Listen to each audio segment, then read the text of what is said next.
Elbaf, as we know, is an extraordinary land, famously known as the home of giants who possess truly astonishing and immense strength. Historically speaking, there once existed a tremendously powerful pirate crew composed entirely of these giants, ferociously led by the feared duo, the Orange Ogre Dory and the Blue Ogre Bragi. These formidable pirates spent a long time spreading terror and nightmares across the entire world, leaving a devastating mark. They were absolutely the stuff of legend, dominating the globe for an extended period. However, exactly 100 years ago, Dory and Bragi suddenly vanished without a trace, which consequently led to the ultimate dissolution and breakup of the formidable giant pirate crew. Fast forward 2 years prior to the current events, the infamous Straw Hat Pirates stumbled upon Bragi and Dory themselves on the prehistoric island known as Little Garden. The two rival captains in the Straw Hats formed a surprising bond, especially after they all fought together against the assassins sent by Baroque Works. Usopp and Luffy both harbored deep hopes of eventually setting foot on the sacred soil of Elbaf someday. The kingdom celebrated for its mighty, proud, and great warriors. Later on, at the judicial island of Enies Lobby, Usopp encountered two more crucial members of the giant warrior pirates, Oimo and Kashi. These giants had tragically been manipulated by the Marines for a staggering 50 years, believing their beloved captains, Dory and Bragi, were being held captive. Once Usopp helped them uncover the heartbreaking truth of the deception, both Oimo and Kashi immediately decided that they would stand firmly on the side of the Straw Hat Pirates. Moving ahead by 2 years, Luffy crossed paths with Hadridan at the Crida Coliseum. Hadridan had since established the new giant warrior pirates, driven by the noble goal of completely restoring the illustrious reputation of the ELBAPH tribe. Despite his ambitions, however, Luffy managed to defeat Hadridan with just a single devastating punch, leaving everyone present in utter astonishment. Both of them later found themselves facing a common enemy, Don Quixote do Flamingo. Following the decisive and resounding victory over this powerful warlord of the sea, Hadridan, recognizing Luffy's immense power, made the significant decision to join the Straw Hat Grand Fleet. Later, on the future island of Egghead, Robin made a stunning discovery. Her beloved uncle, Saul, was somehow still alive after the tragic incident that occurred at Ahura. She was absolutely overwhelmed with joy and immediately hoped to meet him again as quickly as possible. Fortunately, according to the ship's log pose, the crew's very next destination after departing from Egghead was none other than the legendary Elbaf itself. This news brought immense delight to both Usopp and Luffy, who were ecstatic that they would finally get the chance to set foot on the homeland of the giants, fulfilling a long-held dream. Coincidentally, around the exact same time, the Emperor, Shanks the Red-Haired, had arrived on Elbaf, having just recently departed from Wano country. He hadn't been conversing with his trusted, closest friends for very long when the destructive kid pirates suddenly arrived and started causing widespread chaos. On this occasion, Shanks decided to intervene personally, utilizing his tremendously powerful and devastating divine departure technique. The red-haired emperor completely defeated Eustace Kid in just a single overwhelming attack. Furthermore, in an impressive display of synchronized power, Dory and Bragi immediately combined their might to destroy the kid pirate ship, the Victoria Punk, sinking them right there in the waters surrounding Elbaf. Upon receiving the news that Luffy was nearby, the giant warrior pirates, led by Bragi and Dory, personally made the journey all the way to the future island to meet and escort the Straw Hats. Both crews had just endured a grueling and extremely difficult battle against the high-ranking operatives of the world government. Ultimately, both the Straw Hats and the giant pirates successfully managed to escape Egghead without sustaining any crippling or excessively severe damage. Realizing there were no further obstructions in their path, they quickly accelerated their ship, making a fast beeline toward their homeland, Elbaf. It had already been 2 full days since the giant pirate ship had departed from Egghead, yet they still hadn't reached Elbaf. After the rest of the crew finally awoke from their deep slumber, something shocking happened. The Thousand Sunny ship, along with Luffy, Zoro, Sanji, Usopp, Nami, and Chopper, suddenly and inexplicably vanished. Those remaining aboard the giant ship were absolutely aghast and profoundly shocked by this sudden disappearance. Dory and Bragi instantly wanted to begin a search for their friends. They felt they simply couldn't return to Elbaf under such mysterious and unsettling circumstances. Robin, ever the pragmatist with a dark imagination, suggested the missing group might have been torn to shreds by some massive sea creature. Meanwhile, Nami slowly woke up after being roused by someone or something. It seemed she had indulged a little too much in the previous night's drinking, as she was still visibly dizzy and groggy. The strange thing was, the navigator of the Straw Hat crew was now dressed in a full Viking warrior costume, complete with a sword strapped to her back. To make matters weirder, she found herself inside an enormous room constructed entirely out of what looked exactly like giant Lego pieces. Where in the world had she ended up? Could this be the beginning of a brand new, baffling adventure for the Straw Hat Pirates? The scene shifts and the arc appears to start properly on Elbaf. Inside a massive village composed of houses also built from these Lego-like blocks, the giants were deeply concerned. They were discussing a fire that had spontaneously erupted in the nearby forest. They urgently needed to use water to extinguish the flames immediately to prevent the fire from spreading and engulfing the gigantic Yggdrasil tree, which would spell doom for the entire kingdom. Simultaneously, the giants were also shocked because enormous bees were suddenly raining down from the sky, seemingly having been attacked by something or someone. Moreover, they received yet another disturbing report. The residents living in the forest reported that the massive thumping sound they heard moments ago was the noise of the mighty Irgata colossal rabbit falling to the ground. This utterly baffled the giants, as they believed no one possessed the strength or capability to defeat or even touch that gigantic rabbit deity. The focus now shifts back to the huge Lego castle, which is where Nami currently finds herself. Nami had just managed to strike down an enormous bee using one of Zeus's lightning attacks. Yet, incredibly, the giant bee was still alive. Zeus promptly questioned Nami about their current location, asking where exactly they were. Nami, now starting to panic and cry, admitted she had absolutely no idea. The last thing she could recall clearly was that they were relaxing aboard the giant's ship. The Straw Hat Navigator desperately wished for Luffy, Zoro, and Sanji to rush in and rescue her immediately. At this point, she was so distressed that she admitted she'd even be okay if Usopp showed up. Nami pondered what exactly had happened to her. She couldn't even recall when she had changed into the Viking outfit. She questioned where on earth she was. Could this entire bizarre situation simply be a continuation of her drunken sleep, or perhaps a vivid dream? Suddenly, Nami spotted something moving at the end of the long hallway, and then she distinctly heard Usopp calling out her name. She frantically ran toward the sound, but she tripped dramatically over a giant Lego brick and tumbled hard onto the floor. As soon as Nami scrambled back to her feet, she was confronted by a massive, towering hedgehog right in front of her. The sheer shock of the Straw Hat Navigator's scream was enough to startle the giant hedgehog, causing it to immediately puff out all its menacing spines. Seeing that the creature looked quite agitated, Nami took off running as fast as she could, but not before quickly apologizing for having body-shamed it earlier. After running frantically for a while, she finally located her comrade. However, to her complete horror, Usopp was currently being held, captive in the mouth of a gigantic crowned cat, leaving Nami utterly astonished. The sharpshooter was also wearing a matching Viking costume, complete with a fake beard. Nami realized she had no clue what was going on in this strange manner, but the only immediate path to survival was to confront these terrifying giant beasts. She then summoned Zeus, intending to take down the hedgehog that was still chasing them from behind. The resulting lightning strike from her cloud paralyzed the hedgehog, but Nami was also thrown downward by the blast. Unfortunately, the gigantic, stunned hedgehog then fell directly onto the head of the giant cat, causing the cat to also be electrocuted by the residual electricity, a cascade of unintended chaos. Thanks to this collateral damage, Usopp was finally freed from the cat's massive mouth. Despite the shock, the giant cat was far from defeated. It glared at Nami and Usopp, its face contorted with pure, unadulterated fury. The two Straw Hat crew members instantly had a terrible feeling about this developing situation, prompting them to immediately turn tail and flee hastily.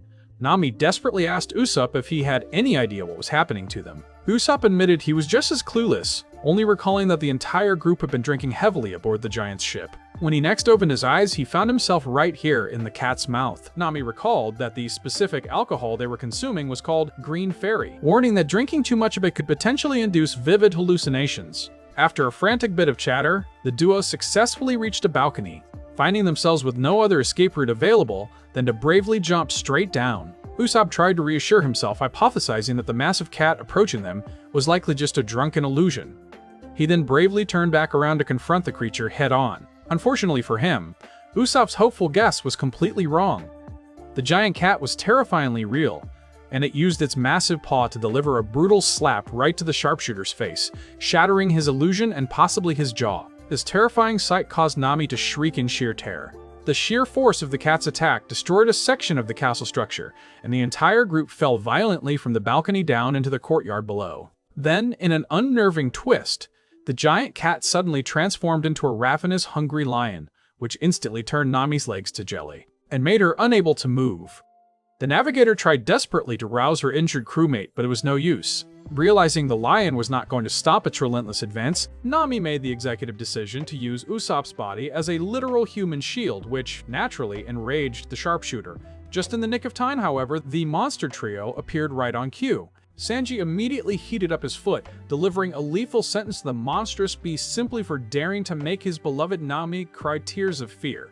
Luffy and Zoro also prepared to unleash their most powerful signature attacks to save their comrades from danger. And then, the monster trio struck simultaneously. One delivered a kick to the head, another a massive punch to the face, and the third a sword strike to the body. Nami and Usopp were left completely jaw-dropped and astonished as they witnessed the incredible, overwhelming might of their combined attack. The colossal lion was instantly defeated and transformed back into the giant cat it had been previously. It wasn't just Nami and Usopp who were wearing them. The monster trio also wore matching Viking outfits and capes. Luffy was sporting a helmet with long, imposing horns and also carried a large axe strapped to his back.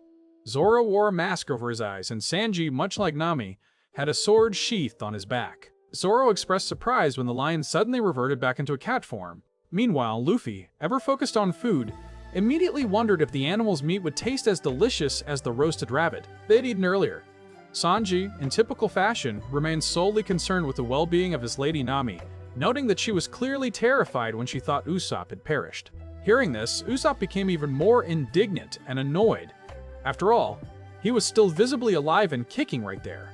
The sharpshooter stated emphatically that he absolutely would not forget the moment Nami used him as a human shield and promised to hold on to that grudge indefinitely. It was at this point that Luffy, Zoro, and Sanji finally revealed that they were the ones responsible for defeating both the gigantic bees and the mighty ear god rabbit that the giants had been discussing previously. Luffy excitedly mentioned that the roasted rabbit dish they had just consumed was truly delicious. He mused that there seemed to be even larger versions of the creatures lurking around nearby. If they tasted that good, he planned on hunting down a few more. Zoro, however, wisely suggested that the entire crew ought to prioritize getting back out to sea and locating their ship first, emphasizing the critical need to ensure the safety and security of all their comrades. Sanji interjected, reminding his captain that if he was going to look for food, he shouldn't forget about the bees and their hives from earlier. He stressed that wasting them would be a huge mistake, especially since the giant insects possess tremendous nutritional value. Hearing this casual talk about eating the enemies, Nami burst into tears of shock, completely unable to comprehend how her crewmates could adapt so quickly and cheerfully to such a bizarre situation. She yelled, "Where on earth are we right now?" At this moment, Sanji, carrying Nami gently in his arms, jumped down from the castle along with Luffy, Zoro, and Usopp. They successfully reached the land below and could now clearly see the entire kingdom, which was constructed purely from Lego bricks, with a super gigantic tree situated right in the center. Zoro explained his movements. He had woken up on the other side of the town, and had followed the sounds of fighting and ruckus to find Luffy, where he witnessed him defeating the giant rabbit. Luffy confidently asserted that Usopp was clearly capable of defeating that lion all by himself. Usopp, however, countered, arguing that he was completely panicked because he suddenly woke up to find himself trapped inside the mouth of a gigantic cat. Usopp then critically pointed out, this kingdom cannot possibly be Elbaf because the giant warrior costumes we are wearing are actually normal size. Consequently, the Straw Hats decided they needed to head toward the giant town to inquire what exactly was going on. On their way, they encountered a bearded man of normal human size who was also dressed in giant clothing and was riding another gigantic grasshopper. The bearded fellow greeted them saying, "Oh, you must be new arrivals, aren't you? This is the land of the gods, a territory ruled by deities, the ear god, the spine god, and the cat god." He then clarified that these were precisely the three colossal beasts that the Straw Hats had just encountered. The bearded man had just received alarming news. The ear god had supposedly been burned to death by someone right outside the town borders. Luffy nearly confessed immediately that he was the culprit. Thankfully, Usopp quickly managed to cover his captain's mouth before he could blurt out any further incriminating details. Meanwhile, the rest of the trio, Zoro, Nami, and Sanji, looked deliberately in another direction and started whistling innocently to disguise the fact that they had just roasted and eaten the rabbit god. The bearded man continued his speech stating, If you happen to be hungry, you are welcome to come to our town to receive some rations, but under no circumstances should you venture toward the other side of the castle. Luffy immediately inquired as to why this area was forbidden. The man explained that this area housed the Sun God Temple, fiercely guarded by vicious protector beasts. He added that no one who had approached the temple had ever returned alive to tell the tale. Hearing this ominous warning, Nami reacted with immediate panic. Wait, don't say things like that, or he'll certainly. Just as Nami predicted, upon hearing the man's challenge and fearful words, Luffy's face adopted a ridiculously funny, excited expression, and he promptly bolted directly toward the Sun God Temple, unable to resist. The same curiosity and eagerness applied to Zoro, who also became instantly interested when he heard about the presence of dangerous guardian beasts, causing him to sprint after his captain. Witnessing this, Sanji started mercilessly berating Zoro, calling the moss-headed swordsman out for always getting dragged into Luffy's reckless and idiotic games. As Luffy ran, he wondered out loud why the path seemed so unbelievably long, and why this entire supposed kingdom felt so excessively vast. Then, quite abruptly, he crashed violently into something completely invisible, which immediately shattered into countless pieces. It turned out that what he had broken was a massive, colossal mirror. The huge sky and the extensive landscape they had been observing were merely reflections displayed by this enormous sheet of glass. The residents of the Lego town below were absolutely stunned to see the sky visibly cracking right above them. Luffy stepped through the broken mirror, immediately tumbling onto the floor below. After the mirror shattered, the entire Lego kingdom was revealed to be nothing more than an elaborate diorama, or a tiny model landscape, placed inside a giant's room. This diorama was contained within a large, glass-covered cage. The room itself contained typical furniture scaled for giants, such as an immense wooden table, a roll of fabric and thread, along with a truly colossal sewing machine. Numerous scattered Lego bricks were strewn across the room's floor where Luffy had landed. The Straw Hat Pirates were collectively dumbfounded and completely shocked by this revelation.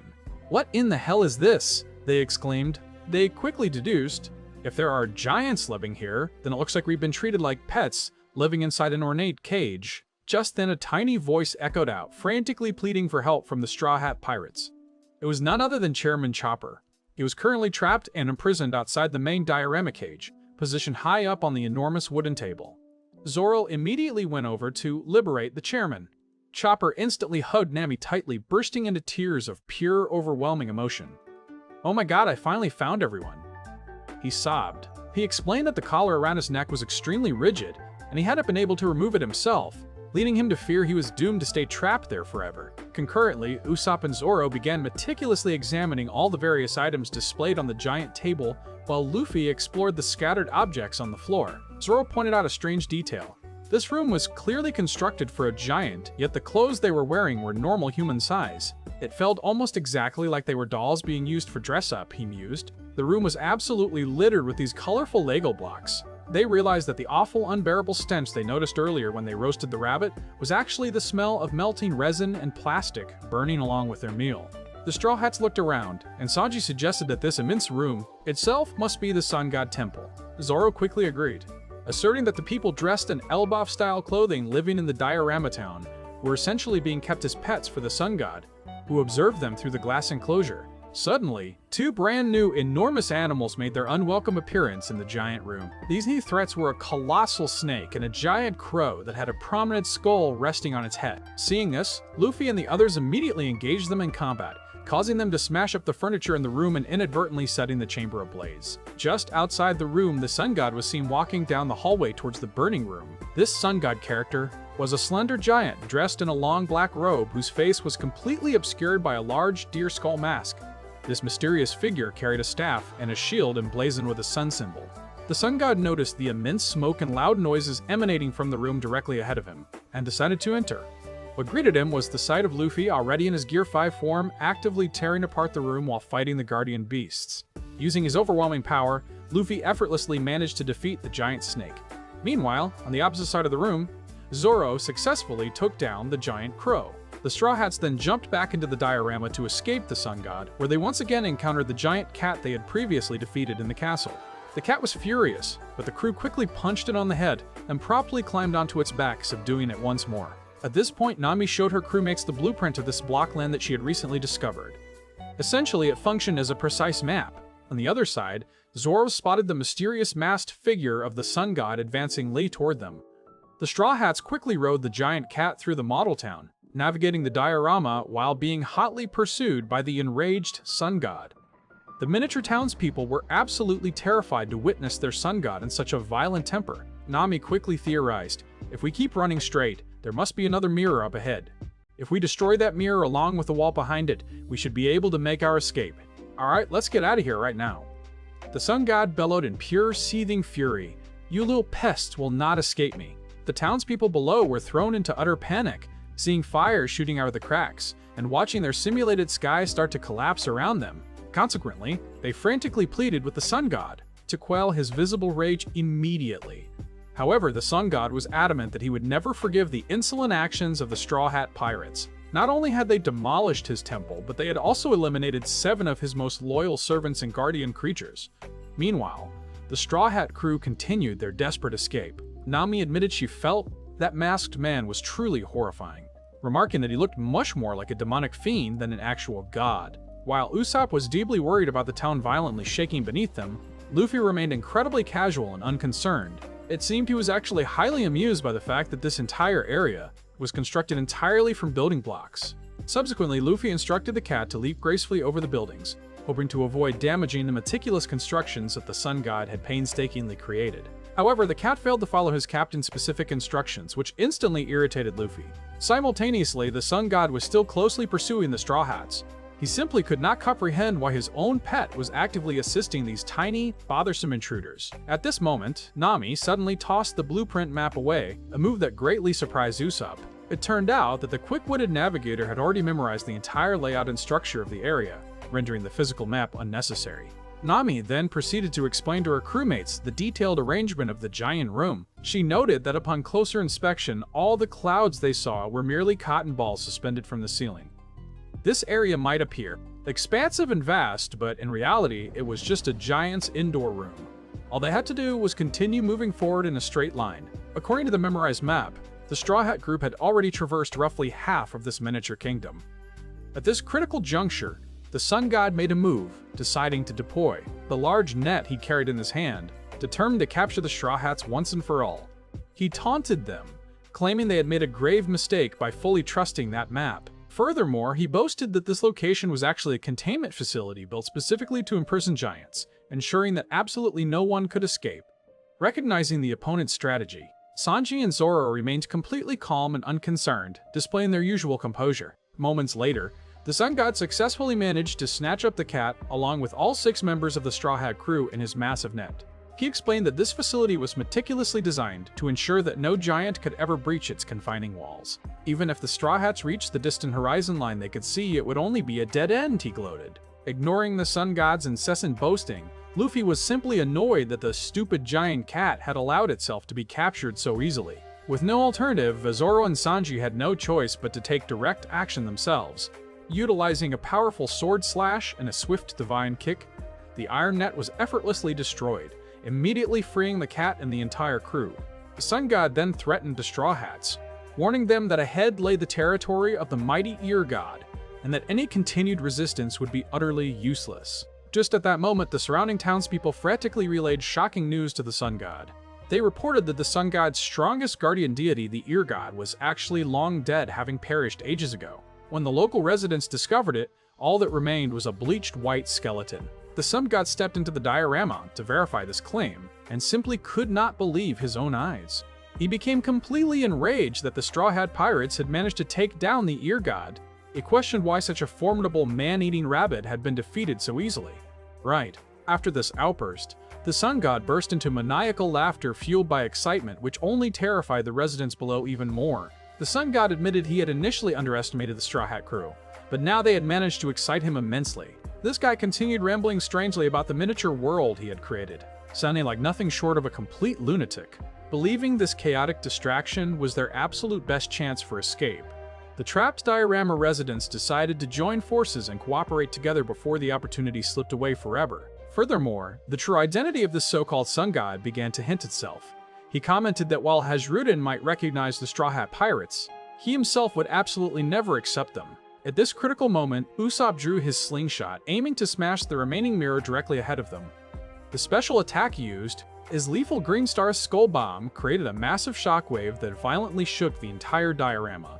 Although the mirror was successfully shattered, the solid wall standing behind it proved to be incredibly difficult to penetrate. Therefore, it was now time for the Emperor, Luffy, to step up and personally take action. For some inexplicable reason, that sun god fellow continued rambling incessantly, acting like he was an extremely dangerous and threatening individual, yet demonstrating almost zero convincing power. What was even more surprising was that he somehow knew the precise names of all the Straw Hat Pirates crew members, a detail that immediately confused both Nami and Chopper, who felt a bit puzzled.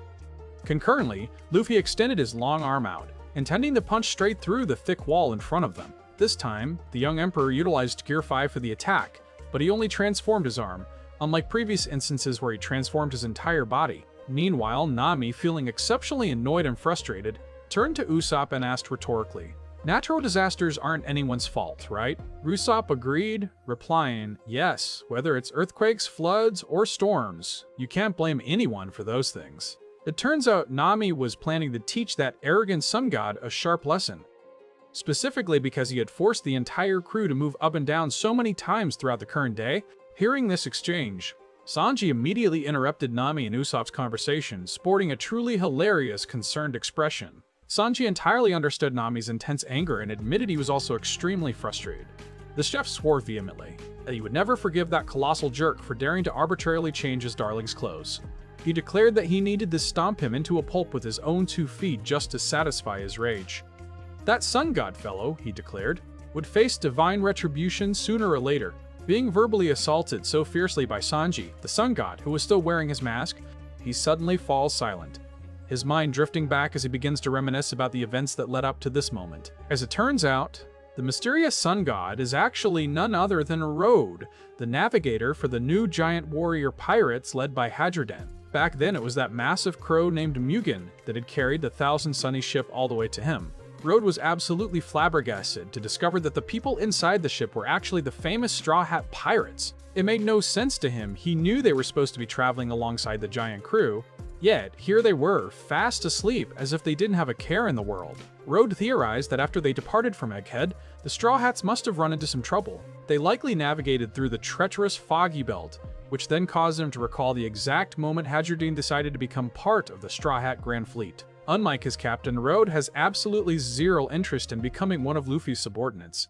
As a proud warrior of Elbaf, there is no way on earth he would ever submit to such tiny and insignificant people. The idea of serving under such small fries is out of the question for him. He then reached down and scooped up Luffy and Nami into the palm of his hand. This perverted giant seems to have quite an obsession with Nami, getting visibly excited as he looks over the beautiful navigator. But just then, Nami and the rest of the crew suddenly begin to stir and wake up.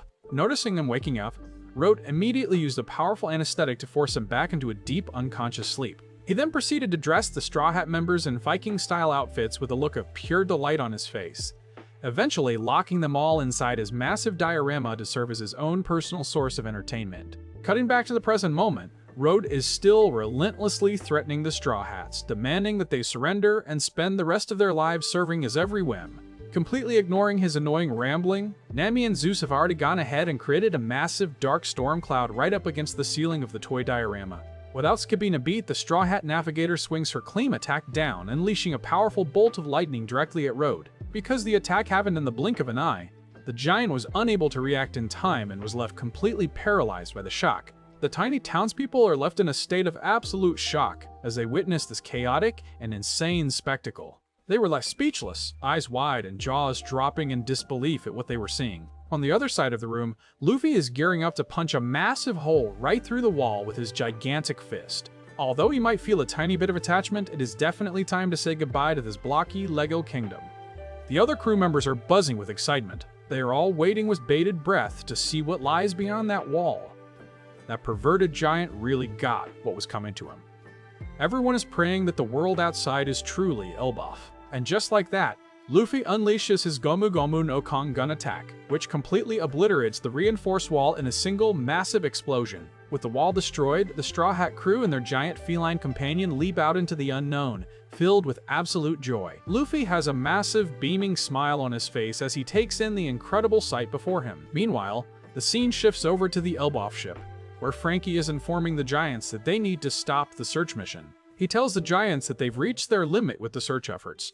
The group has tried everything they could possibly think of. Jinbei even went as far as asking the local sharks to scour the nearby waters for any clues, but they haven't come up with a single thing so far. At this point, their best option is to simply have faith in their missing friends and wait for them to show up at Elbaf. The Giants agree with this logic, and the Elbaf ship continues its steady journey across the sea. Back with Luffy's group, they have successfully managed to escape from Road's miniature model and are now standing together. The entire group finds themselves inside a colossal castle that looks like it was built out of giant Lego blocks, situated in a snowy landscape surrounded by thick forests and jagged mountains. This castle sits atop one of the peaks, with a massive bridge connecting it to a gargantuan tree branch stretching across the sky, where Nami is actually getting a bit dizzy. The sheer scale of everything around her is just too much to handle. Suddenly, they spot someone crossing the bridge and heading straight for the castle, so they quickly duck into a corner to stay out of sight. The two people arriving at the castle are Goldbeck and Girth, both of whom are members of the new giant warrior pirates. This crew is under the command of Captain Hadrudin. Walking alongside Girth is her massive owl companion, Piper. Gareth is grumbling about how she can't fathom why Hadrudin would ever allow such a bizarre and creepy person to join their ranks in the new giant warrior pirates. Goldbeck explains that they tolerate him because he is actually an exceptionally skilled navigator. However, Girth still can't stand him. She thinks he's a bigger disgrace to Elbaf than Prince Loki himself. The reason Goldbeck and Girth have come to the castle in the first place is that Piper the Owl spotted something unusual. The owl saw Rhodes Crow carrying a ship back to the castle. Since trespassing is a serious crime in Elbaf, Rhodes has made a habit of seizing any ships that get too close to the island and labeling them as intruders. By doing this, Rhodes can justify locking up the crews and keeping them as his property, without anyone being able to officially complain. It's a clever but dirty loophole he uses to avoid trouble. Garth vows that if she catches Rhodes kidnapping anyone, she'll report him immediately to Father Jarul.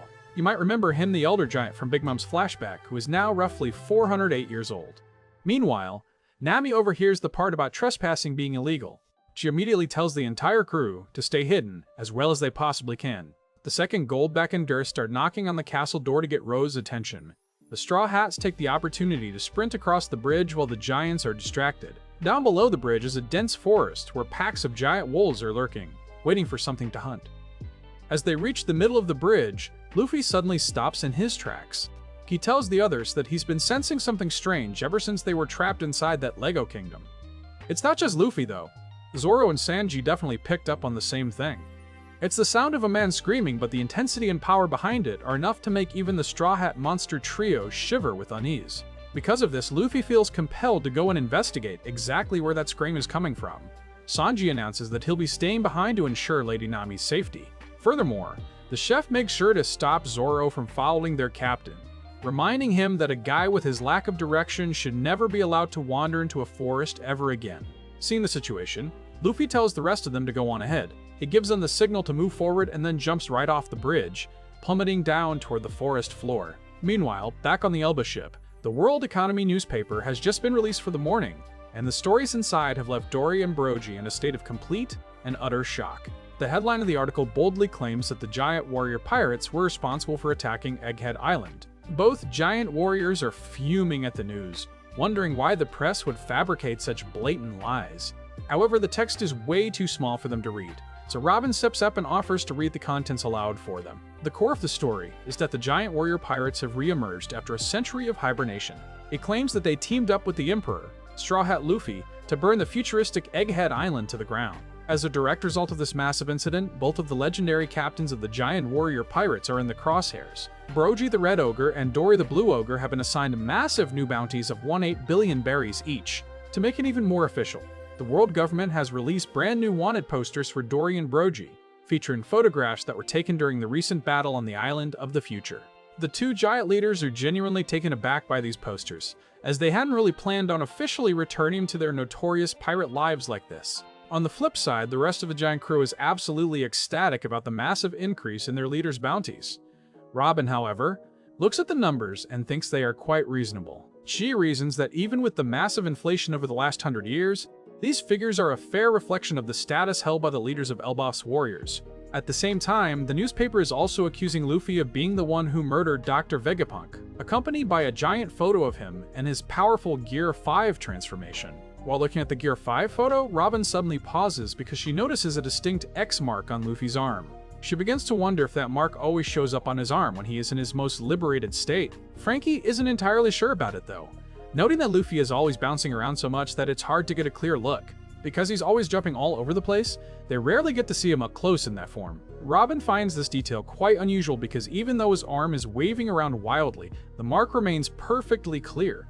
She also feels like she's seen that symbol somewhere else before. Dory doesn't quite follow the mystery, but he proudly states something else. He declares that the Straw Hat is now officially on the same level as red-haired Shanks. On top of that, Hadroden, a son of Elbaf, has officially become a subordinate of the Straw Hat crew. Kashi adds that since the boy is the son of the king, he's always known that Hadroden was a brave and determined kid who would do great things. The younger giants really wanted to come and welcome you all, but the reason only we old-timers showed up is because of some trouble currently happening back in Elbaf. When the crew asks what kind of trouble could be that serious, the two giant captains begin to explain the situation that occurred while they were away. While they were gone, Loki, one of the king's legitimate sons, was born into the world. He turned out to be a wicked giant known far and wide as the Cursed Prince. In a dark turn of events, Loki actually murdered his own father, King Harald, in order to steal a legendary devil fruit that has been a royal family heirloom for generations. Loki consumed that devil fruit and was eventually captured and restrained by the warriors of Elbaf. However, he's been trying to break free from his prison lately, which is why the kingdom needs the combined strength of every single Elbaf warrior just to keep this cursed prince under control and prevent him from escaping. Frankie is absolutely stunned by the idea of someone being so powerful that it requires every giant warrior in the land to keep him imprisoned. Meanwhile, the story shifts back to Luffy, who has just stumbled upon a massive giant bound by heavy, thick chains in the middle of a snowy, desolate landscape. That giant is none other than Loki himself. He has a lean but very muscular build, with long, unkempt hair and a distinct goatee on his chin. His eyes are completely covered up by a layer of bandages, and you can see several intricate tattoos running down his arms. He is wearing the standard attire one would expect of a giant. He wears a black helmet featuring two long horns and has a massive axe strapped to his back. Noticing someone approaching, Loki starts up a conversation and sticks his tongue out in a way that looks exactly like Doflamingo. Luffy calmly introduces himself to Loki, making his usual bold declaration right from the start. He tells Loki that he's the man who is going to become the king of the pirates. After that, he asks Loki where they are and who he's supposed to be. Loki explains that this place is Warland, the sacred territory of the Elbaf warriors, who have dedicated their entire lives to the battles of the past and present. This is known as the strongest nation in the world. After many years of waiting, the true scope of Elbaf is finally revealed. It is a majestic land filled with towering mountains and a gargantuan tree called Yggdrasil at its center, which makes everything else look small by comparison. There are countless waterfalls cascading down from the tree. The great tree Yggdrasil has a middle section formed by massive branches that circle around its trunk. This area seems to be where the giants actually reside, as you can see a magnificent castle and a village situated right there. You can also see several heavy cannons mounted along the edges, pointing outward toward the horizon. Finally, there is a gargantuan sword that pierces through the middle layer and seems to go all the way down into the ground. With a wicked and ominous smile, Loki continues his introduction, claiming to be the sun god who is destined to bring about the end of the world. At this moment, Luffy is just standing there calmly. He's genuinely thrilled to realize that he's finally made it to the land of Elbaf. He's so excited that he just starts rambling on and on about how incredibly massive and impressive the island looks to him. Luffy just keeps going about the giants, the giant trees, and everything else he's seeing. Loki tries to interrupt and get a word in, but when Luffy completely ignores him and keeps talking, the prince loses his temper immediately. He screams at Luffy to shut up, reminding him that he's the one currently speaking. Loki's roar is so powerful that even the fierce giant wolves in the surrounding area start to look terrified. At this point, the bounty on the cursed prince's head is finally revealed to be a staggering 2.6 billion berries. He then goes on to reiterate that he is the rightful successor to the title of Sun God in this nation. Because he holds such a high title, he insists that no ordinary person is allowed to speak to him unless he grants them permission first. Loki then turns the focus back to himself, asking Luffy what he thinks now that he's seen the legendary Cursed Prince in this chained-up state. Luffy bluntly points out that Loki is obviously just a prisoner. Loki admits he has a sharp eye, but notes that nobody actually enjoys being held back. He says that just like anyone else, he'd much rather be free to do what he wants. But when Loki starts calling Luffy by the wrong name, our captain gets visibly annoyed. Loki explains that he has been stuck in these restraints for 6 long years, despite being the strongest warrior in all of Elbaf. However, he is chained to the treasure tree Adam, the heart of Warland. To make things worse, the chains holding his body are made of sea prism stone, making it impossible for him to escape. Since he can't get out on his own, Loki makes an offer to Luffy. He wants the boy to find a key from the village up above and use it to set him free. In exchange for his help, Loki promises that he will go ahead and crush any pirate crew that Luffy wants him to destroy. This frozen land they are in is no paradise. This snowy region is known as Hell. It serves as both a prison and an execution site for the giants. Any giant who commits a crime is cast down here, and nobody dares to venture near because of the ferocious beasts in the woods. Loki doesn't know why Luffy came to these snowy mountains, but he gives him a warning. He tells Luffy that he'd better watch out for the animals around here. Each of them is essentially the king of its own mountain peak. Interestingly, Loki claims that they've all been his friends since he was a little kid. Just as he says that, a large number of massive monsters start emerging from the forest and surround Luffy.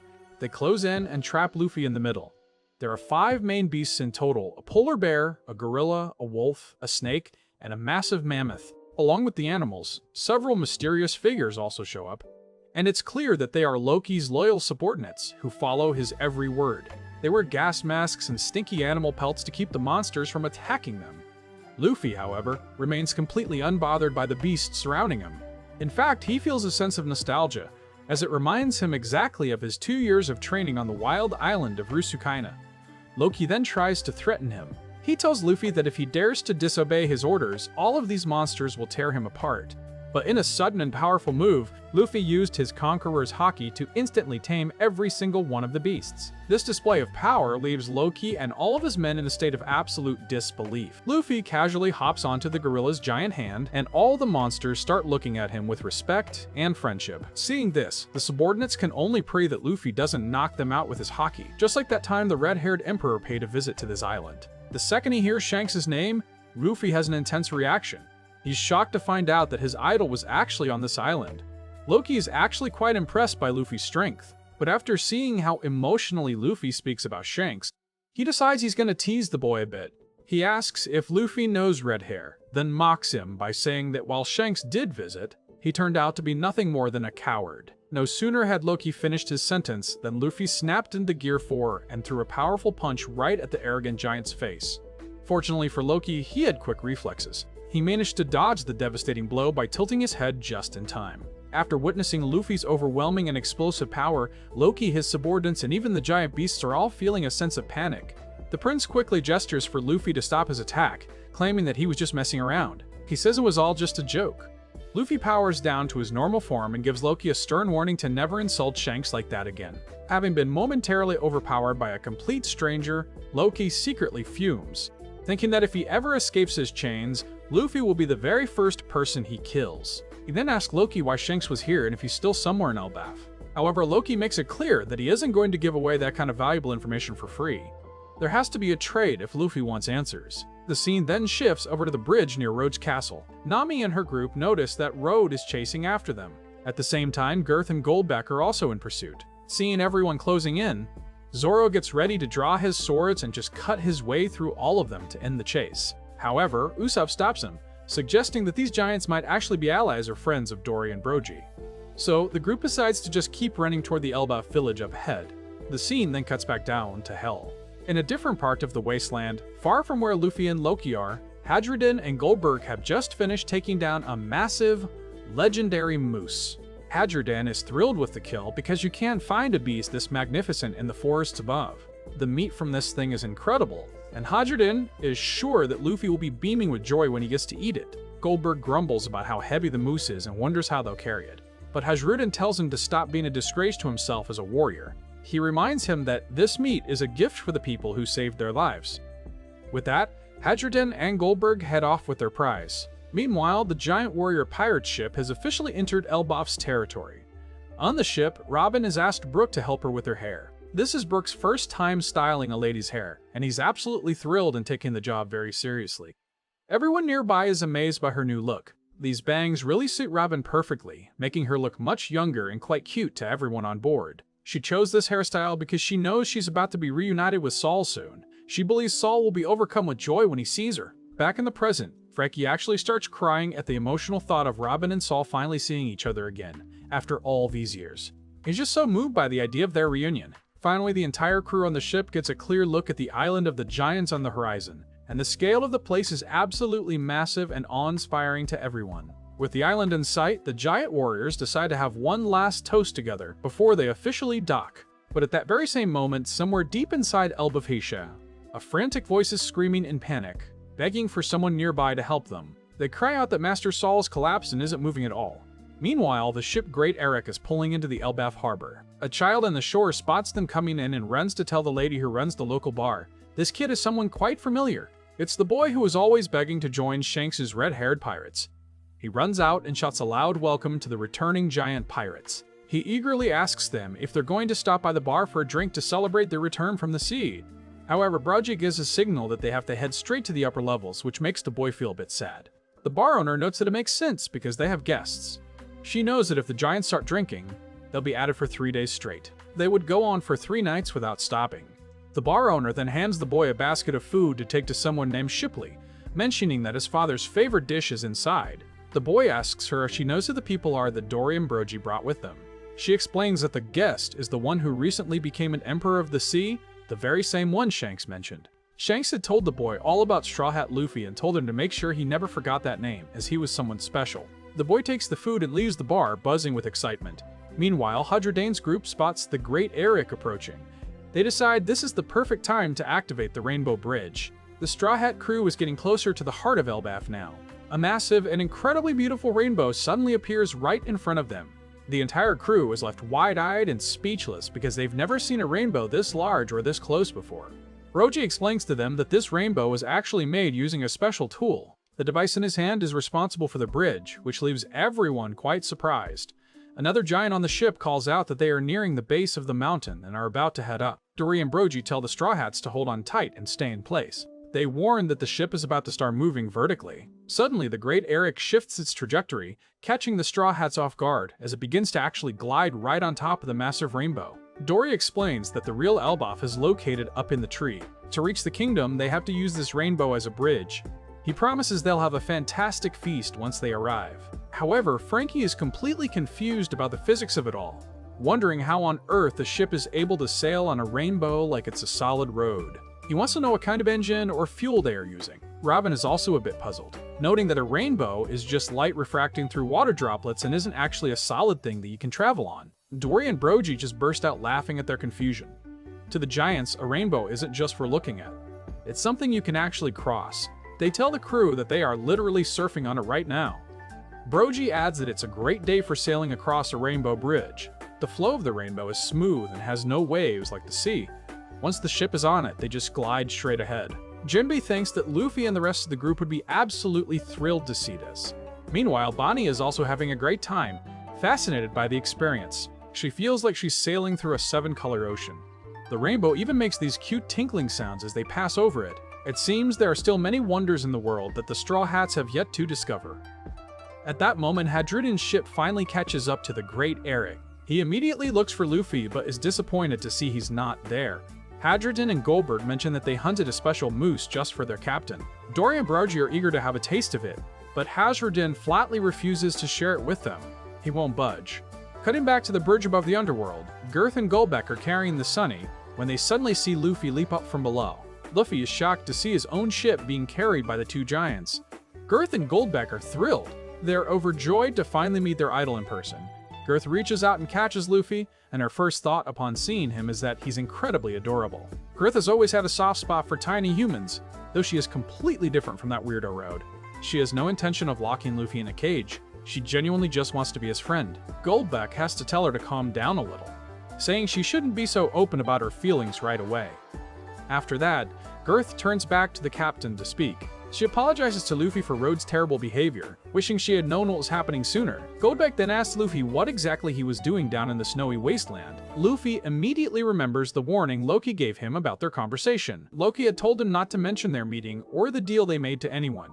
Luffy tries to tell a lie, but he's so bad at it and starts sweating so much that Goldberg gets worried and decides not to ask anything else. They assume he must have been through something awful. They think he's just traumatized by whatever he saw down in the frozen depths.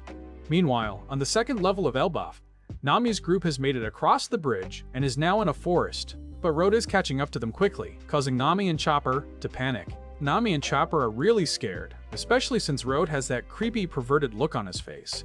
He's determined to lock them all up again before anyone else in the kingdom can find out that they are here. He doesn't want to lose his prisoners again. Suddenly, Road is smacked right in the face by a massive tree trunk, leaving him in a lot of pain. It was a simple trap set by the Straw Hat crew. No one expected Road to be foolish enough to fall for it so easily. It's a real embarrassment for a giant warrior. Sanji then gives a signal. Our friend decided to push forward with the group because he was dying to lay his eyes on the legendary kingdom of the giants. Meanwhile, curses were being hurled relentlessly at the Straw Hat crew by that fellow who was still pinned down tightly by a massive tree. Just then, Girth and Goldberg successfully made their way across the bridge and began to catch up. Road actually had the audacity to think they were coming to his rescue, but he was dead wrong. Instead, the two giant warriors swung their weapons in unison and delivered a devastating blow right to that strange teammate. When Sanji spotted Girth, he was absolutely over the moon because she really is a stunningly beautiful woman. She is truly breathtaking. Luffy was also vibrating with excitement at being reunited with his comrades. Shortly after, Girth took the lead and introduced both herself and Goldberg to the Straw Hat crew. Both of them expressed their deepest regrets for allowing the group to have such an unpleasant and rough experience during their initial time here in Elbaf.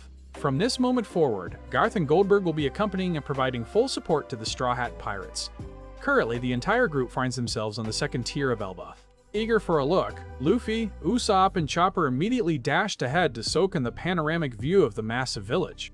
Girth then stepped up to provide directions for the rest of the crew. She explained that once they pass through this forest, they'll encounter some clouds. Simply jumping onto them will grant them a perfect view of the village below. After that, the giantess scooped up the remaining Straw Hat members and hurried after Luffy's group. Just as Girth had predicted, Usopp, Chopper, and Luffy successfully reached the Cloud Island and were stunned by the sight. They stood there on the clouds, completely mesmerized by the spectacular scenery unfolding right before their eyes. The Great Eric and Hadrian's ship were both making their way toward the village via a magnificent rainbow path. Meanwhile, Dory and Brogy explained that Elbaf is divided into 3 distinct levels. The third level is known as the Heavens, while the second level is the Surface World. The first level is referred to as the Underworld. At this moment, everyone is situated in the Surface World, a vast region home to many different villages. The area is so incredibly expansive that the Straw Hat crew couldn't possibly take in the whole thing at once. The specific destination Frankie's group is heading toward is the home village of Dory and Brogy. What appeared before the eyes of the entire Straw Hat crew was a landscape that was both profoundly poetic and shrouded in mystery. Honestly, it's hard for anyone to accurately describe such a breathtaking sight with mere words. The village appears to be perched atop skyscraping tree branches, surrounded by numerous floating island clouds nearby. Right in that vicinity, there's also a castle that looks remarkably similar to the one Road constructed in his little Lego model. Both Luffy and Usopp were deeply overcome with emotion the second they caught sight of the village. It's a moment they've been waiting for, and seeing it in person was truly a powerful experience for both of them. After all this time, the two of them have finally realized their long-held dream of setting foot on the sacred land of the giant warriors. This is the fabled Kingdom of War located on the island nation of Elbaf. Upon spotting Luffy, Hadrudan immediately called out his name in greeting. At the same time, they noticed Frankie's group approaching in the distance. They were sailing right on top of a rainbow, and the looks on the faces of Luffy, Usopp, and Chopper were pure, unadulterated shock. They couldn't believe it. Are those guys actually riding on a rainbow? They immediately started shouting for a turn to ride it too. But now, let's jump back 22 years in time, right to the moment immediately following the total destruction of Ohara. Just after the devastation, Spanding gave an interview to the press where he shamelessly slandered young Robin, accusing her of sinking both Navy battleships and civilian evacuation vessels. Immediately following those lies, the world government issued a formal arrest warrant for Robin, and the relentless pursuit of the young girl began across the globe without any mercy. She was hunted down with extreme intensity. The poor girl had to flee from place to place, sometimes even being forced to scavenge for scraps of food from trash cans, just to survive another day. People everywhere began to brand Robin with the cursed title Demon Child. They believed she possessed the cold, calculating intelligence of a seasoned scholar and lacked any human emotion. They warned others not to let her childish appearance fool them and to show her absolutely no sympathy whatsoever. Rumors spread that she used some sort of mysterious, unknown magic to do her dirty work. Just look at the size of this bounty, they'd say. Pick up your rifles and go hunt her down. Then, one fateful day, the weight of it all became too much. On that day, Robin actually considered jumping off a cliff to end her suffering once and for all. However, she stopped herself because the voices of her mother and Saul echoed in her mind. They told her, "You must live, Robin, you absolutely have to survive." Robin's flashback concludes with her continuing her desperate flight while a chorus of hateful, cursing voices rings out behind her. Those bitter curses seem to follow her everywhere she went. Coming back to the present moment, the Great Eric has officially docked at the village's harbor, where they were greeted with an incredibly warm and enthusiastic welcome by the residents inside. It was a stark contrast to the dark memories of her past, filled with hospitality instead of hatred. Robin's group still hadn't quite processed the sheer scale of the majestic and extraordinary scenery laid out before them. At that very moment, Luffy's crew also made their grand entrance into the village, arriving on a unique flying vessel that had clumps of island clouds cleverly attached to its oars for propulsion. It was quite a sight to behold. Luffy and Usopp were still huddled together, arms draped over each other's shoulders in a state of pure, unbridled excitement. "Wow, just look at this thing. It's absolutely incredible," they shouted. According to the Giants, the vessel Luffy's group was riding is known as a mist ship. It utilizes the natural thrust generated by island clouds to propel itself forward through the air. As they moved forward, Usopp yelled out in pure joy, "This is amazing."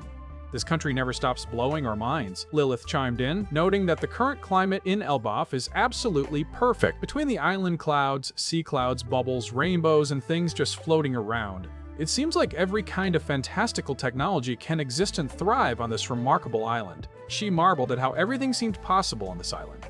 A bit later, everyone gathered together in the heart of the village. Nami quickly noticed that Robin had changed up her hairstyle and showed quite a bit of interest in the new look. Meanwhile, Robin remarked that Nami and the others had chosen outfits that were actually quite fitting for the atmosphere of Elbaf. They all looked right at home in Elbaf. Right now, Luffy and his entire crew are literally being carried in the palms of the Giants' hands. As for Road, he's currently in a bit of a predicament, having been tightly bound with heavy iron chains and hoisted up onto a wooden stake for everyone to see.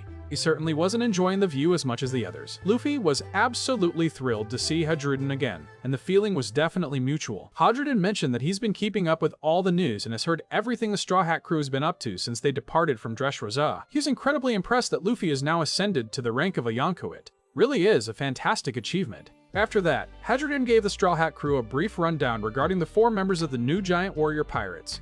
He promised to introduce them more formally later on. Next, Hadruden brought up the fact that Big Mom had also paid a visit to Elbaf. Girth mentioned how unfortunate it was, as she and Linlin used to be close friends. However, Linlin had committed a crime so heinous that it was completely unforgivable in the eyes of the people of Elbaf. Everyone in the village was just about to kick off a celebration. Garth then informed the group that Saul was actually waiting for Robin over at the school located near the village. He really wanted to show her the Elbaf library.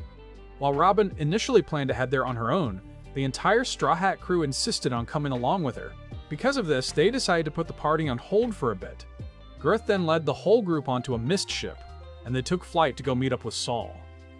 During the journey, Girth took the time to explain that Saul currently spends his time teaching history to the children of Elbaf. Usopp was genuinely shocked to discover that these fierce warriors actually dedicated themselves to studying so diligently. Before long, the entire group arrived at a massive water source known as the Warrior's Spring. Nami was absolutely floored because she honestly thought she was looking at the actual ocean. Girth replied that she wasn't entirely wrong. It turns out that parts of the great tree have fossilized and weathered over time, creating the sand here. There aren't any tides that rise or fall, but they do have waves generated by the massive waterfalls nearby. Essentially, this spring can be treated just like a sea. Luffy was itching to meet Saul, even though he didn't actually know who the guy was, but Nami grabbed him and pulled him back. It turns out she wanted to make sure Robin got to reunite with Saul first. At that moment, Robin's heart was absolutely pounding with anticipation. Suddenly, a giant girl came running toward them, screaming at the top of her lungs that Saul had collapsed and wasn't moving anymore, implying he was lying there on the beach. Every single member of the Straw Hat crew was completely horrified by the news. However, the second Robin saw what was actually happening. She just let out a little smile. "You're such a silly old man," she thought. After that, Robin continued to walk closer to Saul. As she approached, Saul lifted his head and let out a mighty roar at her, perfectly recreating the scene from the very first time they met. Saul's unique and unmistakable laughter was just as familiar and wonderfully strange as it had always been. It turns out Saul was just feeling a bit shy and didn't know what kind of face to make, so he decided to play a little prank to catch Robin by surprise. What followed was a deeply moving and emotional conversation between the two. He told Robin that she looked exactly like Olvia. He explained that 22 years ago, he suddenly woke up in the ocean despite having been completely frozen solid by Kuzan. It turns out the massive inferno that consumed Ohara actually melted all that ice and allowed him to survive the ordeal. However, because of that intense heat, he ended up with severe burns, covering his entire body. Robin didn't want Saul to dwell on those painful memories from the past any longer. Instead, she asked him to praise her for managing to live and survive for so long. Saul immediately pulled Robin into a worm hug and let out a booming laugh. "That's the Robin I know," he shouted. "Of course I'll do that for you." To think a child of that age was hunted by the entire world. "You did an incredible job, Robin.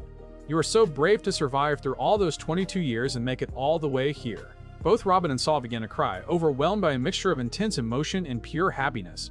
Their tears just started flowing like a heavy rainstorm. Watching this incredibly touching scene, the other members of the Straw Hat crew couldn't help but start crying along with them. Unlike the others, Luffy just stood there with a big smile, simply happy to see that Robin was finally at peace. Luffy reached out his hand to greet Saul informally, thanked him for helping and looking after his crewmate, Robin. Seeing Luffy trying to speak in that distinctive gauze giant style was absolutely hilarious to everyone, and nobody could figure out where on earth he had picked that up from. Being teased by his fellow crewmates made Luffy a bit grumpy. Shortly after, Robin formally introduced her captain to Uncle Saul. Of course, Saul already knew exactly who Luffy was, given how incredibly famous the young pirate had become. Most importantly, he was absolutely certain of one thing.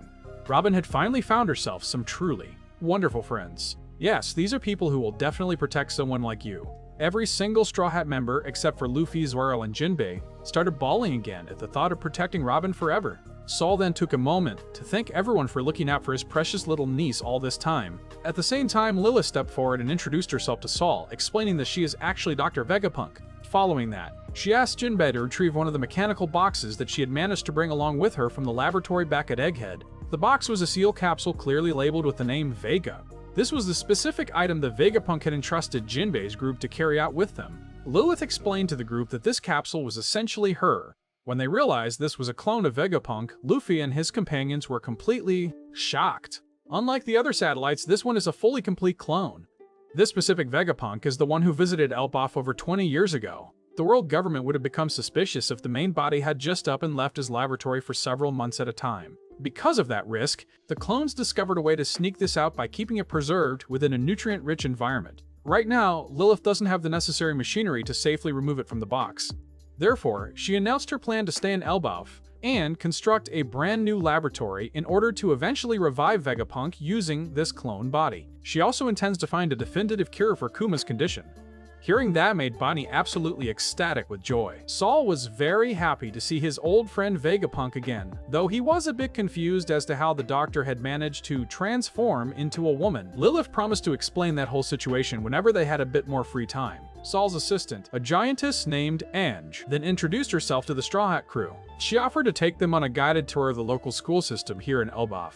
During that time, Robin, Saul, Chopper, Lilith, and Bonnie were all led toward the Owl Library. While they were there, the Straw Hat group happened to encounter a few giant children who were busy playing near the majestic Warriors Waterfall. Before they started the school tour, Usopp asked the kids if they planned on setting sail one day to seek adventure in battle against wicked villains. However, someone spoke up and told Usopp that such things were considered outdated and old-fashioned now.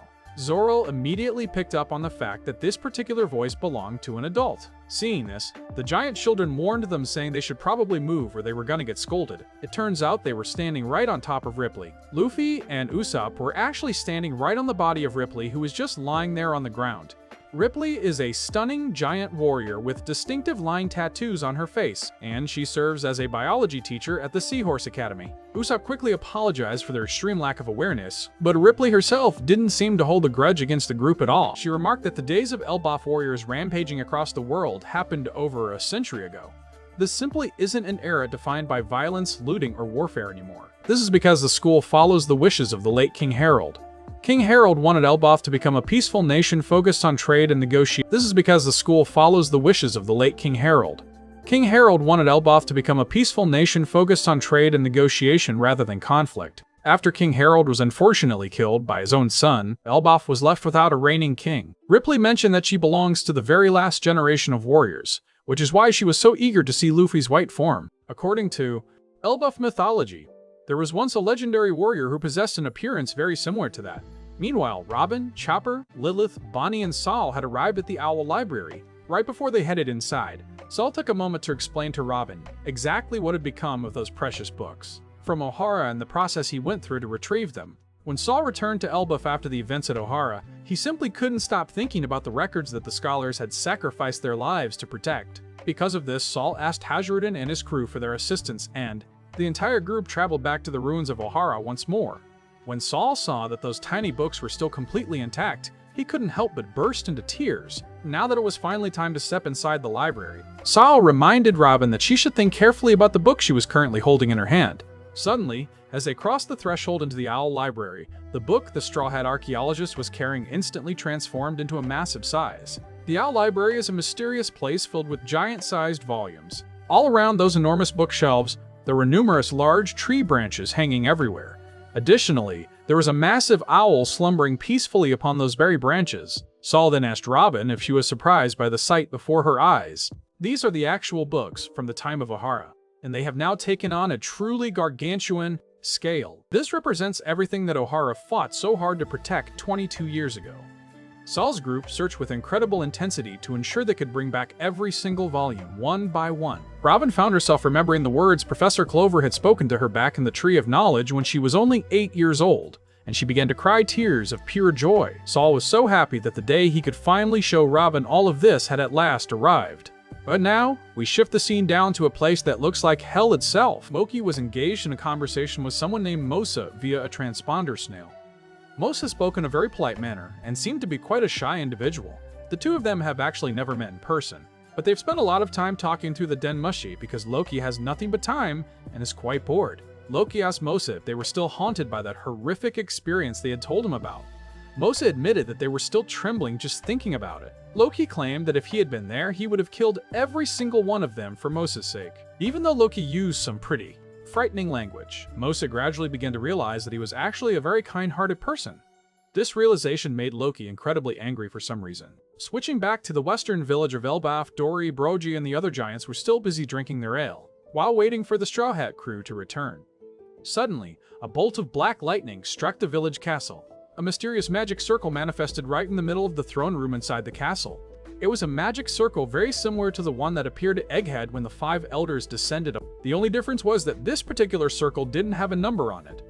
From within that magic circle, 2 black cloaked figures emerged, kneeling on the ground. The first was a man whose face looked exactly like Shanks. This is the same character who spoke with the 5 elders at the Holy Land of Marie Joie when the Reverie Conference was getting underway. It's highly possible that this man is actually the twin brother of the red-haired Yonko. The second person appeared to be a woman with a cloth covering her mouth and her hair obscuring her right eye. Saul then began to introduce Robin's group to Biplo, the head librarian of the Owl Library. It seems that Biplo has been around for centuries, and any book that enters its domain automatically becomes massive. Since newsbirds don't deliver papers to nations that aren't affiliated with the government like Elbaf, the local fishermen have to bring those tiny newspapers to the library just to make them big enough to read. Lilith theorized that this owl might have eaten the Iku no Mi, turning it into a growth-type owl. It possesses the ability to enlarge only inanimate objects, which is a perfect and highly efficient skill for a land inhabited by giants. Over here, Luffy was playing with some giant kids on a swing, but they were actually terrified of heights and were crying their eyes out quite intensely. It was a funny sight. Seeing that, Nami immediately stepped in and gave her captain a thorough beating. Poor Usopp got caught in the crossfire as well, even though he was actually trying to stop Luffy. The giant kids then jumped onto Girth's chest and continued their non-stop sobbing. Luffy was getting annoyed with them, saying that isn't how a true warrior should behave. Hearing this, Sanji tried to hold Luffy back, arguing that the children of Elbaf were actually very well behaved and kind-hearted. However, it turned out the kids were just faking it, flashing perverted smiles, just like young Momo does when he presses his face against Nami or Robin. This made Sanji absolutely furious, and he shouted about how all kids nowadays are apparently little devils. Luffy was actually a bit disappointed by the children's gentle and soft attitude, but Usopp reminded him that there's not much they can do since Elbaf has become a peaceful place. Suddenly, Colin made a surprise appearance and attacked Luffy using a wooden sword. The kid's wooden sword snapped right in half the instant it made contact with Luffy. The rubber man immediately retaliated against Colin with his signature elephant gun technique. However, the giant boy actually managed to dodge it just in time. Usopp thought Luffy was being a bit too rough, but Luffy didn't care because he was just happy to finally meet a kid with some real courage. The giant girls nearby were begging Luffy to stop because they absolutely detest any kind of violence. Colin, on the other hand, was incredibly impressed by the sheer power displayed by the Straw Hat Captain. He truly lived up to his reputation as a Yonko. The giant girls seemed to dislike Colin because he's not only violent but also skips school constantly. Of course, Colin felt the same way about the weak kids surrounding him. Ripley gave Colin a good scolding, but then she actually praised him for the impressive attack he had just pulled off. It turns out the two of them are mother and son. Colin's father was actually a human and a former pirate, which is why he refused to lose to any of the other warriors in Elbaf. Ripley's husband is actually much younger than she is. Because he didn't want to be the only one getting older, he chose not to officially marry Ripley. Despite that, the two of them still lived together just like a married couple. After that, Luffy and his crew continued their way inside the ELBAPH library. Robin, Lilith, Chopper, and Bonnie decided they wanted to spend more time there. Luffy, however, was intent on heading straight to the party because he was still feeling incredibly hungry. Meanwhile, Frankie discovered that this entire island is actually formed from the treasure tree atom. It produces the strongest wood in existence and is what the Thousand Sunny was built from. Saul then explained that according to many records, treasure tree atom can be found in various places around the world, but the one in Elbaf is by far the oldest. Before the group left, Girth had one request for them, which was to put on some new clothes she had personally sewn. And so Brooke, Frankie, Jinbei, and Robin all ended up wearing the same style of clothing as Luffy. Girth mentioned that her hobby is making clothes for humans, and she was so happy and grateful to see them wearing her creations. Over at Oss Castle near Western Elbaf, where those two mysterious figures had teleported earlier, the giants there were questioning how they got in and if they were part of the Straw Hat crew. The woman in the group stated that they were looking for someone named Loki. The giants were confused as to why they'd be searching for a criminal like him. The woman continued to demand Loki's whereabouts, but the giants firmly refused to give her an answer. Without warning, the mysterious woman threw something toward one of the giants. This caused him to instantly collapse and scream out in agonizing pain. She then spoke to him in a condescending tone, saying his head was held far too high for such an insolent fool. "I didn't ask you, I am giving you an order to answer me," she declared. The other giant was completely bewildered by what was happening. Moving back to the western village of Elbaf, the grand feast had finally gotten underway. Luffy and Usopp were absolutely thrilled to finally be in Elbaf.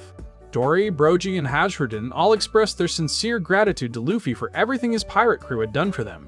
The giants were all praising Luffy for having risen to the rank of a Yonko.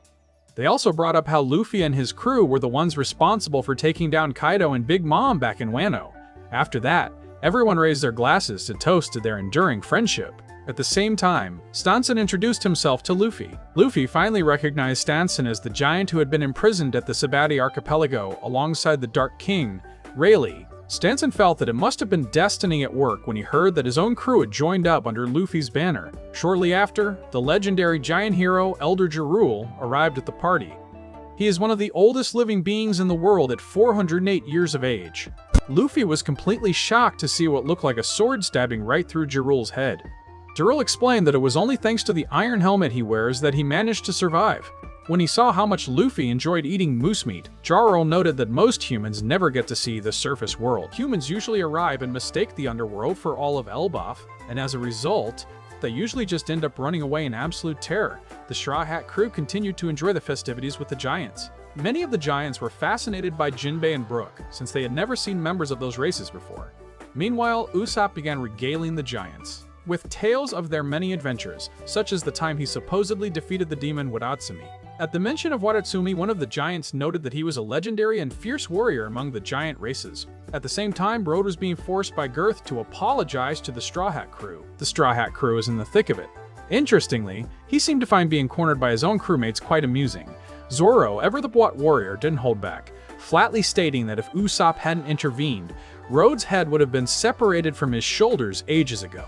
Meanwhile, Road revealed a grand ambition, claiming that every giant dreams of ascending to become the sun god and ruling over the entire globe. But upon hearing those bold claims, the giants immediately broke into a fierce debate, as many were in total disagreement with that perspective. It turns out, beliefs are split.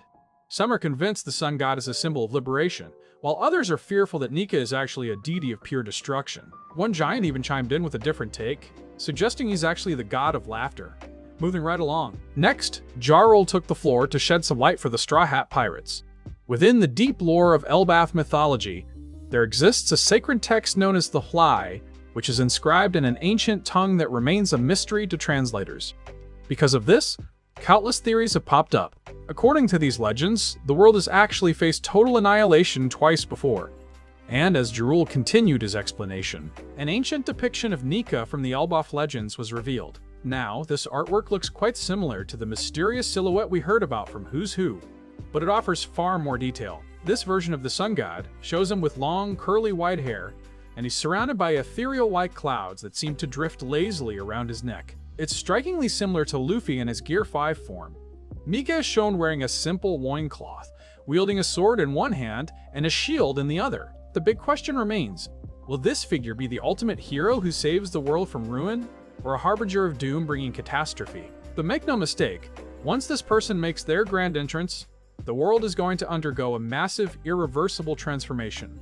This is precisely why the global powers that are absolutely terrified of Nika's arrival. After hearing all this, the gears finally clicked for Luffy, and he understood the significance of Nika. This is the very same legendary figure that Bonnie was talking about back when they were on Egget Island. Jarul went on to explain that, given his status as the sun god, it's only natural for anyone searching for a glimmer of hope to turn their eyes toward him. The legends describe Nika as a figure dressed in dazzling, pure white garments, completely enveloped in a swirling aura of pristine white clouds, and appearing with a joyous laughter that echoes like rolling thunder.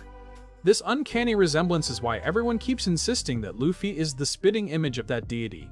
However, Luffy remains humble, firmly stating that he doesn't have any connection to the sun god whatsoever. It seems that the tragic events involving King Harald and Loki might actually be the consequence of their desperate attempts to become Nika themselves. Curious about his host, Luffy asked the group if Loki was actually a decent guy. The giants didn't hesitate for a second, shouting a collective "no" in perfect unison.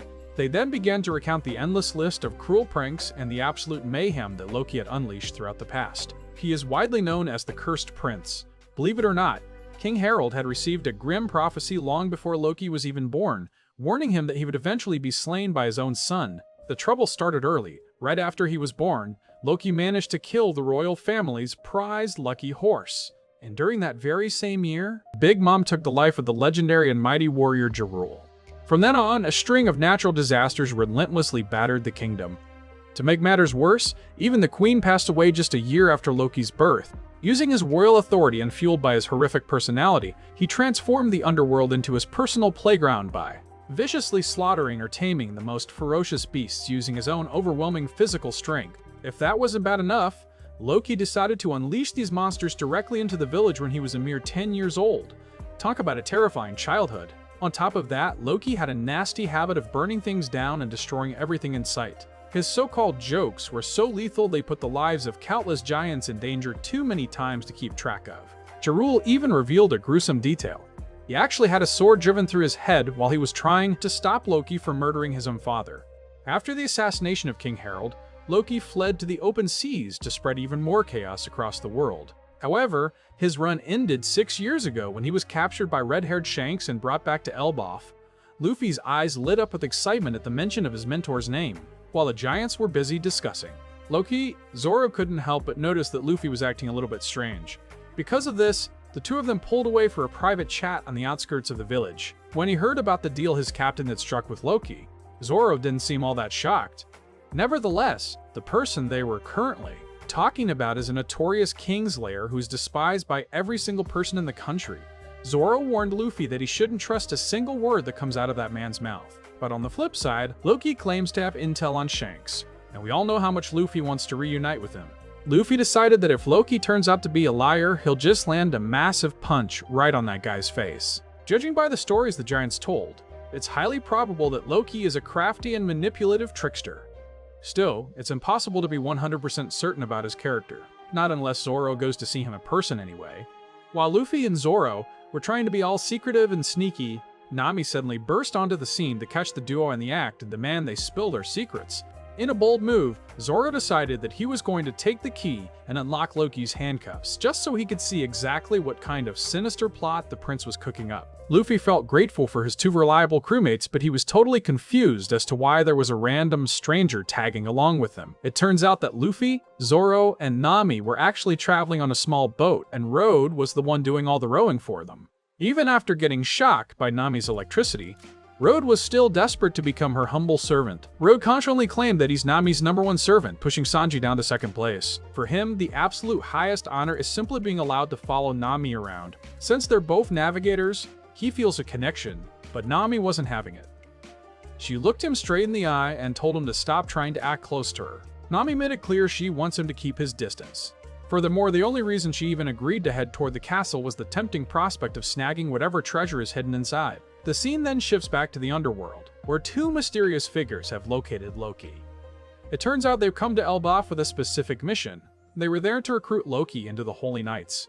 Loki just laughed it off and gave them a flat-out refusal, stating he had no desire to become a piece of trash like them. The prince questioned if they were celestial dragons, but he didn't get an answer. The man who looks remarkably like Shanks then asked his companion for an update.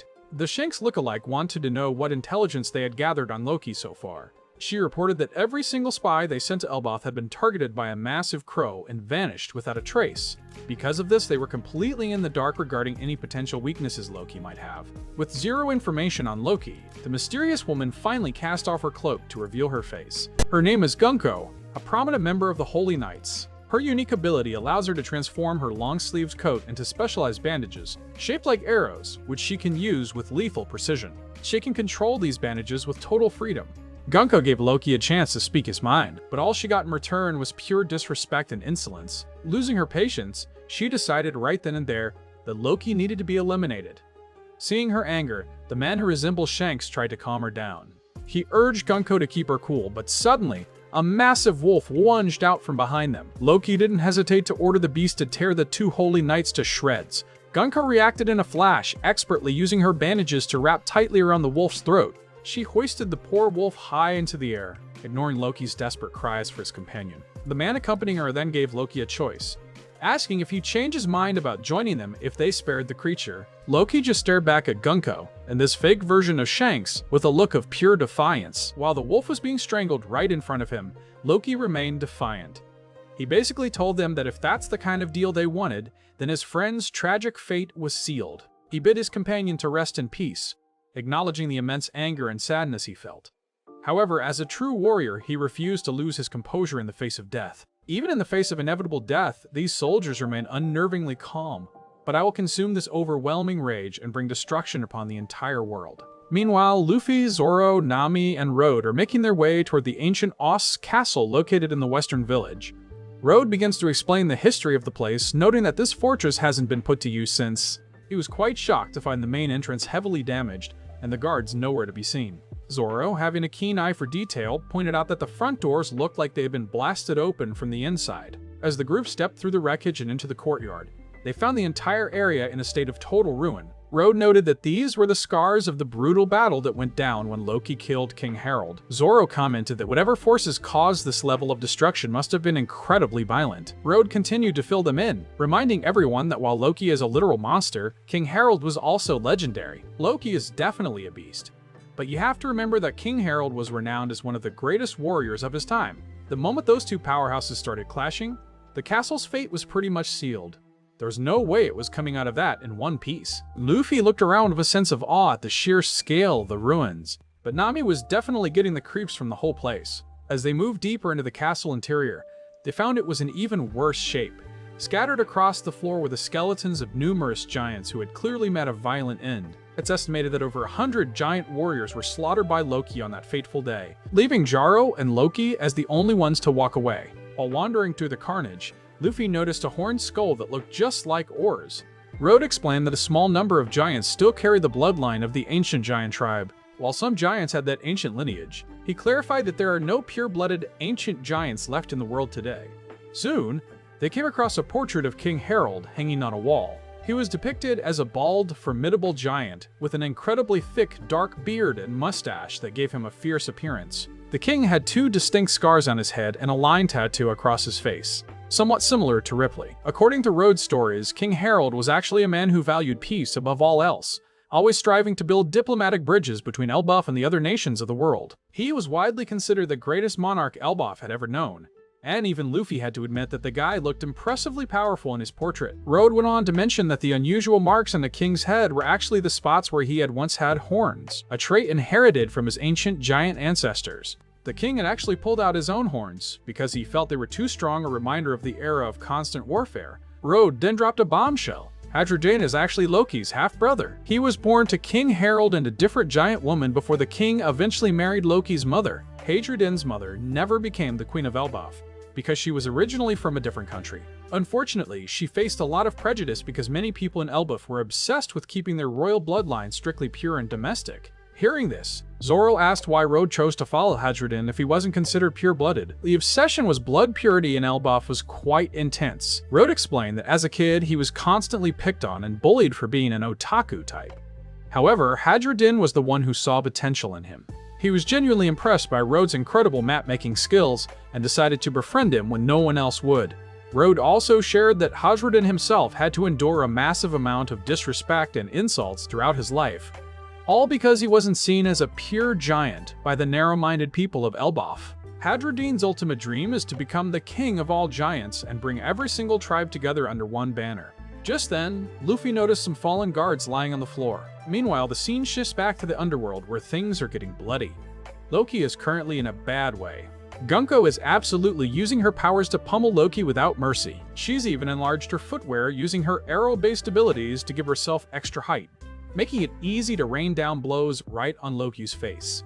She mockingly asked the prince if he had finally learned his lesson yet. The prince didn't show a hint of fear, stubbornly claiming that he hadn't actually lost. He was just currently unable to move. The fake version of Shanks then spoke up with a cold declaration, telling Loki that even if he could move his limbs, it wouldn't change the outcome of this fight one bit. Gunko looked down on Loki, seeing him as nothing more than a lowly giant who had been gifted a 1 in a million chance to ascend to godhood. She remarked that he was choosing a hard way instead of showing some gratitude for this amazing opportunity. She then started manifesting even more arrows from her legs, preparing for another round. These new arrows were designed to mark the exact trajectory her next attacks would take.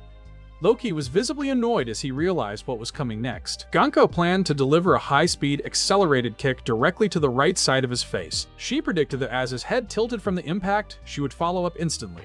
She would immediately launch a devastating uppercut with the same force.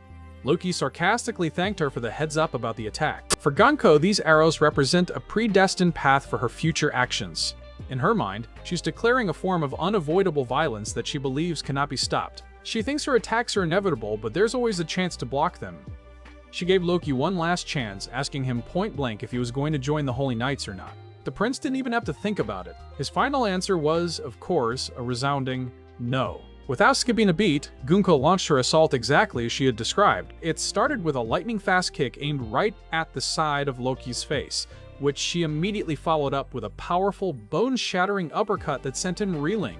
To effectively combat Loki's massive frame, Gunko constructed oversized boots and gauntlets out of her mystical arrows.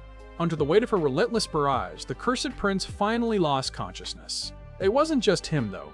Several other animals were also taken down by her arrows as they tried to protect their master.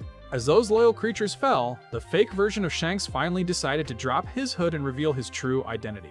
The mystery is over. This man is Fickerland Shamrock, the high-ranking leader of the Holy Knights, and the son of the new elder Fickerland Garling. Shamrock really does look exactly like Shanks, except he's missing the iconic eye scar and wears his long hair in a braid. Also, unlike the real Shanks, he's got both of his arms intact. He then turned to Gunko and informed her that their original plan was being scrapped, and they needed to contact Marie Joie immediately. He muttered about everyone being useless.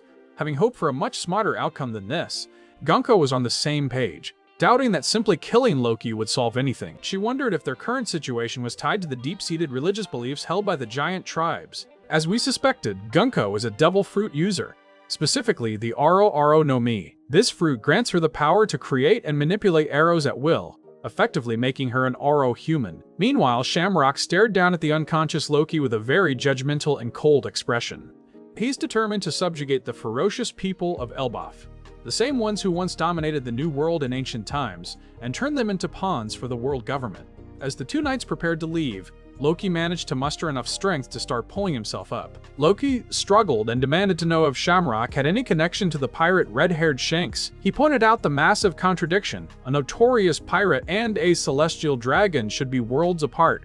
So why on earth do they share the exact same face? Shamrock dropped a major reveal, explaining that Shanks is actually his twin brother, though they were separated at a very young age. He mentioned that Shanks had actually returned to Marie Joie at some point, but apparently the pirate preferred the filthy, lower world. Loki found the whole thing quite ironic and amusing. He joked about now having a grudge against both of the red-haired siblings. The prince then made a solemn vow to get revenge for all of his fallen animal friends. Shamrock didn't take kindly to being threatened, and his anger began to flare up.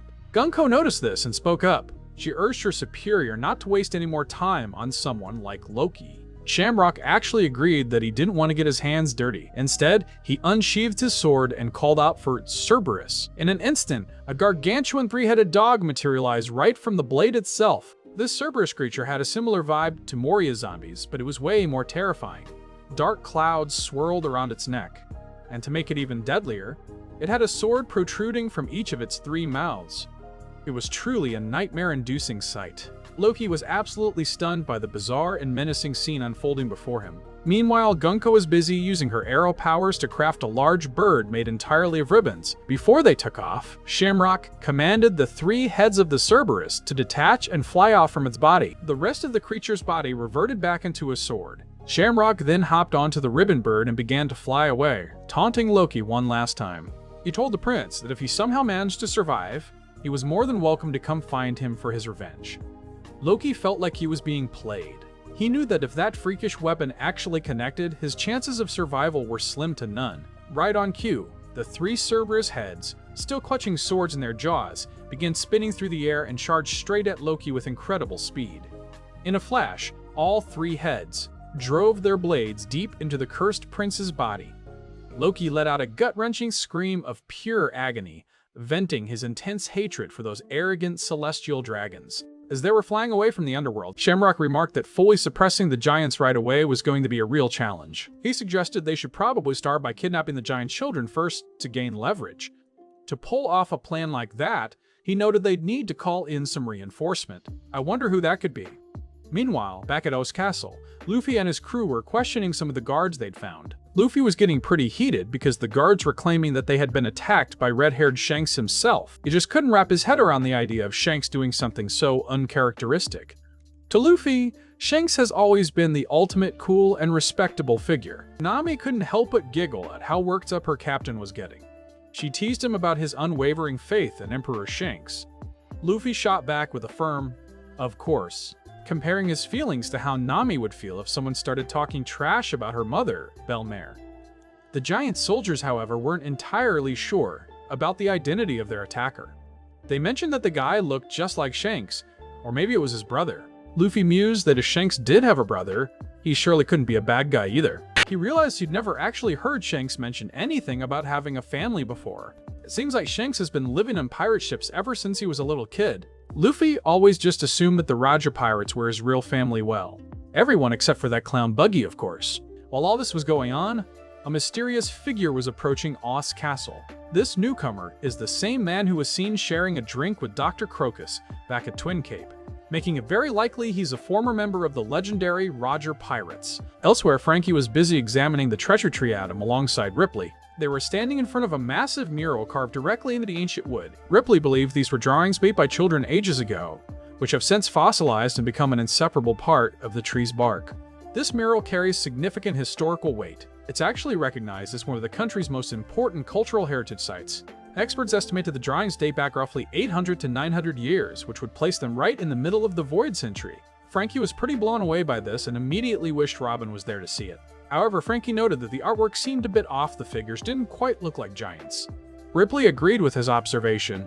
She explained that while the history of the giant race includes many conflicts with other races, there was never any record of them forming alliances or living together like this. This lack of historical precedent for such a union further supports the theory that the mural was simply the imaginative work of children. Switching scenes to the Seahorse School, we see some kids playing around. In the library, Saul brought out a very special book called Harley, which contains the sacred scriptures of ELBAPH, to show to Robin. It was an incredibly ancient-looking volume with a sun symbol embossed on its cover. Saul explained that while there are many different takes on the sun god, the figure of Nika and his legendary dance appear in myths found all over the globe. The Harley is divided into 3 distinct chapters, each representing a different world. The 3rd chapter is believed to be the world they currently inhabit, and its final section supposedly predicts future events. Robin was completely captivated and wanted to start reading the Harley immediately. Back at the mural, the treasure tree atom sits right in the center, splitting the artwork into two halves.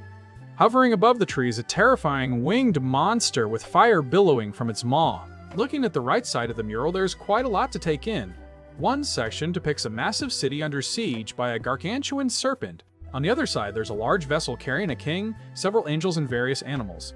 This part also features a prominent moon and people offering sacrifices. Now, the left side of the mural tells a different story, one of a monumental battle. It shows Nika locked in combat with a massive winged demon that's actually holding the sun. Fighting alongside the sun god are giants, samurai, members of the long-lost Moon Tribe and the Mink Tribe. Also present are a princess, merfolk with their sea creature companions, angels, a robot that looks suspiciously like Imyth, and a fleet of ships carrying humans. The Harley scripture describes it like this: "In the first world upon the earth, there was fire and humanity, consumed by desire, touched the forbidden sun. Slaves offered up their prayers, and the sun god finally appeared. But this angered the god of the earth.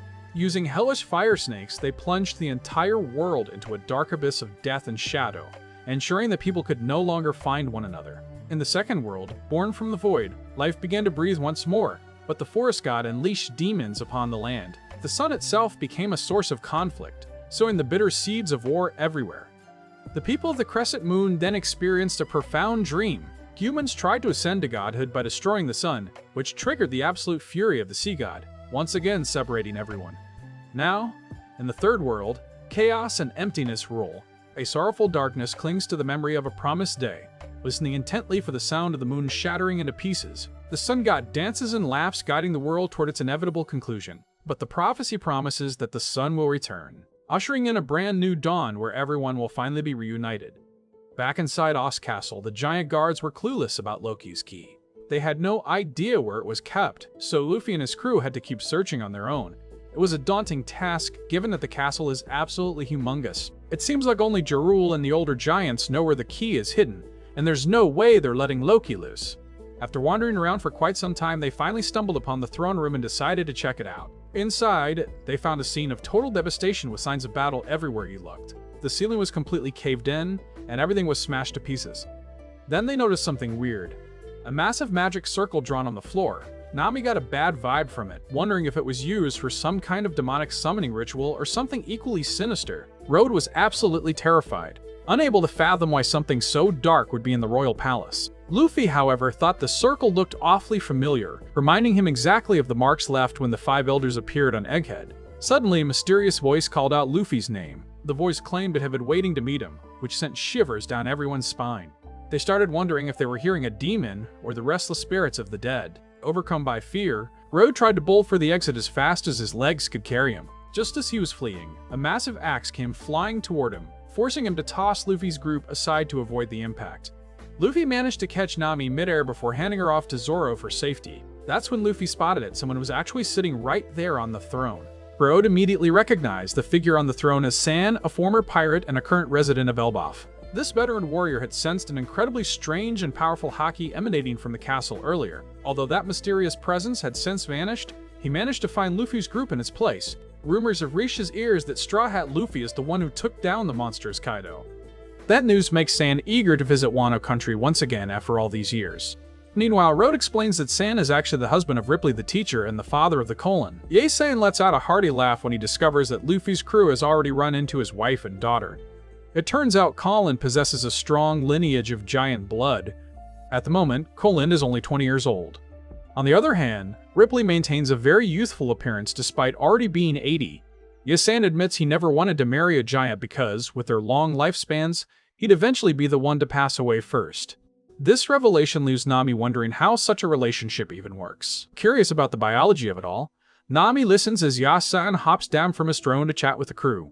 He firmly believes that love knows no boundaries and is completely free. Throughout history, various races have intermingled many times, including the Buccaneers and other unique tribes. It's often difficult for these mixed-blood individuals to survive, but in every era there are those who find a way to adapt. Noticing the old man's vast knowledge, Zoro grows suspicious and asks for his true identity. With a look of immense pride, he introduces himself simply as a messenger of love. Looking at him, Luffy can't help but imagine that Sanji might end up looking exactly like this when he grows old. Without wasting any time or hiding his intentions, Luffy straight up asks Gaban where Loki's key is hidden. Yasan seems to have a real taste for the chaos others cause. He asks Luffy if he truly understands what kind of monster Loki is and what he'd do if things went south. Luffy, being himself, says he'd just knock him out and lock him up all over again. Before red-haired Shanks captured him, absolutely no one was capable of stopping Loki. He points out that Luffy is incredibly overconfident, despite not knowing anything about Loki's powers or the potential destruction he could cause. Nevertheless, the warning seems to fall on deaf ears. Luffy and Zoro eventually just turn their backs and ignore Gaban because his explanation is getting way too long-winded. Nami tries her best to convince them to listen to the old man, but she has no luck. Gaban is initially shocked by the duo's attitude, but a smile creeps onto his face as he reminisces. He thinks back to his days with Roger and Rayleigh. Back then, Goldie Roger was always bored to tears by his crewmates' warnings. And in the end, nobody could ever stop him from doing what he wanted. Shifting back to the present, Gaban asks Road to shove that throne aside. The scene shifts to the village feast, where Oimo is chatting with Usopp and the others about San. He reveals that in the legendary Roger Pirates there were two specific members whose strength stood head and shoulders above everyone else. Aside from the Dark King, Silver's Rayleigh, there was another powerhouse. This man once escorted the Pirate King to a secluded mountain hospital for treatment.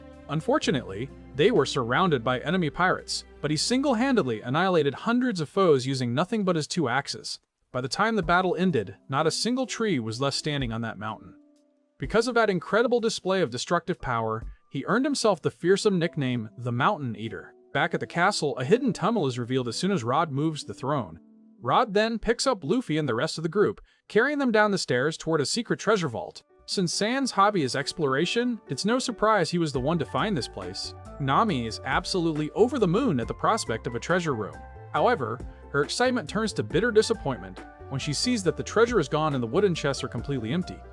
Heartbroken, she immediately starts pinning the blame on San. It makes sense that the place is empty, since the castle has been derelict for ages. Now, the only thing left is a single key sitting in the center of the room, an item so ominous that even the boldest thieves are afraid to touch it. Just as Luffy reaches for it, Gaban intervenes. Gaban leaps toward the key, shedding his cloak and hat. He warns that setting Loki free is a deed so reckless that even the most wicked villains wouldn't dare attempt it. Meanwhile, Oimo and Kashi continue their tale of the legendary figure who stood equal to Roger and Rayleigh. This man has been living on Elbaf for over 2 decades. To put it simply, Yasan is none other than Skopper Gaban, the left-hand man of the Pirate King himself. Right then, Gaban grabs the key and prepares to face off against Luffy. He's going to have to get past this living legend first. Luffy is visibly confused, not understanding why he suddenly has to fight Gaban. The Pirate King's former comrade continues to provoke and challenge the young captain. Accepting the challenge, Luffy jumps down to settle things. At the same time, Zoro recalls the stories about how incredibly powerful this man is supposed to be, realizing they are dealing with a real monster. Luffy stretches his arms out to snag the key, but Gaban dodges his attempts with effortless grace. This starts to get under Luffy's skin. He lunges at Gaban repeatedly, trying to grab the key, but finds himself completely unable to touch it. Gaban then coats the massive key in haki and strikes Luffy. Luffy barely has time to realize he's being hit with high-level armament haki before he's slammed into the ground. Road watches in a panic, desperately hoping that Gaban won't be too rough on him. Nami can also sense Gaban's overwhelming strength and shouts for Luffy to be careful. The Roverman crawls out from the debris looking absolutely furious, ready to get even with the eccentric old-timer. Gaban just casually remarks that Luffy's hat is quite nice. He even jokes that the straw hat suits Luffy much better than that clunky iron helmet. Luffy keeps swinging at Gaban, but the old man is far too agile. Luffy explains that the hat is a precious treasure Shanks asked him to safeguard, then demands the key again. Gaban laughs when he hears Shanks lent it to him, jokingly calling Shanks a stingy guy. This sets Luffy off because Gaban is misinterpreting the gesture. Luffy tells Gaban to keep his mouth shut if he doesn't understand the bond between him and Shanks. Suddenly, Gaban stuffs part of the giant key into Luffy's mouth, causing his head to comically take the shape of the key bit. Gaban then draws his twin axes, preparing to launch a serious assault on Luffy with a move called the Yaso Takaru. Luffy is stunned by the sheer pressure coming from those axes. Even Zoro is taken aback by the old man's power and warns his captain to move fast. Gaban unleashes a devastating sequence of heavy axe strikes that tear through the air. Luffy narrowly dodges the onslaught while Zoro steps in to block some of the force with his 3 blades. The sheer impact of Gaban's attack brings down one of the castle towers. Gaban notes to himself that Luffy seems to have some very capable nakama. Nami and Road are left speechless by the scale of the destruction. Luffy and Zoro decide it's time to get serious. Luffy triggers Gear 5, and his entire outfit, along with the axes around him, turns a brilliant, pure white. Luffy's iron helmet even seems to merge with his hair, giving him a horned appearance. Meanwhile, black lightning crackles around Zoro's 3 swords. They are both primed to charge. Gaban smiles with pure excitement upon seeing the sun god's true form. Outside, chunks of a castle are falling into the territory below. Luffy and Zoro launch a coordinated attack at Gaban, but instead of fighting back, the Pirate King's former left-hand man suddenly just gives up and surrenders. This unexpected move causes the duo to lose their balance and slam headfirst into the cliffside. Both Zoro and Luffy are steaming mad at being tricked. Gaban simply laughs it off as a joke, though Luffy is definitely not in a laughing mood. Gaban points to the key lying on the floor, which stops Luffy from attacking again. Road starts to tell Nami's group who Gaban really is, but Gaban silences him.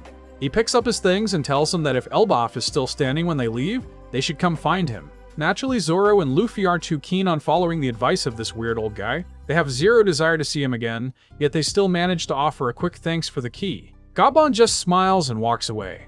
As he leaves, Gaban remembers the time Shanks visited him on ELBAPH. Back then, he told Shanks he wouldn't trust Luffy so easily. Shanks just smiled, knowing Gaban would probably do whatever he wanted when they finally met. At the Seahorse School, the kids tell Ash they saw a weird bird flying by, but it's already gone by the time she looks. It apparently vanished into a forest near the school. Shamrock is shocked to find that ELBAPH actually has a school system. Realizing there's a school makes their sinister plan even easier to execute. 2 Holy Knights then land on a massive branch. Gunko extends her hand and starts drawing a magic circle on the ground, preparing to summon their comrades. A bolt of black lightning suddenly strikes the center of the magic circle. To everyone's surprise, 2 more Holy Knights appear. The first is Saint Samur of the Safus family. Samur is lounging in a fancy armchair with a trunk of clothes nearby. He's busy talking to someone on a Denmushi. It looks like he was summoned before he even had a chance to get dressed properly. Currently, Samur is just standing there in a tank top and underwear. The second Holy Knight is Saint Gillingham of the Limosip family, who is appearing in a bizarre mythical Zoan hybrid form with a very strange body. Gunko turns away in embarrassment seeing Samur in his skivvies. He asks what she's doing at his place, before they both realize they've been transported to ELBAPH. Shamrock wonders why both were called when he only needed one. Gillingham explains that Shamrock has been ordered back to the Holy Land. Apparently things are getting difficult at the top, and the situation has shifted significantly since the reverie concluded. His presence back home is now deemed critical. Being vital to the Celestial Dragons, Shamrock must return. Samur wants to know the specifics of their mission on ELBAPH, a place the world government doesn't even recognize. He jokingly asks if they're just there to visit some old king's grave. The 4 Holy Knights look down at the Seahorse school kids from their high vantage point. Samur is finally in uniform and learns the plan is to kidnap the children and bring them to the Holy Land. It's a dark and cruel objective. Only those with a special mark can use the magic circle, so the rest will be taken away by ship. Shamrock flashes a wicked grin and suggests Gillingham use his unique powers to turn this kidnapping into a little game. Back with Road and Nami, they're leading the giant soldiers back to the village. Nami is still grumbling about the lack of shiny loot in the castle. Road has to quiet her down, worried the soldiers might take offense to her complaints. Meanwhile, Frankie and Ripley are touring the treasure tree Atom. Frankie is impressed by the scale of it all. Ripley explains that giants have lived atop this massive tree for ages, and it holds a very deep and rich history for their people. Frankie notices a giant branch that has been completely severed. Ripley tells him that a village called Haugen used to exist right on that branch. However, a freak lightning strike changed everything in an instant. The lightning set the village ablaze, and since these ancient branches are so flammable, the fire was impossible to put out.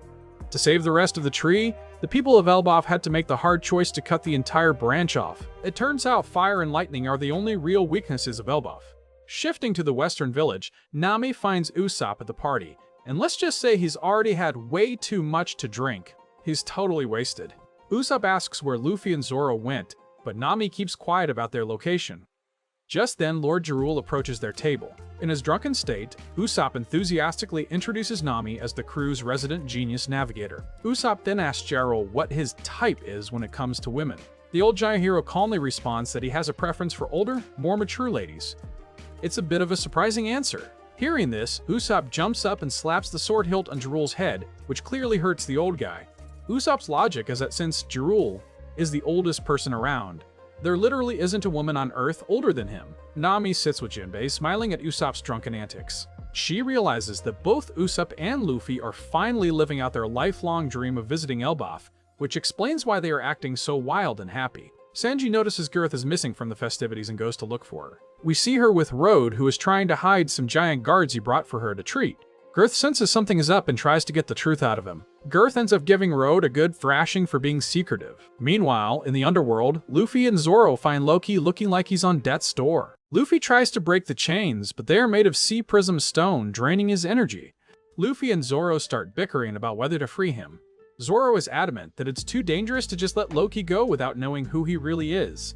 He wants to talk to the prince first, to gauge his personality. Zoro walks up and kicks Loki right in his wound to see if he's faking. Loki lets out an agonizing scream, proving that his injuries are very much real and not just some act to gain sympathy. Luffy thinks Loki is about to kick the bucket, but Zoro coldly says that if he dies, it was just his fate. Zoro's being quite the tough guy here. He eventually agrees to unlock the main chains, but decides to leave one cuff on Loki's ankle. Luffy wants to go get Chopper, but since Saul's library is too far, he suggests finding a local village doctor instead. However, doing that would alert the giants that they're trying to help the prisoner, which could get them kicked out of Elbaf. Luffy doesn't seem to care about the risk and insists on finding a doctor. He also mentions needing to find some meat, believing that no one can truly recover from injuries without a good, hearty meal to recharge their energy. Zoro eyes the defeated beasts near Loki and suggests eating them. This makes Luffy furious. He considers those creatures his friends and refuses to eat them, stating he'll go hunt something else up on the mountain instead. Zoro tries to argue that meat is meat, but Luffy isn't having it. He stands firm on not eating his friends. Zoro finally gives in and apologizes before they both head toward the village together. As they approach the village, Luffy hears a noise from above. It's Hazarden and his crew, including Sanji, falling from the sky in a cloud boat. They were rushing down to stop Luffy and Zoro from doing something reckless. Hadjerdin had heard the news from Road and took a literal dive to intervene. Because they were in such a hurry, their descent was totally out of control. Seeing them falling, Luffy inflates himself into a giant balloon to cushion their landing. Hadjerdin is moved to tears seeing Luffy, but the cloud boat bounces off Luffy with such force that everyone except Girth and Sanji get sent flying. Hadjerdin's crew ends up pretty banged up after that rough landing. Despite being injured, they are incredibly grateful to Luffy. They know for a fact that falling from that height would have been certain death if he hadn't stepped in to save them. Hadjerdin then begs Luffy not to release Loki. He warns that the prince is utterly ruthless and beyond redemption. A man who wouldn't hesitate to kill someone he called a friend just the day before. Loki is branded an enemy of the world. Hadjerdin has known him since childhood and warns that anything convincing Loki says is likely just part of a dark scheme.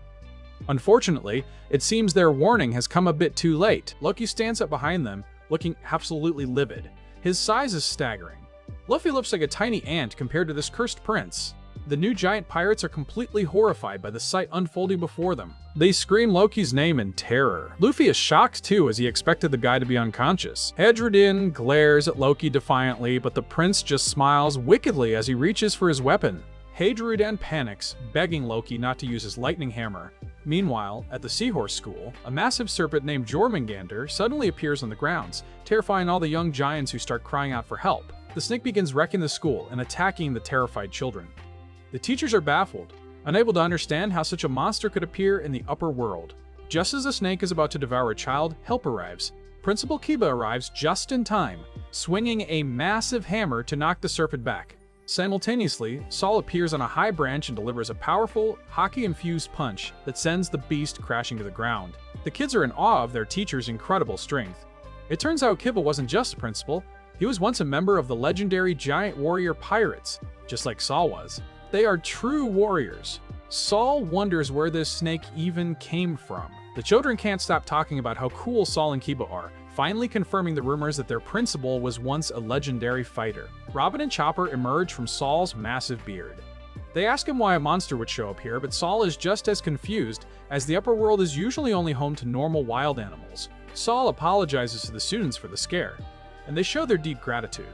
However, more strange incidents are popping up. A PE teacher named Wolf has been attacked and is covered in serious wounds. Despite his injuries, W manages to tell Saul that Inva and several others have mysteriously vanished without saying a word to anyone. The situation at the school is rapidly spiraling out of control.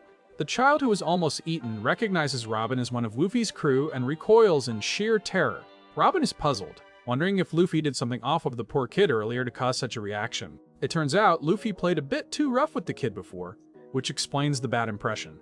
Saul prepares to head out to investigate, but W warns him to be extremely cautious and specifically tells him not to touch the children. Saul asks where the missing kids went, and he's told they're out on the beach. Strangely enough, they all seem to be fast asleep and won't respond to anyone. We then see a line of giant children walking toward the shore in a trance. It's revealed that one of Gunko's arrows is leading the sleeping kids.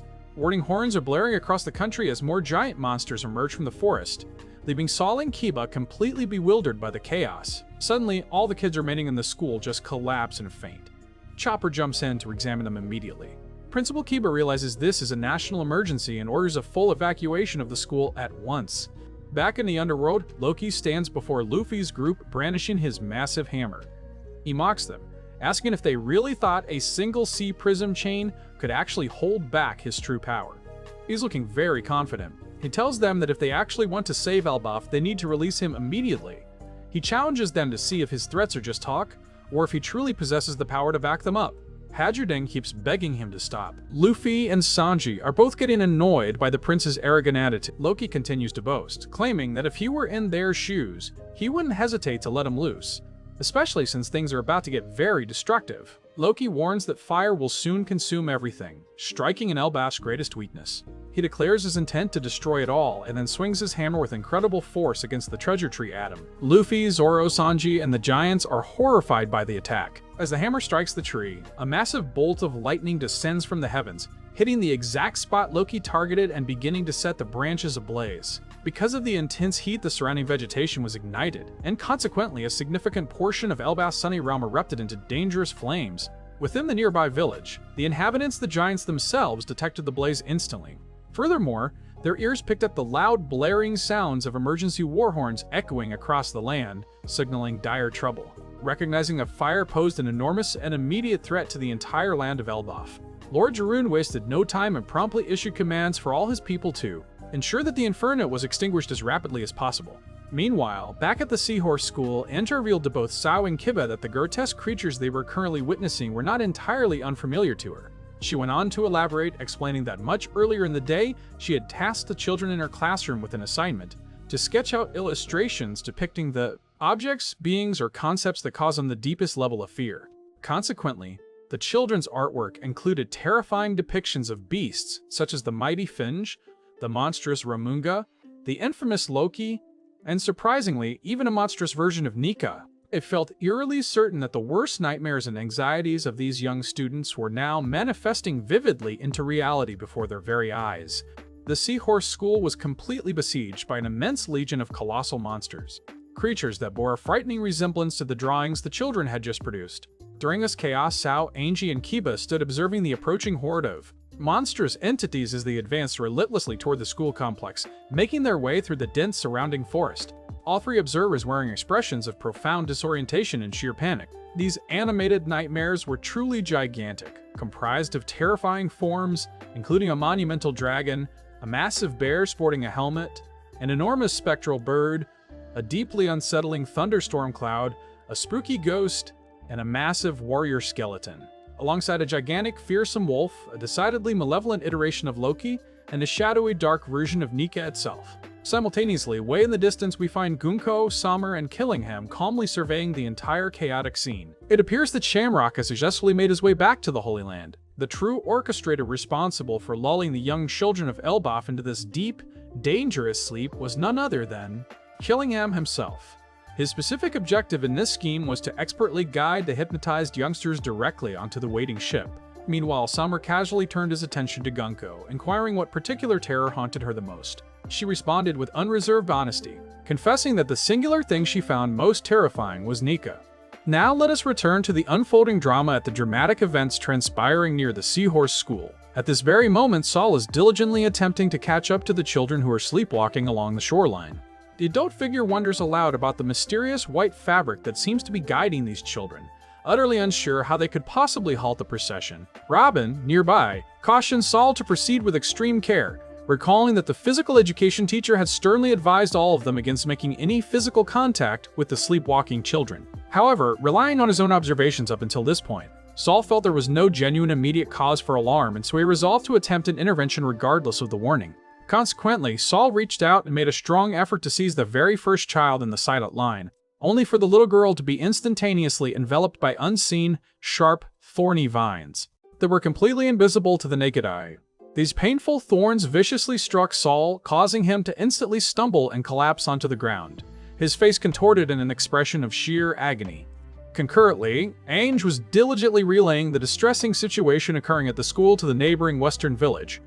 The citizens of Elbaf, alongside the Straw Hat pirate crew, were thrown into considerable panic and bewilderment upon hearing this terrible news. Nevertheless, it must be noted that quite a few individuals hadn't yet grasped the full gravity and seriousness of the unfolding events, as they were still deeply immersed and happily reeling from their state of heavy intoxication. A prime example of this irresponsible behavior was none other than Lord Jarul, much to Nami's extreme irritation and frustration. Immediately, the giants residing in the village swiftly dispatched their dedicated firefighting team with the specific purpose of extinguishing the dangerous blaze. Tragically, the moment they steered their cloud-cruising vessel into the periphery of the forest, the ship was viciously annihilated by enormous, shambling zombie figures creatures that were clearly manifestations of the children's powerful imaginations. This incredibly disturbing scene left Lord Jarul and indeed every other giant within the village absolutely stunned and profoundly disturbed.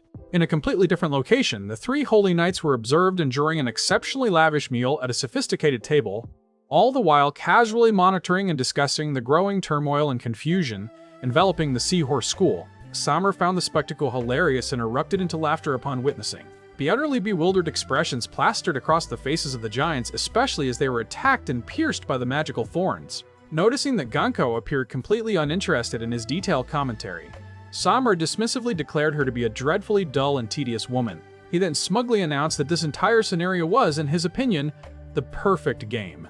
He predicted the parents would instinctively clasp their children tightly to their chests, utterly disregarding the sharp piercing thorns that were actively impaling both them and their offspring. When these children inevitably awakened, Samar gloated, they would immediately be greeted by the harrowing sight of their own parents dying, causing them to scream in sheer terror. It was revealed that Samar's sinister abilities stemmed from the Iba Nomi Devil Fruit, the Thorn's Thorn Fruit. This power granted him the terrifying capability to meticulously control those thorny vines.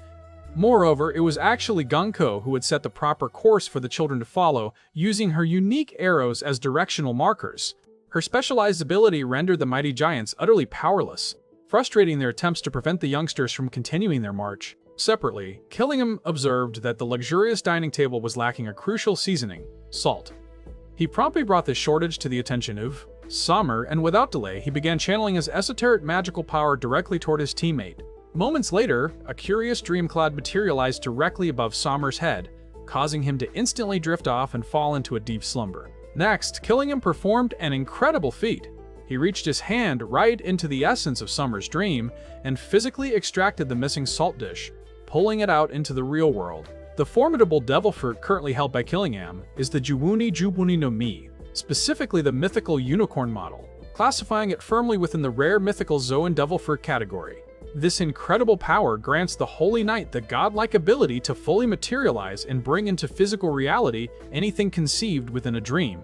It was this power that Killingham utilized to fabricate and summon forth the enormous horde of fearsome gigantic monsters currently roaming inside the forest, all directed toward attacking Elbaf. Based on the intelligence that Killingham had managed to collect, the magnificent ship belonging to the giant warriors was presently anchored deep within the village perimeter. These warriors apparently employed a specialized tool to expertly draw beautiful rainbows across the sky, and they subsequently utilized these constructed rainbows as a pathway for travel and swift movement. This particular technique was undeniably quite remarkable and unique. In order for the three Holy Knights to successfully make their return journey back to the Holy Land, they would need to utilize the same rainbow path. Meanwhile, Ganko reacted with childlike delight when she sampled Killingham's food, clearly finding it exquisitely delicious. Killingham took a moment to explain that this particular type of cuisine was meticulously extracted directly from dreams. While incredibly flavorful, it lacked the nutritional value and energy provided by actual, tangible sustenance. Samar then began complaining, finding the whole game dreadfully dull, asserting that at the children's current pace, They could have simply delivered the youngsters to the ship with minimal effort. Ganko, however, casually encouraged Samar to simply loosen up and amuse himself. She revealed that she had personally spotted the pirate ship belonging to the Straw Hat Grand Fleets, Ganko floating nearby on the cloud sea, strongly suggesting that significant trouble and complications were undoubtedly about to erupt. Curiously, the sleepwalking giant children were currently marching directly toward the raging fire, which was a deviation from the established plan set forth by the three holy knights. Nevertheless, Samar noted sinisterly that even if these specific children perish in the flames, their powers would simply seek out and indoctrinate other children to replace them. The focus now shifts dramatically to the underworld, where Loki, the cursed prince, was aggressively attempting to intimidate everyone present, vehemently demanding that his restraints and sea prism stone chains be immediately removed. In response to this blatant threat, the new giant pirate crew collectively and decisively drew forth their formidable weapons, clearly ready and willing to engage in combat against the menacing figure standing before them, whom they perceived as a dangerous monster. Sanji then questioned Luffy, asking precisely what he had done to provoke the cursed prince. Luffy defended himself, stating he was merely trying to render aid to Loki, who was severely wounded. He expressed disbelief, noting how incredibly quickly Loki had turned his back on their assistance. Hadradin made a sincere effort to negotiate and reason with his belligerent younger brother. Zoro advised Hadradin not to be easily swayed or fooled by Loki's manipulative words.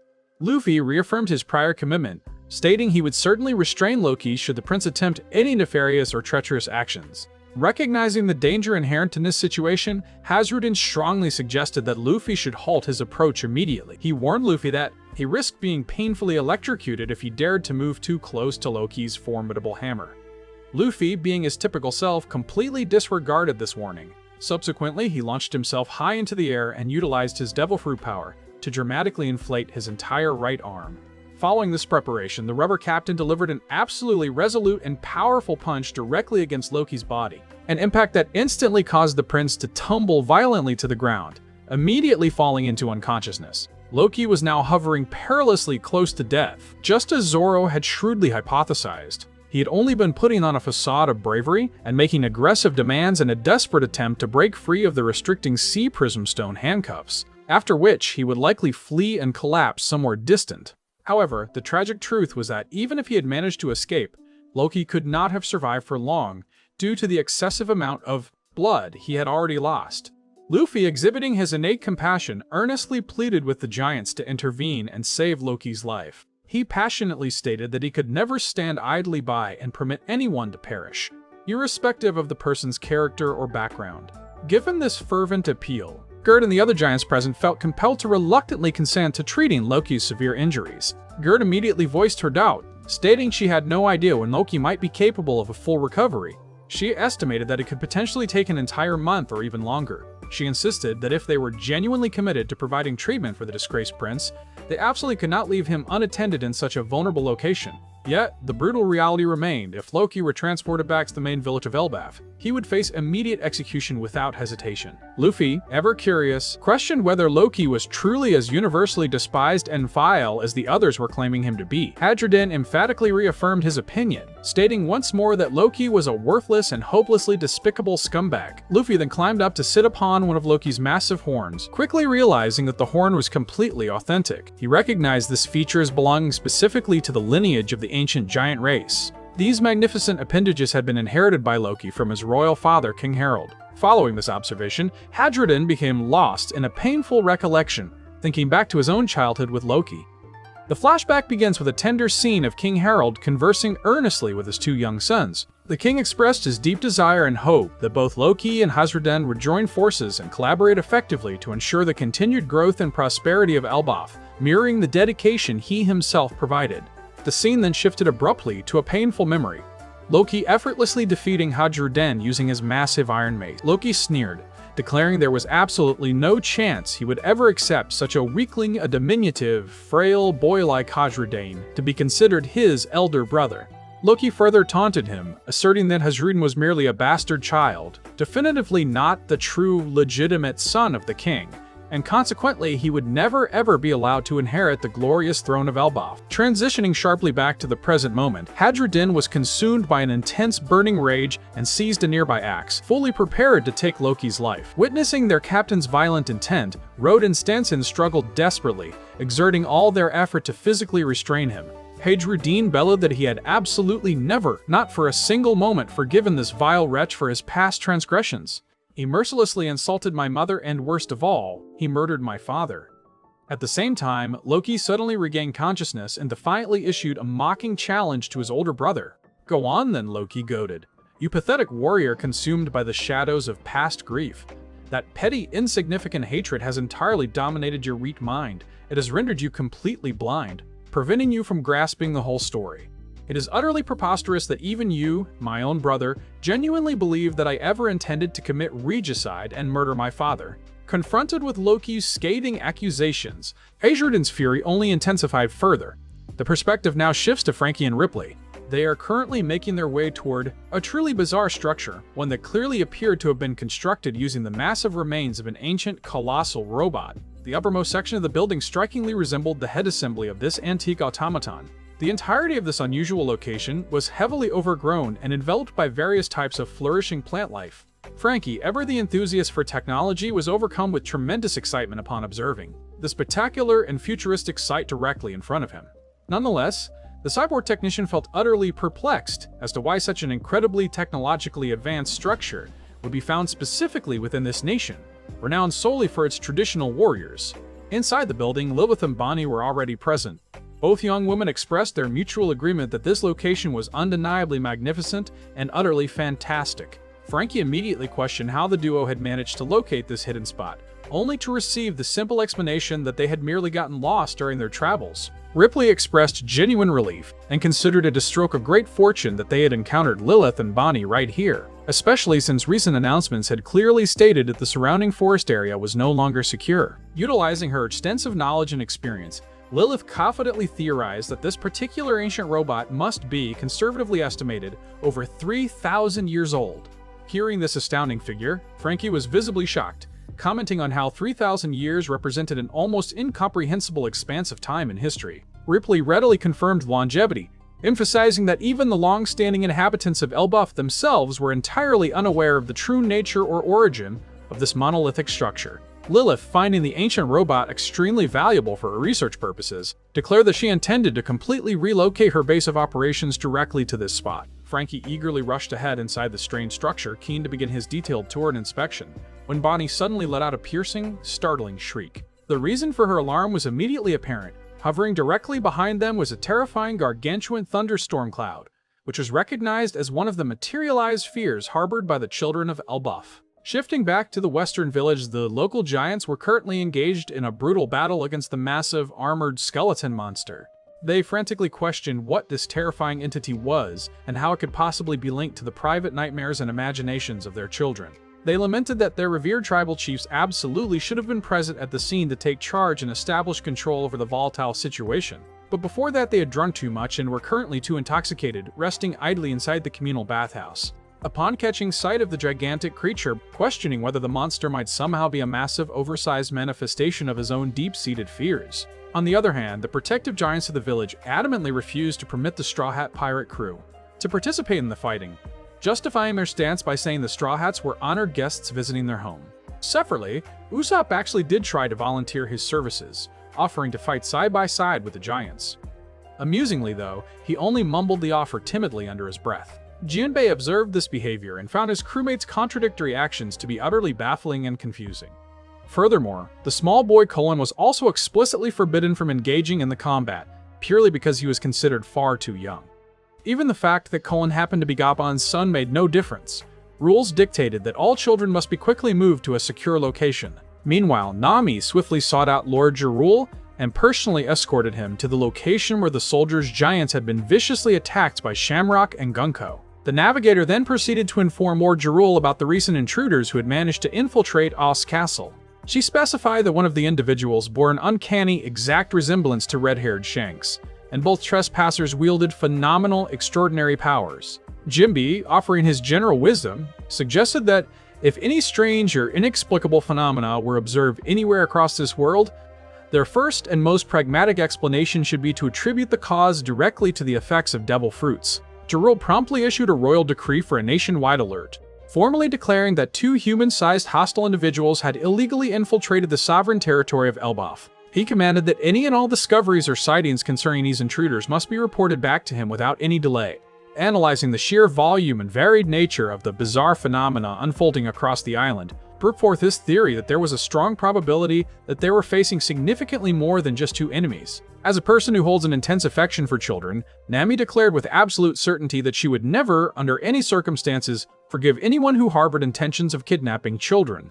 Usopp expressed confusion, wondering what possible demands these kidnappers could make of Elbaf after resorting to such utterly despicable and cowardly tactics. The Straw Hat crew indicated their earnest desire to offer assistance to the struggling giants. Despite this clear intent, Lord Jarul resolutely maintained his stance, strictly prohibiting the Straw Hats from getting involved in this particular conflict. He issued an absolute command for the Straw Hat crew to retreat immediately to a designated secure location for refuge, while simultaneously sending out an urgent, immediate summons for the revered warriors, Dory and Brogy. Following this, the members of the Straw Hat crew pulled aside to engage in a private strategic discussion. Jinbei offered his assessment, proposing that if the enemies were in fact human-sized, then the crew should definitely proceed to deal with them in collaboration with the capable warriors of Elbaf. Usopp quickly voiced his wholehearted agreement with this practical suggestion. Their initial priority, they concluded, must be to locate the actual human-sized perpetrators who had infiltrated the island.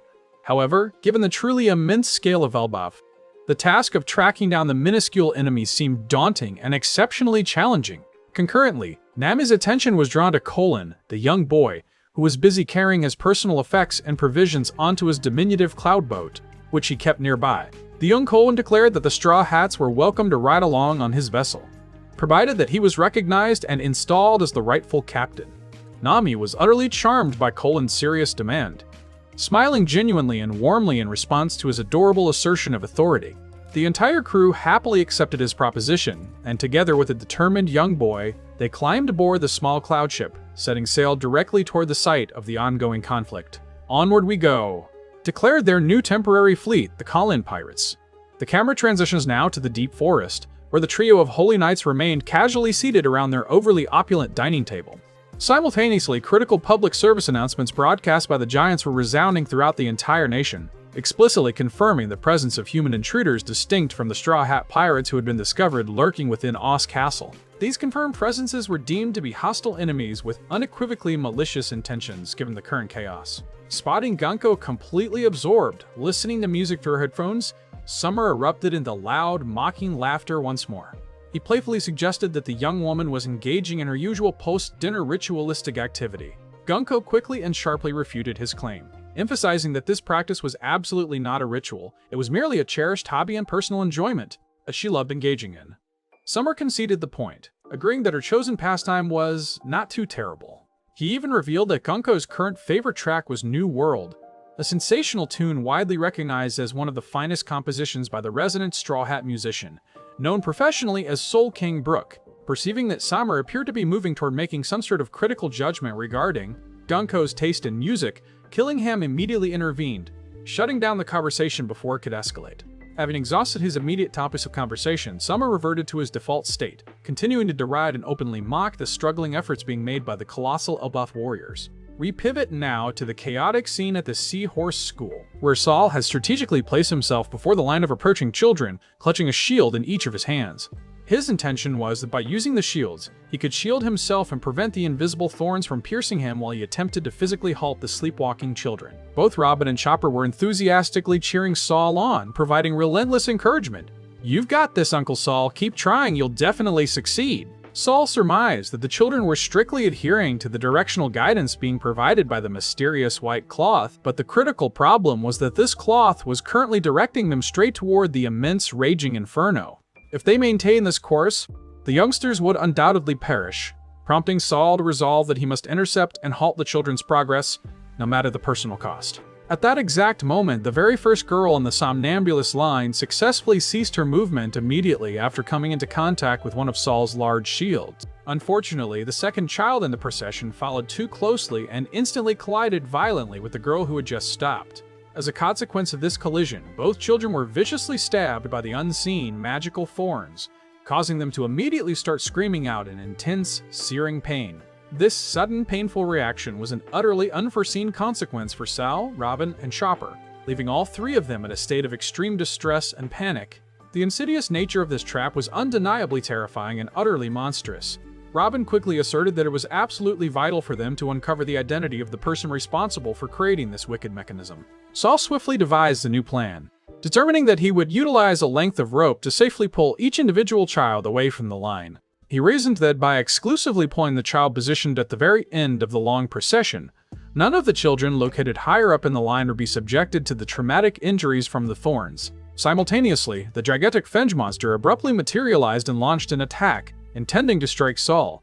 It became clear that the manifested monsters were actively serving as vigilant guardians for the children, preventing any third party from interfering with their hypnotic march. Back at the Seahorse School, teacher Ainge received an urgent message reporting that the appearance of these nightmare monsters was not isolated to the Western Village. They were actively manifesting in numerous villages across the entirety of Elbaf. This necessitated finding the malicious culprits responsible for this chaos and bringing the entire terrifying ordeal to an immediate halt. Returning to the Western Village, the Giants were enduring an incredibly difficult struggle, but they successfully managed to defeat and dismantle the massive skeletal monster. Just as they caught their breath, an even greater number of monstrous entities suddenly materialized and aggressively attacked them. Noteworthy among the new arrivals were a terrifying fire-breathing dragon and a gigantic, playful-looking ghost. The brave giant warriors were clearly becoming fatigued and rapidly losing their stamina. Realizing they were unable to adequately protect the village, they regrettably decided that their only viable option was to strategically find a way to retreat from the battlefield. Moments later, the legendary giant warrior pirate crew made their magnificent entrance into the forest, arriving aboard their grand ship, the Gris Eric. Dorian Brogy quickly annihilated 3 of the monsters with a single powerful signature attack. This devastating move was their combined technique. Hakoku, the Land of the Conqueror. Gaban was also aboard the magnificent vessel alongside the giant warrior pirate crew. He held a formidable axe firmly in one hand, while clutching a large bottle of sake in the other. It was clear that Gaban was thoroughly prepared and eager to engage in the impending combat. Brogy offered a sincere apology to everyone present for their delayed arrival, explaining that he was late. He grimly noted that, although it was wasteful, he had already violently expelled all the alcohol he had consumed. Dory confidently announced that the venerable giant crew would take full responsibility for eliminating every single monster. He advised all others present that their utmost focus should now be directed toward protecting the children.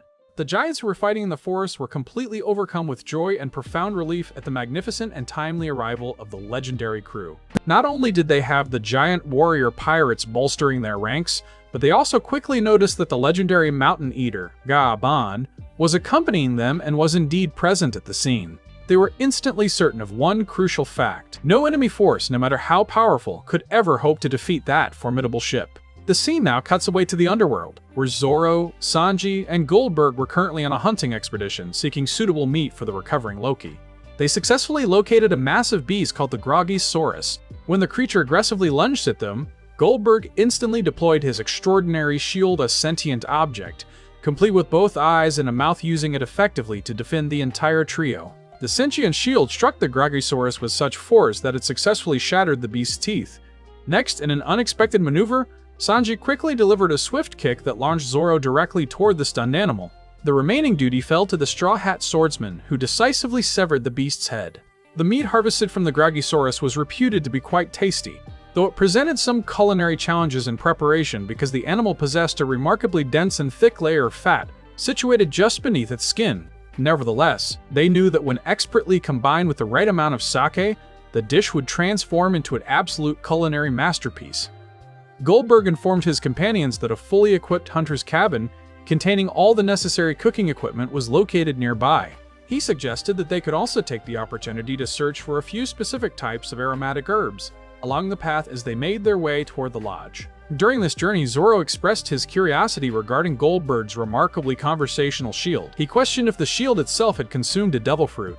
Goldberg patiently explained that his shield was named Nash. Nash achieved the state of being a homie during a fierce battle fought by his father, fighting against the formidable Big Mom 63 years prior, specifically during the Winter Solstice Festival. Therefore, Nash was created utilizing a method strikingly similar to how the Cloud Homie Zeus was brought into existence. Goldberg voiced his considerable surprise upon learning that the former highest-ranking commander of the Homies had somehow ended up serving as a subordinate to the navigator of the Straw Hat Pirates. After this brief interruption, the three hunters diligently resumed their trek, carrying their valuable spoils of the hunt back toward their main rendezvous point. Meanwhile, Loki was attempting to explain to Luffy and the surrounding group about the two specific Holy Knights who had launched the earlier attack against him. Hajradin skeptically questioned whether Loki had perhaps instigated some kind of feud or conflict with them previously, perhaps while Loki was aggressively causing trouble outside of the borders of Elbaf itself. The arrogant prince immediately scoffed at the suggestion, vehemently stating, "Don't be utterly foolish. If I possessed the kind of freedom and reach required to travel far enough to encounter those specific men, I assure you, I would already have been crowned the ruler of the entire world." At that precise moment, the hunting trio successfully returned, proudly presenting the highly nutritional Grogusaurus meat they had secured.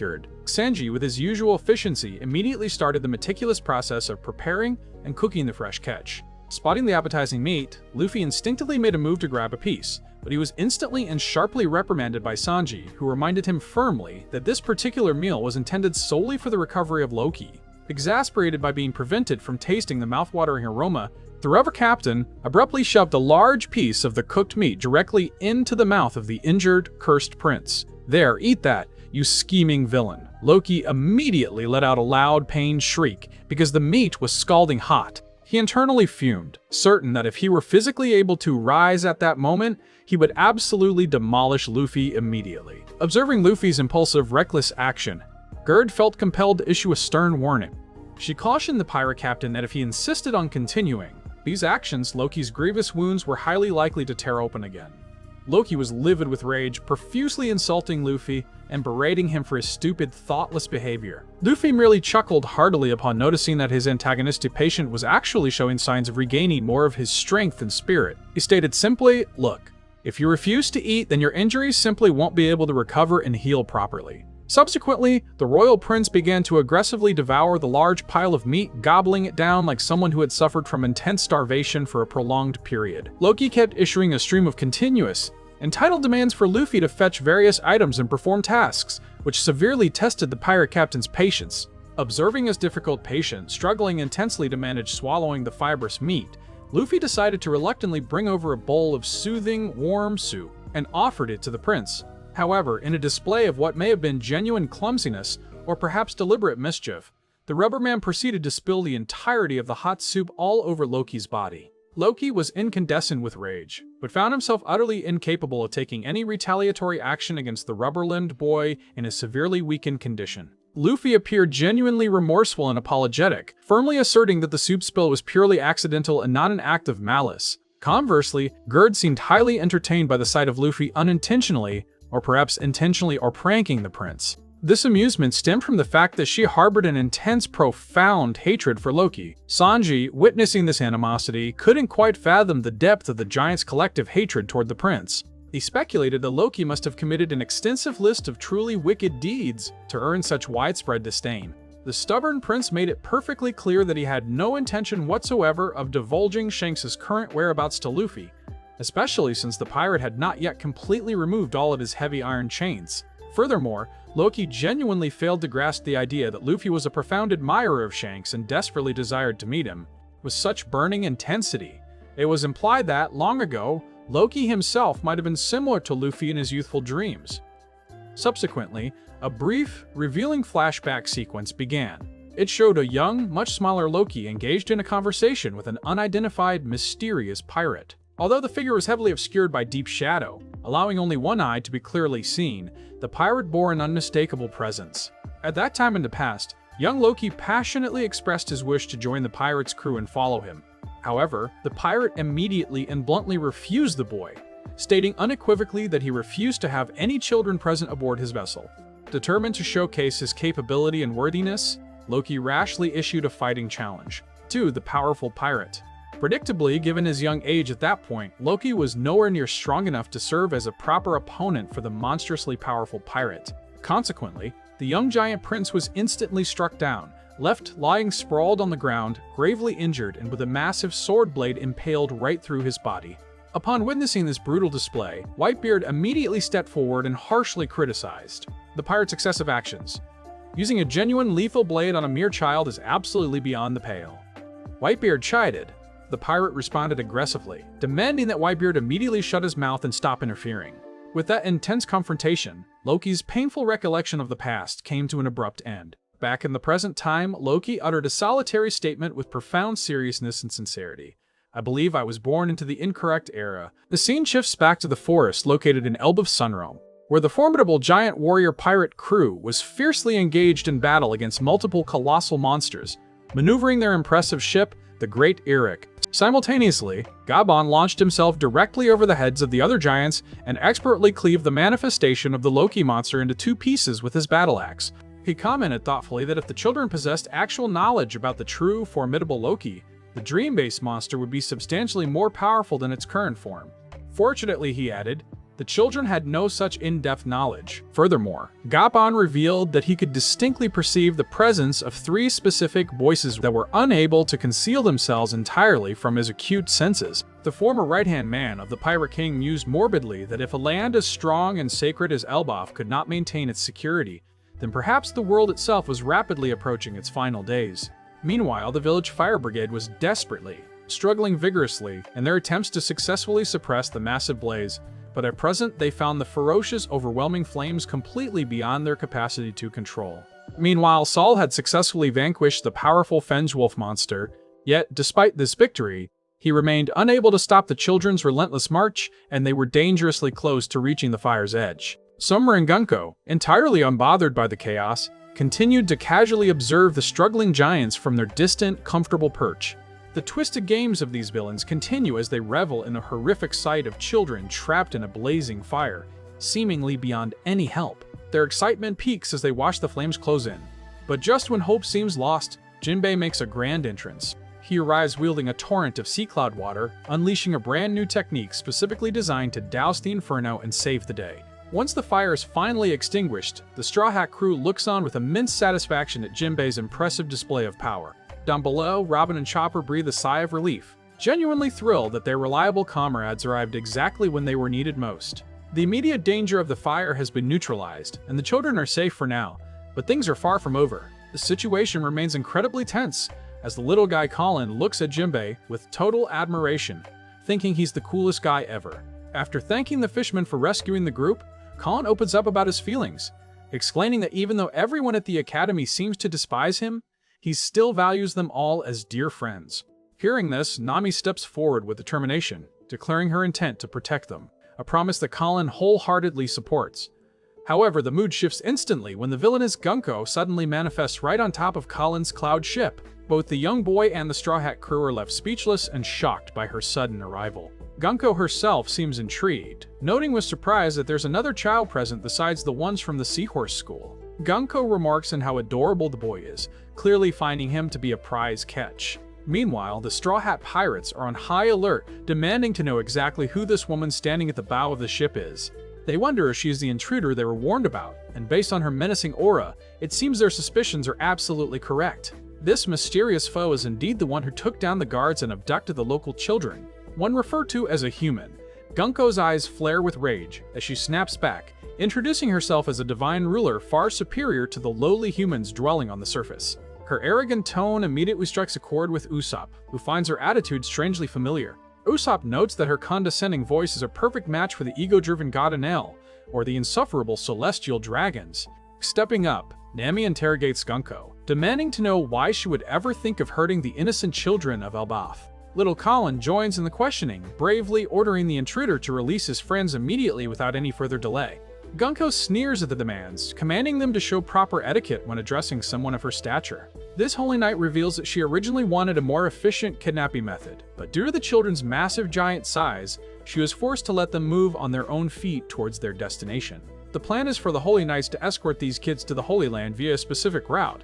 Meanwhile, in another part of the battle, Frankie successfully neutralizes a massive thundercloud using a powerful laser beam. This feat of high-tech weaponry leaves Ripley, Lilith, and Bonnie absolutely mesmerized and excited by the raw power on display. Switching back to the ship where the Straw Hats are facing off with the intruder, Jinbei listens carefully to Gunko's words. He concludes with absolute certainty that the woman before them must be a celestial dragon, which explains her insufferably haughty and arrogant demeanor. Is that same classic attitude they've encountered with the world's so-called nobility. The crew suspects that Gunko's rank might actually be even higher than a standard celestial dragon, possibly identifying her as one of the legendary Holy Knights. Usopp doesn't hold back, shouting right in her face and accusing her of kidnapping the kids just to turn them into slaves.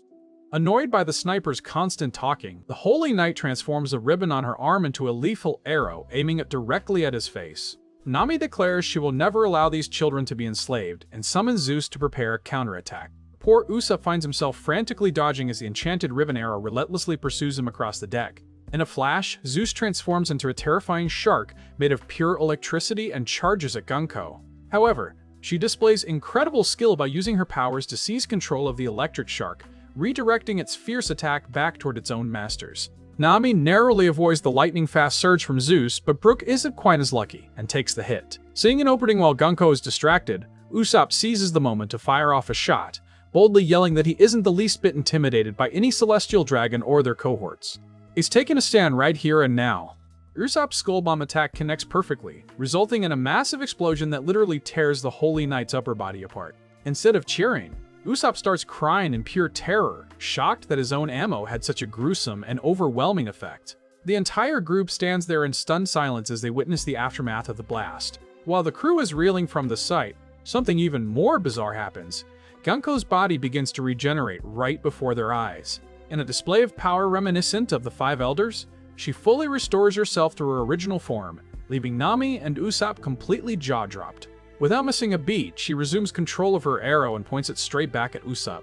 Sensing their teammate is in grave danger, Jinbei and Brooke step up to the front line to engage the enemy and shield Usopp. Through this exchange, they begin to deduce the secret mechanics behind her homing arrow. Meanwhile, in a different part of the island, the giant warrior pirates are still holding their ground and maintaining the upper hand against the nightmare monsters. As for Luffy and Loki, they've eaten so much that their stomachs are bursting, leaving them completely immobilized and unable to join the fight.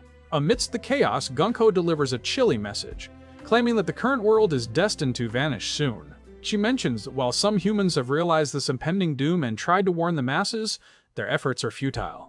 It is far too late to halt the coming catastrophe. No one can stop the massive tectonic shifts that are about to occur.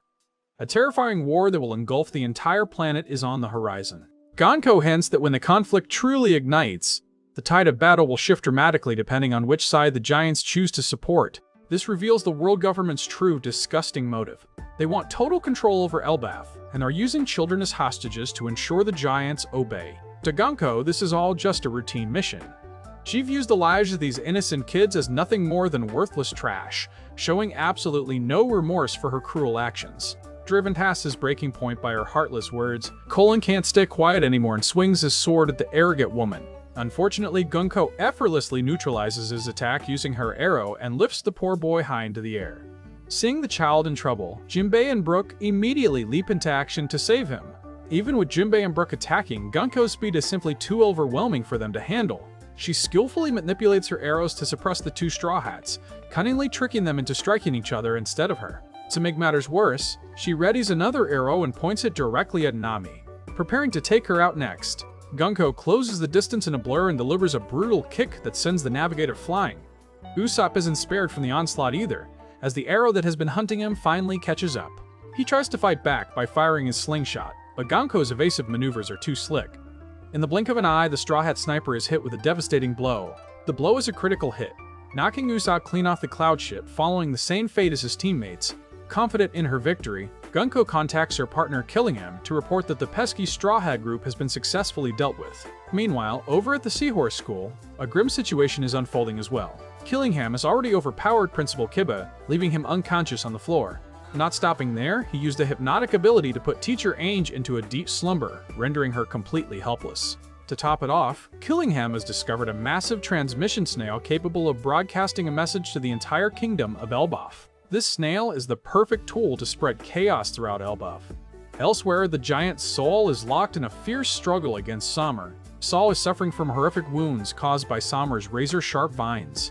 Despite his pain, Saul whispers a warning to Robin and Chopper, telling them to stay hidden deep within his beard and to not reveal themselves under any circumstances. He begs the duo to watch over the children as he realizes his own strength is fading. Finally, the mighty giant collapses to the ground, much to the sadistic delight of the Holy Knight Sommer. The villain mocks the giants, claiming that institutions like schools and libraries are useless trash in Elbaf and must be utterly destroyed. Sommer argues that since Elbaf's people are warriors, they should focus only on combat. He reminisces about the era when giants shook the foundations of the world with their true power. stating that the world government intends to turn the entire race into their personal mercenaries. He then tauntingly addresses King Harald, asking if he agrees with this fate. That King Harald really messed things up this time, didn't he? Before the collapse, Saul had specifically warned Robin and Chopper to stay hidden because he knew exactly who these enemies were. He explained that these holy knights possess essentially immortal bodies, making them nearly impossible to defeat in a direct confrontation. Saul's advice was to wait patiently for a better opening to rescue the kids. Meanwhile, Gunko has successfully rounded up the Straw Hats and bound them tightly together. Summer wants to drag them all back to the Holy Land as prisoners, but Killingham isn't on board with that plan at all, seeing it as too much of a hassle. Killingham is smart enough to know that messing with the crew of a Yonko like Luffy is a recipe for disaster. He argues they should just finish the job and leave. On the other side, Nami is fuming with frustration, feeling powerless as she watches Colin and Saul being targeted and captured without being able to lift a finger to help them. In her panic, Nami even lashes out at Jinbei, questioning how he could let this happen since he's the strongest fighter among them. Jinbei, ever the voice of reason, tells Nami to keep her cool. He explains that they need to carefully analyze the enemy's strange abilities if they ever want to find a way to break free.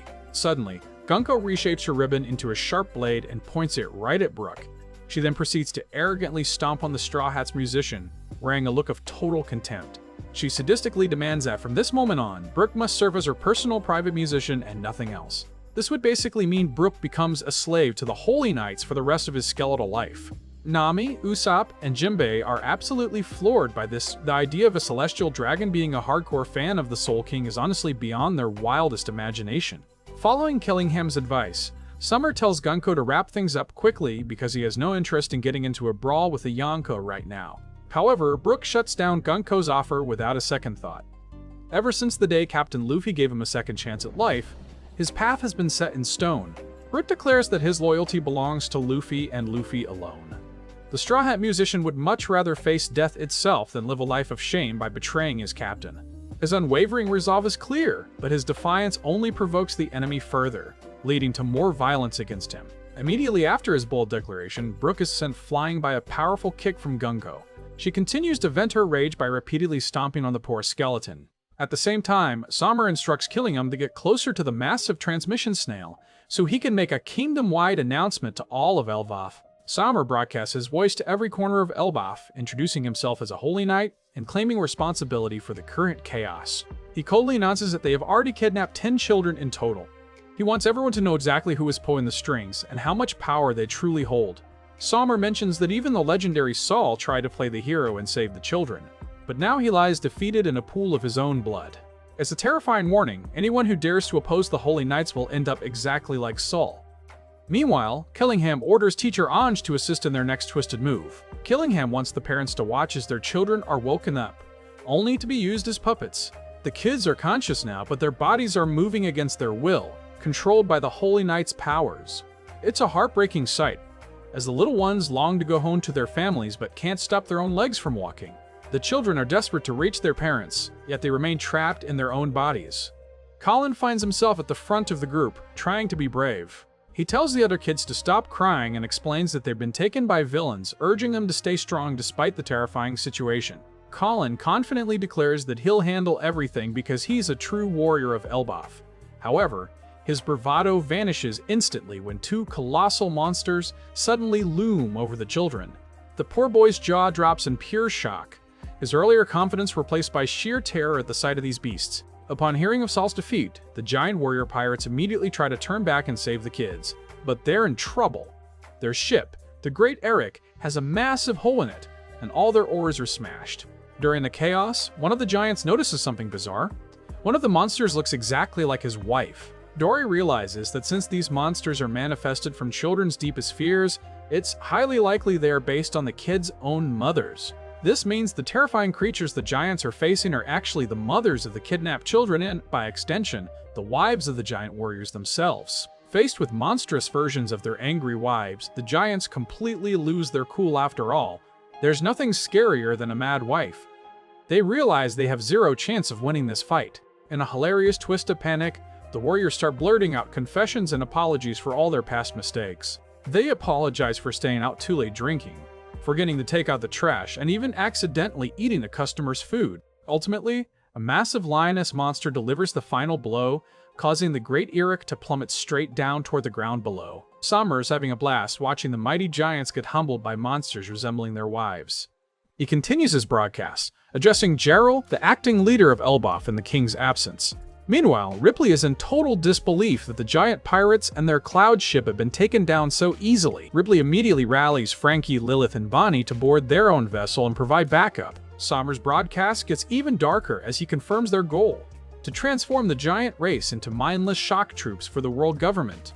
He explains that kidnapping the children was a calculated test to see if the giants would submit. The identities of the 10 captured children are finally revealed to the world. Their names are Yelva, Skardi, Olav, Karin, Mag, Ronia, Bjorn, Johanna, Bent. And of course, the young boy who showed so much heart, little Colin himself. It's a diverse group of kids whose lives are now hanging by a thread. While this is happening, Ripley's team reunites with Gaban and the rest of the giant warrior pirates. Ripley is understandably sick with worry about her son being held hostage. However, Gaban takes a different view, feeling a deep sense of fatherly pride knowing that Colin is stepping up to protect his friends. Summer continues his rant, claiming that Elbaf's school and library are pointless distractions that have no place in a warrior culture. He demands that the giants burn both buildings to the ground immediately, as a sign of their absolute loyalty to the world government.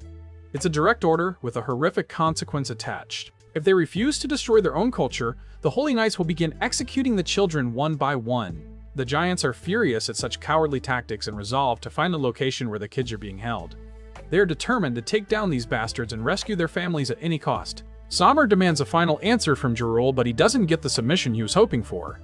Gerald stands tall, declaring that the school is Elbaf's symbol of peace, and the library is a sacred treasure house of ancient history and global knowledge that must be preserved. He explains that these records were saved through the ultimate sacrifice of the Ohara scholars and belong to the entire world, not just Elbaf. Robin and Gaban are now fully prepared to enter the fray. Chopper and Ripley try to hold them back for safety, but it's clear their hearts are set on fighting. The situation escalates as Dunko uses her powers to pull a young girl named Ronia from the group, dangling her over the terrifying abyss of the underworld. The other children are paralyzed with fear. Ronia tries to signal for help, desperate to save Ronia from falling into the dark depths below. Despite the signals, Gonko's grip remains firm. Little Ronia tries to stay calm and tells the others not to worry, showing incredible bravery. Gonko then points the Snell camera directly at the terrified girl and announces that the first child is now ready to be dropped into the void. Summer is pleased with the dramatic tension. Summer wants to ensure every single person in Elbaf hears his ultimatum. He gives them exactly 30 seconds. If the order to burn the school and the library isn't given by then, he'll let the first child fall. He screams at the Mountain King Gerul to make the choice immediately, before time runs out. A heated debate breaks out among the giants. Half of them argue that burning the library means losing thousands of years of precious knowledge. The other half argues that no amount of books is worth the lives of their children, and they must do whatever it takes to end this sick game. The real issue is whether they should ever surrender to such monsters. Robin warns Chopper to stay hidden because it's far too dangerous to confront the Holy Knights without knowing the full extent of their powers. However, despite her own warning, Robin's sense of justice takes over and she decides she can't just stand by. Robin prepares for battle, her resolve hardening. Meanwhile, Nami is absolutely unloading on Sommer, calling him a lunatic for targeting children. She screams that even the worst criminals have some kind of code and wouldn't dream of using innocent kids as hostages like this. Her anger is palpable. Sommer completely ignores Nami's insults, focused solely on his dark objective. On the ground, Ripley, Vani, and several giant warriors launch their counteroffensive. They split into two tactical units. One group moves to engage the nightmare monsters head-on, while the other prepares for a rescue mission. While the rescue mission gets underway, Sommer adds another cruel condition to his broadcast. He explicitly forbids anyone from saving even a single book from the fire. He explains that his true goal isn't just physical destruction, but the total erasure of Elbaf's culture and history itself. Sommer wants to wipe Elbaf's identity off the map. Just then, Robin strikes. She uses her Cien Fleur ability to manifest a massive hand that delivers a crushing blow directly to Sommer's face. The Holy Knight is caught completely off guard by the sudden and powerful ambush. Sommer is knocked to his knees, but Jinbei quickly shouts a warning to Robin to stay on her guard. Robin doesn't let up for a second, following up with another multi-limb technique. She wraps her summoned hands around the villain's neck, squeezing with all her might in an attempt to break his spine. Sommer's neck audibly snaps, and blood sprays from his mouth under the force of Robin's attack. For a moment, it looks like she won, and the crew starts to celebrate the apparent defeat of the Holy Knight. However, Robin herself feels a sense of unease and hesitates to lower her guard just yet. She remembers Saul's chilling warning about the Holy Knight's immortality. Sure enough, Sommer casually stands back up, resets his broken neck with a sickening pop, and acts like nothing even happened. He calmly resumes his broadcast to the people of Elbaf, showing no signs of pain or injury. With only 20 seconds left on the clock, Usopp is freaking out, convinced they're fighting literal zombies. In a desperate move, Robin lunges forward and grabs Sommer in a tight embrace before hurling both of them off the edge of the cliff. It's a high-stakes gamble that leaves everyone watching in a state of shock. Sommer remains eerily calm during the fall, mocking Robin for her apparent suicide mission. He says he admires her spirit but has no desire to see her in the afterlife. The rest of the Straw Hats are screaming in terror for Robin, unable to intervene. Little do they know, Robin has a plan. Robin realizes she can't kill him, but she aims to remove him from the immediate area to create a window for rescue. Sommer laughs at what he thinks is a futile plan and sprouts sharp spikes all over his body to impale her. But wait! The Robin he was holding suddenly vanishes into flower petals. It was just a clone the whole time. Sommer is absolutely livid as he realizes he's been tricked, and he continues his long fall toward the ground. Meanwhile, the real Robin reappears next to her teammates and frantically starts trying to untie them from Gunko's bizarre restraints. The ribbons are impossibly tough, and Robin's attempts to cut them fail miserably. It seems like the only way to free everyone is to take down Gunko herself. Even as he falls, Sommer's voice continues to boom from the snail, counting down the last 10 seconds and demanding Jarl's final decision. Sommer manages to stop his fall by anchoring himself with thorny vines. He then orders Gunko to let the children's voices be heard by the entire kingdom. A little girl named Ronya speaks up, telling Jarul how much she loves the school and her friends there, making the situation even more poignant. She talks about how the library taught them about the vast world, and how her teachers taught them kindness and understanding. Ronya tearfully says that if those precious places are destroyed just to save her life, it would hurt everyone in Elbaf far too much. She begs the leader not to sacrifice their history for her. With tears streaming down her face, the brave girl tells Jarul not to worry about her because she's always been lucky. As Sommer reaches the final second of his countdown, Jarul is forced to make the ultimate sacrifice and orders teacher Ansh to set the school and library on fire immediately. Sommer manages to catch up to Robin and ensnares her in his thorny vines. But just as he's about to strike her down, something incredible happens. His entire left arm is suddenly severed. To his absolute horror, the limb doesn't regenerate this time, proving that his immortality has a limit. The legendary Skopper Gaban, former member of the Roger Pirates, stands before a terrified Sommer. Gaban is radiating pure fury and wastes no time, delivering a monstrously powerful slash right across the Holy Knight's chest. The impact is devastating, finally showing that these villains can actually be hurt. The Straw Hats are completely baffled by Gaban's appearance, wondering who this powerful newcomer could possibly be. They're even more shocked to see that his attacks actually work on the supposedly immortal knight. Sommer screams in agony as he collapses, bleeding heavily from the brutal strike he just received. Gaban, the left hand of the Pirate King, continues his assault by spinning his axes with deadly precision. Sommer manages to scramble back to his feet and raises a wall of thorns to block the next blow. He's reeling, desperate to know why this legendary figure is present on Elbaf of all places. Gaban isn't interested in small talk. He's here to end the chaos in the Giant's Kingdom once and for all. He rains down blows on Sommer, who tries to counterattack with a massive thorny mace. The battle is intense as the two powerhouses clash, but Gaban clearly has the psychological and physical edge. Nami quickly fills in the rest of the crew, explaining that they encountered this man inside the castle earlier. She reveals that he is actually Colin's father. She also mentions that even Luffy and Zoro struggled against him during their previous encounter, highlighting just how incredibly strong he truly is. Jinbe confirms Gaban's identity, noting that he was the Pirate King's third-in-command and an equal to Rayleigh, the Dark King. Brooke is absolutely stunned to learn they're in the presence of such a living legend, wondering what a man of his stature is doing living on a remote island like Elbaf. Chopper, still hiding in Saul's beard, is baffled by how Gaban is able to bypass the Holy Knight's immortality. Robin is eager to break free and assist Gaban in the fight, but Sommer's specialized restraints are still holding her firmly in place, making any movement nearly impossible for the archaeologist. Jinbe tells Robin to stay put for now, explaining that she simply isn't a match for someone like Sommer in her current state. Meanwhile, Sommer continues to summon massive amounts of thorny vines from his surroundings, desperate to trap Gaban or find a way to turn the tide of this losing battle. Gaban has no intention of dragging this out and charges forward with blinding speed. He unleashes a top-tier legendary technique that completely overwhelms Sommer's defenses. The attack is so powerful that it slices right through the Holy Knight and his weapon, effectively ending the lopsided confrontation in an instant. With his enemy literally cut in two, Gaban lands gracefully and immediately sprints off to rescue his son Colin. The Straw Hat crew can only stare in open-mouthed awe at the sheer power and efficiency of the legendary pirate and efficiency. It was a masterclass in high-level pirate warfare. Everyone is still reeling from how easily Gaban handled the Holy Knight. Chopper decides to take action and transforms into his reindeer form to catch up with him. He's incredibly curious about the secret technique Gaban used to harm an immortal. Meanwhile, the scene at the Seahorse Academy is getting increasingly desperate. While the giant children are still unconscious, Teacher Ange is forced to go through the unthinkable, burning down their beloved school. She is overwhelmed with grief as she watches the flames consume everything she cares about.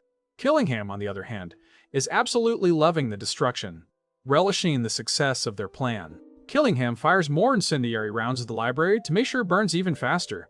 Seeing her life's work and the children's future go up in smoke, Ange breaks down into uncontrollable sobbing. Robin is watching from a distance, her heart breaking for the teacher as she experiences the same helpless despair. Jerul is tormented by guilt at the West Village. Feeling like a failure for allowing Elbaf's history to be destroyed, the villagers try to comfort him, knowing it was an impossible choice between their past and their future. Meanwhile, Killingham checks in with Gunko to update her on the progress of their destructive mission. With the library and school now consumed by flames, at least that other child wouldn't have to face death. Upon learning this heartbreaking news, young Ronya was utterly overwhelmed with sorrow. The poor girl couldn't help but apologize profusely to everyone, expressing deep regret for still being alive, believing that all the destruction and burning was somehow her fault. Right at that precise moment, Gaban made his dramatic entrance, finally reaching the location where the children were being held. He confronted Gunko with a stern declaration, asserting, "You have no right to touch our historical culture, our children, or our armed forces. You're not taking anything from us." Gunko, however, interpreted Gaban's defiant resistance as an act that would inevitably lead to. Gaban was essentially signing the death warrants for all the hostages. Meanwhile, the terrified children immediately recognized Gaban's presence, their faces lighting up with pure joy at the thought of finally being rescued. Gaban's face, though, clouded over, a silent plea in his eyes that his son wouldn't call out his name. Yet the young boy, caught in the moment, quite innocently and openly, revealed his father-son relationship, completely oblivious to the fact that their enemy was still right there. Gunko instantly grasped the significance of this revelation and launched herself directly towards the young boy. She narrowly dodged Gaban's swift counterslash, demonstrating incredible agility. With a menacing flourish, she conjured a sword and pressed its cold blade against the boy's throat, clearly intending to threaten and intimidate. It was now or never. If Gaban acted decisively in this very moment, he could extinguish the raging fire in the library and rescue the innocent children of Elbaf. All it would take was one precise, powerful strike to defeat the enemy and make everything right. Gaban desperately pleaded with his son for just one more second, urging him to be patient, knowing full well the boy's incredible courage. The young one, tears streaming down his face, bravely listened to his father's words, understanding that a true warrior must never falter. Gunko, seizing the opportunity, immediately threatened Gaban, stating ominously that a life once lost could never be revived. Upon hearing this chilling ultimatum, Gaban momentarily froze, his heart skipping a beat. His mind raced back to the precious moment his beloved son was born. Gaban felt an overwhelming gratitude towards Ripley for bringing his son into this world, considering the boy his most cherished treasure. Seeing his son now in such dire peril, facing immediate danger, was agonizing. Ripley was utterly consumed by terror. Gunko, displaying absolutely no mercy, made it chillingly clear that she was prepared to execute the young boy if Gaban dared to take even one more step. The legendary left arm of the Pirate King trembled with white-hot rage. Gaban knew with a dreadful certainty that he had to put an end to this horrifying situation immediately, or it would spiral into an even worse catastrophe. However, utilizing his exceptionally advanced observation haki, Gaban was suddenly overwhelmed by a terrifying vision. He witnessed his own son being mercilessly slain by Gunko, even before he could make a single move to prevent it. And so, with a heavy heart, Gaban hastily dropped his axe and raised both hands in a gesture of surrender. He felt a profound sense of guilt towards Elbaf, but there was simply no way he could allow his son to perish. Seizing this unexpected opportunity, Gunko swiftly fired 3 arrows, piercing Gaban's abdomen and sending him tumbling down. From the colossal tree branch, Gaban, even in his pain, apologized to his son for putting him through such agony. The young boy screamed his father's name in utter despair, the scene unfolding before him feeling exactly like a horrifying nightmare. As the boy relentlessly cried out for his father, a sudden, vivid image unexpectedly flashed through Gunko's own memories, a woman, also screaming her father's name. The Holy Knight was utterly stunned, completely unable to comprehend the meaning of this sudden, perplexing memory. What followed was yet another distinct flashback. This time, the scene was of Brooke holding hands with a small girl, declaring, "It is my dream to become a pirate." Simultaneously, Brooke gazed directly at Gunko, remarking how strikingly similar they were. Gunko, with a sudden flash of recognition, finally acknowledged Brooke and began to rush towards the Straw Hat Pirates' flagship, the Straw Hat Crew. However, at that very instant, the voice of Saint Emu abruptly echoed within the minds of all three Holy Knights. "Why are you all taking so incredibly long? The Holy Land is engulfed in flames, and we require military strength immediately." The children present naturally had no idea what was happening. Utterly confused by the events unfolding before them, was happening with Gunko. Her face suddenly contorted into a truly terrifying expression. Then, in a chilling turn of events, Emu seized complete control of Gunko, and countless dark lightning bolts began to erupt from her very being. Emu's voice boomed, declaring, "I will show you all what it feels like to be ruled by God." At this critical moment, the giant children's parents finally arrived at their offspring's location. The young boy, sobbing hysterically, warned everyone that his father had been cast down into the underworld and urged them to beware of that wicked woman. The residents of Elbaf quickly noticed Gunko hovering eerily in the air, suspended in midair, and decided to swiftly evacuate the little ones from the area. However, at that very instant, one of the giant warriors suddenly collapsed, screaming in agonizing pain. Feeling that the surrounding noise was far too much to bear, Saint Emu unleashed a wide-ranging burst of Conqueror's Haki, intended to cleanse the area. Sweeping away the weeds and trash, the parents and children immediately began to foam at the mouth, falling into an unconscious state. Not only that, but a great many warriors from the giant pirate crew were also unable to withstand the overwhelming force of Emu's Supreme King's Haki. Its incredible power was so immense that it even reached as far as the village to the west, where Lord Jarul was currently located. At this precise moment, within the magical circle conjured by Emu, an additional gun barrel suddenly materialized. Subsequently, bullets fired from this new source tragically swept the brave warriors of Elbaf into a devastating, horrific explosion. Finally, Emu unequivocally revealed his true, terrifying power. Gunko's body now sported two colossal black wings and a long, arrow-tipped tail, utterly transforming her appearance. Emu's weapon of choice was a truly monstrous, super-sized black trident, it must be said. It's safe to say that Gunko's current form bore a striking resemblance to Satan himself. Emu declared with chilling authority that he would tolerate absolutely no resistance whatsoever. Furthermore, Emu demanded to know the maximum number of monsters that Killingham was capable of creating. The Holy Knight responded, stating that he had already prepared several nightmare pits of nightmares from which monsters would continuously be spawned from the island's most horrifying dreams. These creatures, born of dreams, possessed no concept of death. All of them could be revived at any moment. Killingham gave the signal, but the commands didn't stop there. Emu then issued an order to Summers to continue leading the children. Usopp was absolutely fuming, completely exasperated that the scoundrel right in front of them was still alive and kicking. Meanwhile, Jinbei couldn't help but feel a surge of curiosity about Gunko's current appearance. It was undeniably a stark contrast to how she looked initially. Robin, on the other hand, wondered aloud, completely puzzled as to where Luffy, Zoro, and Sanji could possibly be at this crucial moment. Why were they absent during such a dire emergency? Nami could only confirm that their captain was currently in the underworld, attempting to free Loki, but the exact situation down there remained unclear.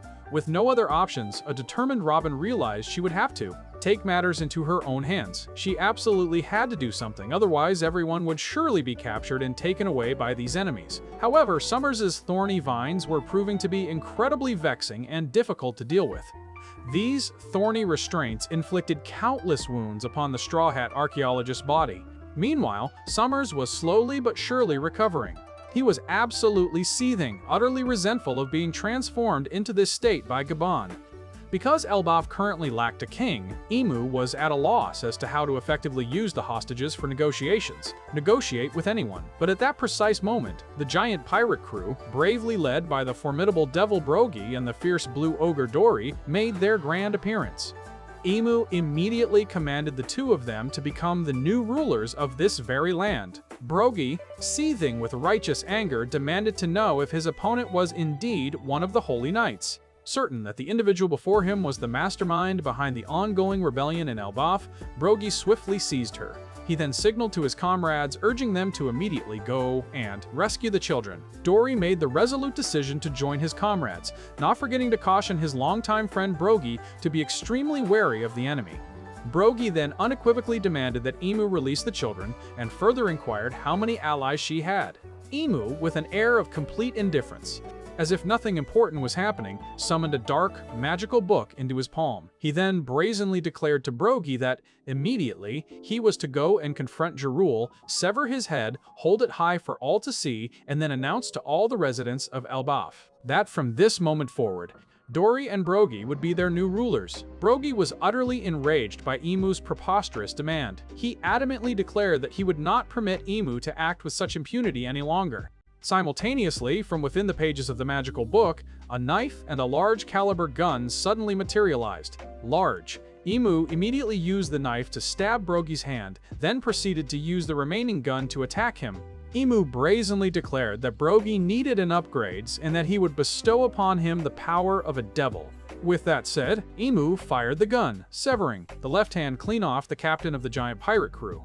The giant crewmates were absolutely aghast, consumed by terror as they witnessed this utterly insane sight. They questioned in disbelief. How could our powerful leader's arm be so easily severed like that? That woman would undoubtedly pay for this heinous act. Concurrently, Emu continued to meticulously inscribe incantations upon the magical circle. Following this, he forcefully imposed a devil's contract upon Brooke. Emu declared he would bestow upon the island devil an immortal body and superhuman physical strength, but it would come at the cost of his own lifespan. Under Emu's absolute command, Brooke would be liberated from the chains of logic and conscious thought, for, according to Emu, the form of a devil was truly the shape every living creature ought to possess. Instantly, Brooke was violently dragged into the depths of the magical circle. Emu unleashed a terrifying ability called Domi Reversi, which swiftly transformed Brooke into a fearsome devil. This time, the red demon emerged with a body many times larger and more imposing than any other giant. Brooke now also possessed 2 colossal wings, just like Gunko, along with 4 massive fangs and 2 menacing black horns. And that wasn't all. His previous single-bladed axe had been monstrously transmuted into a gigantic double-edged battle axe.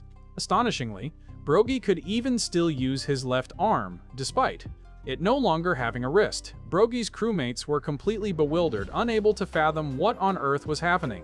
Although their leader's face now appeared absolutely terrifying, they held on to the belief that he would never turn his hand against his own subordinates. Alas, it was a tragic misconception, for Brooke had now completely lost all sense of reason and ruthlessly attacked his own loyal subordinates. The Red Devil, in its current state, felt incredibly invigorated and possessed an overwhelming sense that it could accomplish absolutely anything. Much like Brooke, Dory also swiftly succumbed to Emu's power, transforming into a formidable demon wielding a trident. Furthermore, he relentlessly urged his subordinates to quickly go and eliminate Jarul. The members of the giant crew desperately pleaded, begging for their 2 captains to return to their normal selves. If things continued this way, who would possibly rescue the children?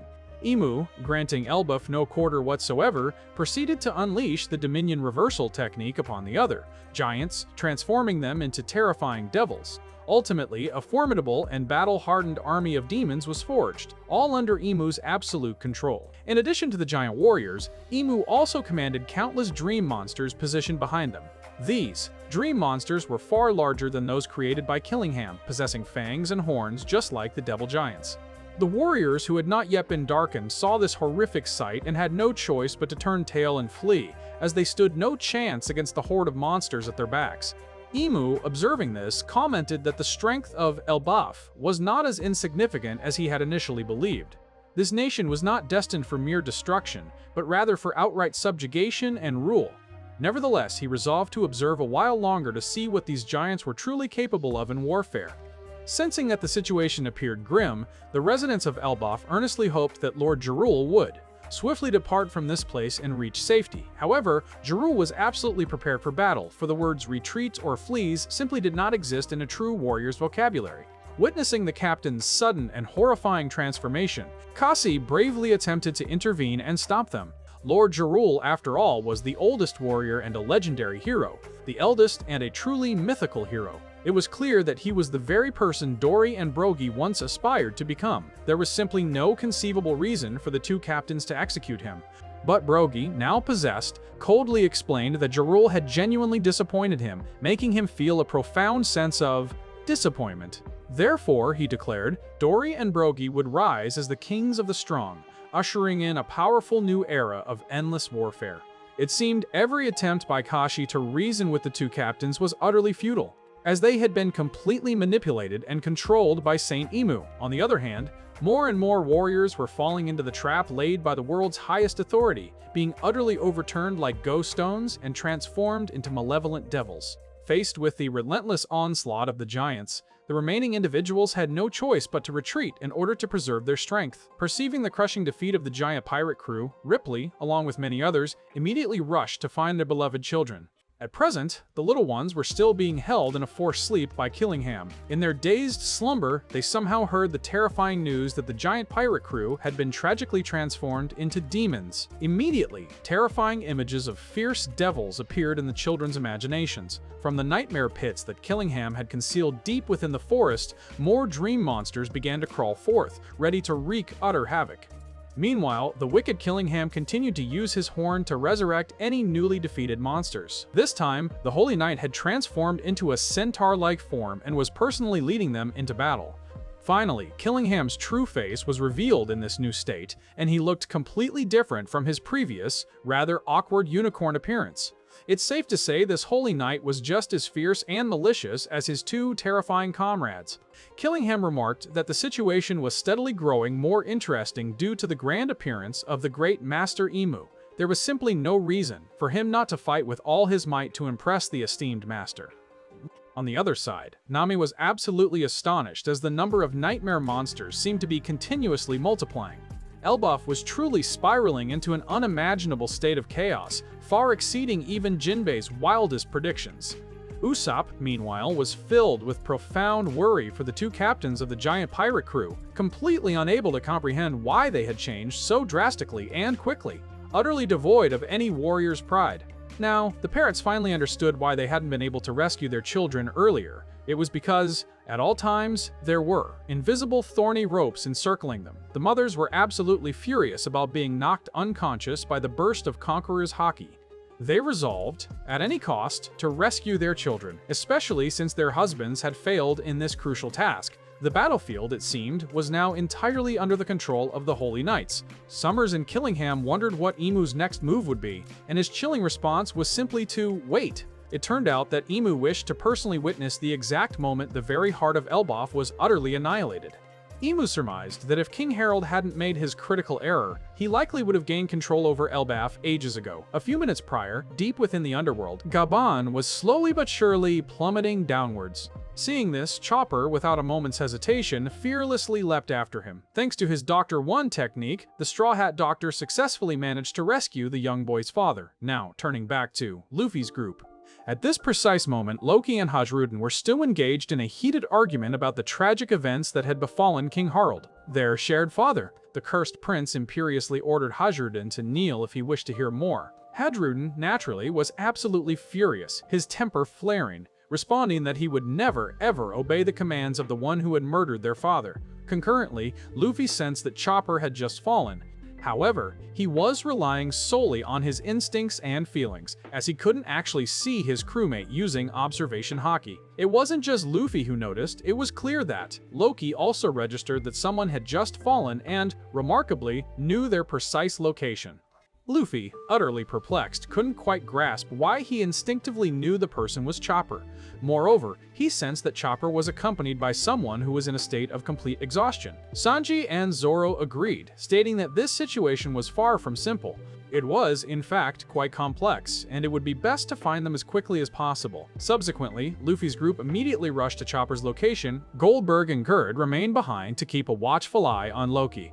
Loki, ever the schemer, attempted to entice the two of them to untie him, promising in return that he would ruthlessly slaughter anyone the duo commanded. Naturally, Goldberg and Gerd outright rejected this audacious offer. Suddenly, Moza contacted Loki via the Den Mushi. Loki, preoccupied with his attempts to persuade the two guards, initially didn't want to speak at that moment. However, it became apparent that Moza was in an extremely urgent situation, suggesting urgent, so Loki chose to listen. Moza explained that he wouldn't be able to use the Den Mushi for a while. He admitted that previously he had been quite afraid to speak with Loki, but time had brought them closer. Therefore, Moza expressed deep gratitude to Loki for always chatting with him, alongside him. Sensing that something was amiss, Loki became incredibly worried for Moza and earnestly tried to inquire about what trouble his friend was facing. Moza simply stated that he would be fine, then abruptly hung up. Upon seeing that Loki finally had someone to converse with as a friend, Gerd burst into cheerful laughter and began to playfully tease him. It seemed this prince wasn't quite as wicked as everyone typically claimed. Before long, Luffy's group had successfully brought both Chopper and Gaban back to their original location. It was only then that our brave Captain Luffy truly recognized the old man he had just fought within the castle was, in fact, the famous person that the residents of Elbaf often spoke about. He also offered sincere praise to Chopper for arriving just in the nick of time to assist. Luffy was utterly flabbergasted to discover that the man standing before him was none other than Skopper Gaban, a former member of the Pirate King's crew and a comrade to the Dark King Silver's Rayleigh. Not only that, but he was also revealed to be the third strongest member of the Roger Pirates. Luffy was quite surprised by this revelation, as it implied that Gaban also knew the red-haired Shanks. Hearing everyone discussing him, Gaban struggled to sit up and clarify his position. He raised two fingers, adamantly asserting that he was, in fact, the second strongest member of the Roger Pirates, not the third. The onlookers were baffled, unable to comprehend why a living legend like Gaban would meet such a tragic end as this. Upon hearing the widespread confusion, Chopper promptly began to explain the dire situation to Luffy and his bewildered crewmates. Currently, the children of Elbaf were being held hostage, and everyone was powerless to fight against those wicked holy knights because there were simply too many monstrous creatures surrounding them. Simultaneously, a widespread wave of conquerors' haki emanated downwards, plunging into the underworld. This supreme surge of King's spirit left everyone in the underworld utterly astonished. Realizing that Elbaf was in grave danger, Hajrudin immediately signaled to his comrades, urging them to return to the surface world using the elevator. Finally, Luffy grasped the full scope of what was truly happening in the Kingdom of the Giants. Meanwhile, Loki let out a booming laugh in response to that malevolent surge of haki. More than that, the cursed prince was absolutely certain of one thing: it was now time for Elbaf to call upon his unique power, that the moment had arrived for Elbaf to desperately require his strength. The four male members of the new giant warrior pirates were preparing to load their ship onto the elevator to ascend back to the surface world. Gerd, specifically, was entrusted with the crucial task of keeping a close watch on Loki. Chopper informed Luffy that he would also remain down here to attend to Gaban. The old man's injuries were far too severe for him to be moved at the moment.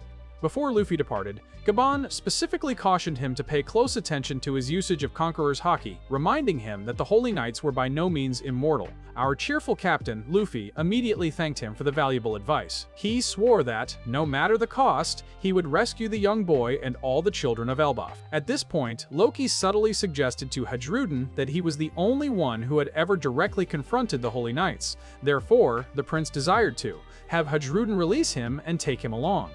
However, Hajrudin was far too clever to easily fall for the schemes of his troublesome younger brother. Meanwhile, Gaban began to intently observe Zoro and Sanji. He was absolutely certain that, aside from Luffy, there was another member of the Straw Hat crew who also possessed the formidable Conqueror's Haki. Hearing this, Sanji immediately stepped closer to Gaban, earnestly hoping that the legendary figure was referring to him. He exclaimed, "Is it me? I knew it! I wouldn't let that Mosshead or Jinbei surpass me."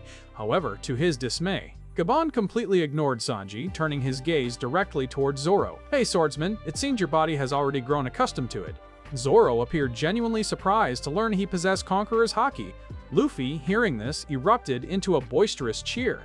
Just like Gaban, our captain, Luffy had already long since realized that his comrade had awakened the formidable King's Haki. It was evident that Zoro had been unconsciously unleashing it during his battles all along. Gaban, however, found this rather amusing. He stressed that haki was only truly useful when its wielder was fully aware of it and could control it. If Zoro continued to be so clueless about it, how could he possibly support his captain effectively? Being boldly criticized by an old man, Zoro unexpectedly offered an apology. Annoyed that the Mosshead had seemingly surpassed him, Sanji relentlessly questioned Gaban, asking if he himself possessed Conqueror's haki, but alas, he received no reply whatsoever. At this point, Loki continued to reprimand Hadruden, chiding him for intending to let outsiders save their homeland. He pointed out, quite obviously, that Elbaf had him, didn't it? However, Hadruden firmly believed that given Loki's treacherous personality, there was a high probability he would ultimately side with the world government. Hadruden simply could not forgive the things Loki had done, and even more so, he absolutely could not trust him. Meanwhile, Hadruden's comrades were continuously urging him to act swiftly, as the casualty count was steadily climbing. Seeing that the situation was far from promising, Luffy suddenly made a decision that astonished absolutely everyone present. "Hey, Loki, why don't you join my crew and become my nakama?" He then provocatively asked Hadruden if Loki were indeed a member of his Straw Hat Pirates, would he then be able to forgive him? Zoro and Sanji immediately waved their hands in vehement protest against their captain's impulsive decision. With Loki's enormous size, how could he possibly fit on the Thousand Sunny? They exclaimed. He'd consume so much food, Sanji alone wouldn't have the energy to keep up, to provide enough. Despite his two crewmates offering every conceivable reason, Luffy remained determined to recruit the Cursed Prince into his crew. "It seems Elbaf no longer needs you," he declared. "Come aboard my ship, and if you even think about pulling any funny business, I'll make sure you get a good beating." A sound thrashing. Feeling utterly mocked and played with, Loki flatly refused. He proudly stated that someone like him would never become anyone's subordinate. Hadruden, observing this, commented that Luffy was truly not in his right mind, questioning why someone as wretched as Loki would ever pique our captain's interest. As usual, the rubber boy simply wanted to recruit the prince into his crew for the straightforward reason of wanting to see how he fought. However, Loki was a convicted criminal in Elbaf, and Hadruden absolutely could not hand him over to Luffy.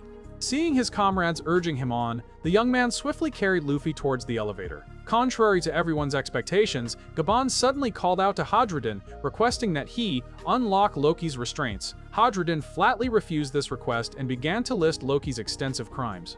14 years prior, Loki had brutally killed a total of 103 giants, murdered their king and father, and severely wounded Lord Jarul. He was, without a doubt, Elbaf's most cursed and despicable criminal. Gaban then explained that on that very day, he had detected strange haki signatures emanating from the castle. It was only after some time that Gaban and Shanks rushed to the castle to investigate, which meant he wasn't fully aware of the prior events. Hadruden was utterly astounded by this revelation.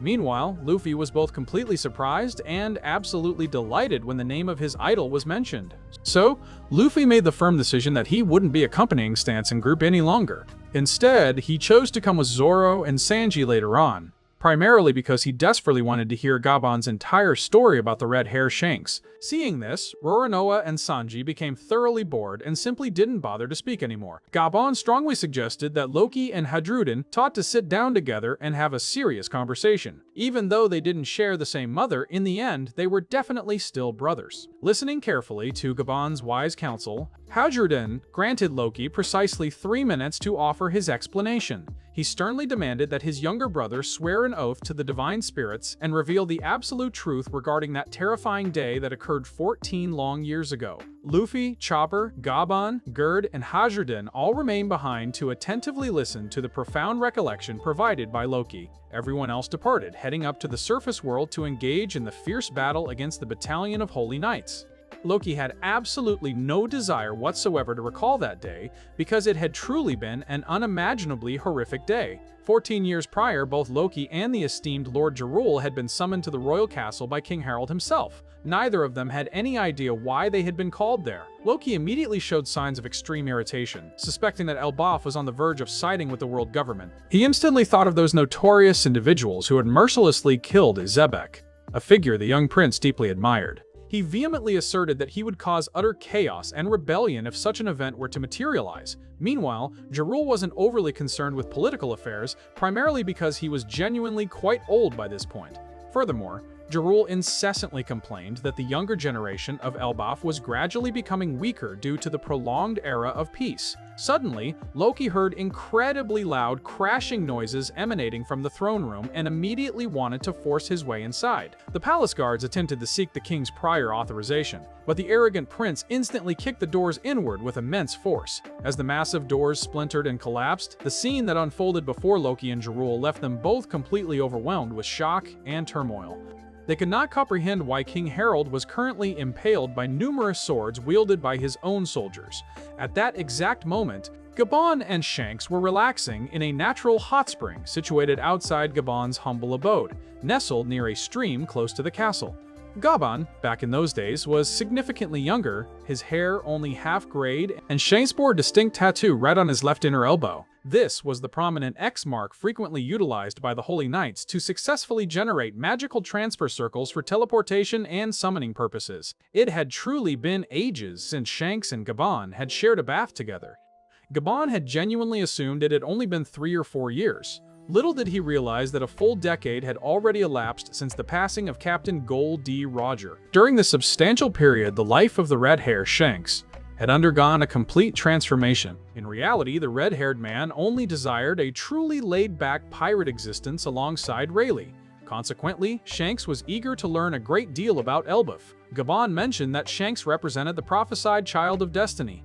Afterwards, the two began recounting their various adventures, such as the time they encountered Dory and Brogy on Littletail Garden. Suddenly, Ripley unexpectedly poked her head in to tease Shanks, causing the redhead to jump in surprise. Once they finished bathing, Shanks was invited by Ripley to come and eat some food, and she specifically wanted the red-haired man to share anecdotes about her late husband from the old days. Shanks was about to blurt something out, but Gaban instantly clamped his hand over his mouth to stop him. Following this interruption, Shanks and Gaban retreated to a quiet corner to resume their intense conversation. Shanks recounted to Gaban the occasion when he had a meeting with King Harald at Marijoa. While they were in the Holy Land, they were strictly forbidden from speaking freely, which is why Shanks had traveled to Elbaf this time to discuss a crucial matter with King Harald before it became irrevocably too late. However, on that very day, the horrific massacre at the castle tragically occurred. The king, who was deeply revered by the entire populace of Elbaf, had perished. An unknown assailant had sealed the castle gates shut and proceeded to slaughter every single soldier inside. Jarul struck down, a sword driven directly through his head. Simultaneously, that mysterious perpetrator located the legendary treasure chest containing the mythical devil fruit belonging to the Elbaf clan. What precisely was the reason King Harald earned such profound respect from the citizens of Elbaf? In order to uncover the answer to this pivotal question, we must journey substantially further back into the mists of history. 109 years ago, during an era when, if you inquired of anyone residing upon the seas about the single thing that instilled the greatest terror in their hearts across the entire world, their immediate and universal response would undoubtedly be the fearsome pirate giants. At that juncture, Harald, the ruler of Elbaf, who had ascended the throne at the surprisingly young age of 45, a human equivalent of merely 15, was, quite frankly, an absolute scoundrel. Harald in his youth bore a striking resemblance to Loki. He was not only arrogant and haughty, but also exceptionally violent in his disposition. He ruthlessly laid waste to various places, forcibly taking beautiful women as he pleased, purely as a means to perpetually prove his own supposed divinity. Long ago, Prince Harald once shared a reckless and wild childhood alongside Dory and Brogy. Benefiting from his immense physical body, inherent strength, and the high status inherited from the ancient giant lineage, Harald gradually grew exceedingly arrogant and started engaging in completely uncontrolled behavior. Throughout the period he spent adventuring across the seas, Harald never encountered a truly worthy adversary, which left him in a constant state of profound boredom. One particular day, he found himself at the Kingdom of Eight in the New World, where Harald encountered Ida, a giantess who was being held captive by humans and forced to perform as entertainment in a traveling circus. Deeming this situation an absolute humiliation, Harald immediately destroyed the entire town and successfully liberated the young woman. Harald fully expected to receive thanks from his recipient. However, to his utter shock, the woman standing before him suddenly delivered a tremendous slap across his face. Faced with this incredibly awkward situation, Harald froze, completely unable to fathom what on earth was transpiring. Next, Ida sternly demanded that Harald immediately turn his ship around. She desperately needed him to assist and apologize to all the people whom Harald had just grievously injured. Upon hearing this demand, Harald became intensely irritated. He thought, why on earth should she bother helping those insignificant people? Ida reacted with immense fury to this statement and immediately made Harald experience the sting of her power once more. It turned out that Ida had previously suffered a shipwreck and had nearly lost her life as a result. It was the very people from that small town who had rescued her, which is why she had willingly volunteered to work alongside them until all her injuries had completely healed. Ida began to weep because Harald displayed such contempt for those small people. You must never presume that merely possessing a massive physique grants you the right to look down upon others, Ida scolded him. She found Harald's mindset utterly disgraceful, arguing that this was precisely why the majority of humanity held the opinion that all giants were inherently savage and identical in nature. Subsequently, Ida returned to lend her full support to the townspeople as they rebuilt their ruined circus. They conversed with great joy and camaraderie, completely devoid of any sense of prejudice or disdain. Witnessing Ida's earnest efforts, Harald commanded his subordinates to accompany him and provide aid, assisting them. Thanks to the significant help provided by the giants, the villages and the city swiftly returned to their previous state.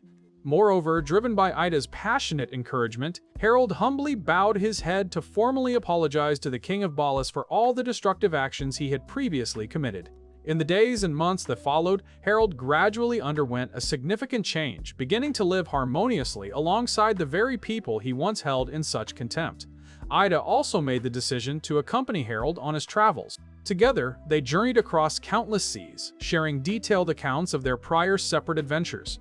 Harald then extended an earnest invitation for Ida to visit Elbaf, eager to demonstrate that his entire clan was certainly not the savage race everyone had come to believe. As time flowed by, an undeniable mutual affection blossomed between Ida and Harald, growing so deep that neither of them could recall precisely when it began. 105 years in the past, following all the profound experiences he had shared upon the open ocean, King Harald had completely transformed his outlook and character. He resolved to stand before the entirety of Elbaf's citizenry to publicly confess and apologize for all the terrible misdeeds he had committed throughout his earlier life. From that moment forward, instead of continuing his ways of destruction and bloodshed, Harald aspired to form strong diplomatic ties with neighboring nations so that he could absorb and learn from their rich cultural knowledge. He firmly believed this was the only path for Elbaf to truly achieve greater wealth and lasting prosperity. The common people were overwhelmingly overjoyed and enthusiastically receptive to King Harald's sudden, positive shift in character. As for King Harald's two close companions, Dori and Brooke, they had always possessed eccentric personalities since their earliest days. Although they still caused considerable destruction in the present, the duo maintained a surprisingly kind and gentle demeanor towards humans, making sure to respect all codes of honor. Should Dori and Brooke pose an excessive threat to other nations, Harald vowed to administer truly severe punishment to them. Subsequently, Harald and Ida once again departed from Elbaf, resuming their extensive adventures upon the vast ocean. Precisely as he had promised, Harald commenced establishing connections with neighboring lands, diligently absorbing their cultures and honing his knowledge in order to bring about the necessary changes for Elbaf. 81 years ago, within a village situated in the eastern region of Elbaf, Ida successfully gave birth to a robust and healthy baby boy for King Harald. That particular child was none other than Hudruden. Harald deeply desired to formally marry the woman who had so profoundly altered the course of his life, but the tribal elders firmly refused to sanction this union simply because Ida was not a native, pure-blooded Elbafian. Harald felt intense frustration but was ultimately forced to accept the situation as it was deeply ingrained Elbafian culture. Ida, however, offered not a single complaint. For her, simply residing within the same kingdom as Harald was more than sufficient. Consequently, the elders arranged for King Harald to marry another strikingly beautiful woman who possessed the pure lineage of the Elbaf clan. This woman was named Estrida, the daughter of a highly influential giant within the kingdom. Estrida demanded that Harald must cherish her for the rest of his life and completely forget about that woman from the east. But Harald was certainly not easily swayed to comply. Furthermore, Estrida happened to be a deeply superstitious individual. Immediately upon entering the castle, she ordered the guards to close every single window to prevent the king's good fortune from escaping, and she even demanded the replacement of mirrors because the existing ones displeased her aesthetic. In addition, Estrida brought magnificent dowry gifts from the northern tribe to present to King Harald, which included vast amounts of gold, silver, jewels, and a sacred eight-legged horse named Azusa. According to Estrida, this specific horse would bring immense luck to Harald. Subsequently, she commanded the soldiers to move all the golden jewelry and silverware into a separate chamber, proclaiming that from that moment forward, both she and the revered king would only dine using silver platters. Approximately 70 years earlier, during an age when the seas were so violently turbulent that communication between islands became exceedingly challenging, ELBAPH's incredibly advanced navigational capabilities piqued the intense interest of various other nations across the world. Upon returning to his homeland following a prolonged and extensive journey of exploration, King Harald shared tales with his people about the mysterious merfolk dwelling in the profound depths of the ocean floor. 63 years ago, while King Harald was actively exploring the world outside from the Oz castle, Estrida had given birth to Loki. However, upon first sight of her newborn son, Estrida was overcome with absolute terror. Unlike King Harald or even Estrida herself, Loki suddenly possessed a pair of bizarre, demonic, cat-like eyes. From the very moment of his birth, Loki was immediately rejected and disowned by his own biological mother. Because of this rejection, tears streamed endlessly from his eyes. Believing the infant before her was utterly cursed, Estrida commanded her closest attendants to lie to King Harald, claiming that Loki had tragically passed away when he was just born. She then snatched up her son, rushed to a nearby cliff edge, and coldly hurled him down into the underworld. Returning to the castle, Estrida abandoned any further thought of having children and immediately planned to pack her belongings and leave as quickly as possible. However, the guards rapidly rushed in to report urgent news. Astoundingly, a terrifying development had just occurred down in the abyss. Loki was evidently still alive and was desperately attempting to crawl back up the Tree of Adam to return, bearing a body covered in severe wounds. Hearing this horrific news, Estrida screamed in sheer terror and instantly fell gravely ill. She immediately issued an order for her subordinates to immediately eradicate Loki from existence entirely.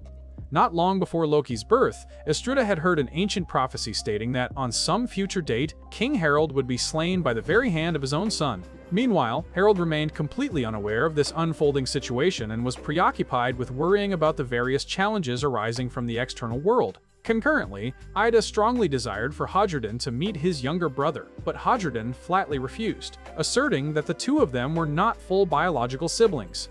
And so, commencing from this precise moment onward, every single disaster and misfortune that befell Elbaf began to be attributed to the name of Loki's curse. Jarul's esteemed companion, Jarul, was tragically killed by a mere child named Linlin. Although only 5 years old at the time, that very child, Linlin, managed to destroy half of a giant village. Growing up, Linlin eventually became a notorious pirate. In that very same year, Elbaf experienced a series of unprecedented historical events. Calamities struck one after another. Devastating fires, massive floods, and crippling frost suddenly wiped out every single harvest. The weather became so unbearably harsh that even the skilled fishermen of Elbaf could not manage to catch any fish.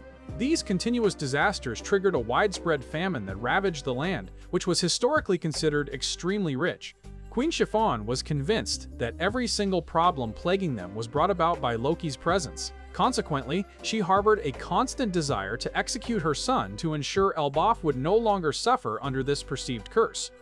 Nevertheless, the soldiers felt the queen was allowing her worries to escalate unnecessarily. Perhaps, they reasoned, these events were merely unfortunate coincidences. On another front, after laboriously crawling back up from the underworld, Loki managed to find his way back to the royal castle and violently forced open the door to his birth mother's chamber. Chiffon's hair stood on end when she saw her son. She instantly demanded her attendants remove Loki far away, insisting that this child must never again be allowed near her presence, not even for a single moment. She went so far as to order the soldiers to gouge out Loki's eyes, warning that failure to do so would condemn the entire nation to eternal damnation and inevitable destruction in the near future. Faced with such stark rejection from his own mother, Loki wailed in a state of complete helplessness, appearing utterly pitiful, while the raging famine led directly to the situation where a significant portion of Elbaf's residents began violently robbing each other of vital food supplies merely to sustain their lives. Consequently, civil war erupted across Elbaf.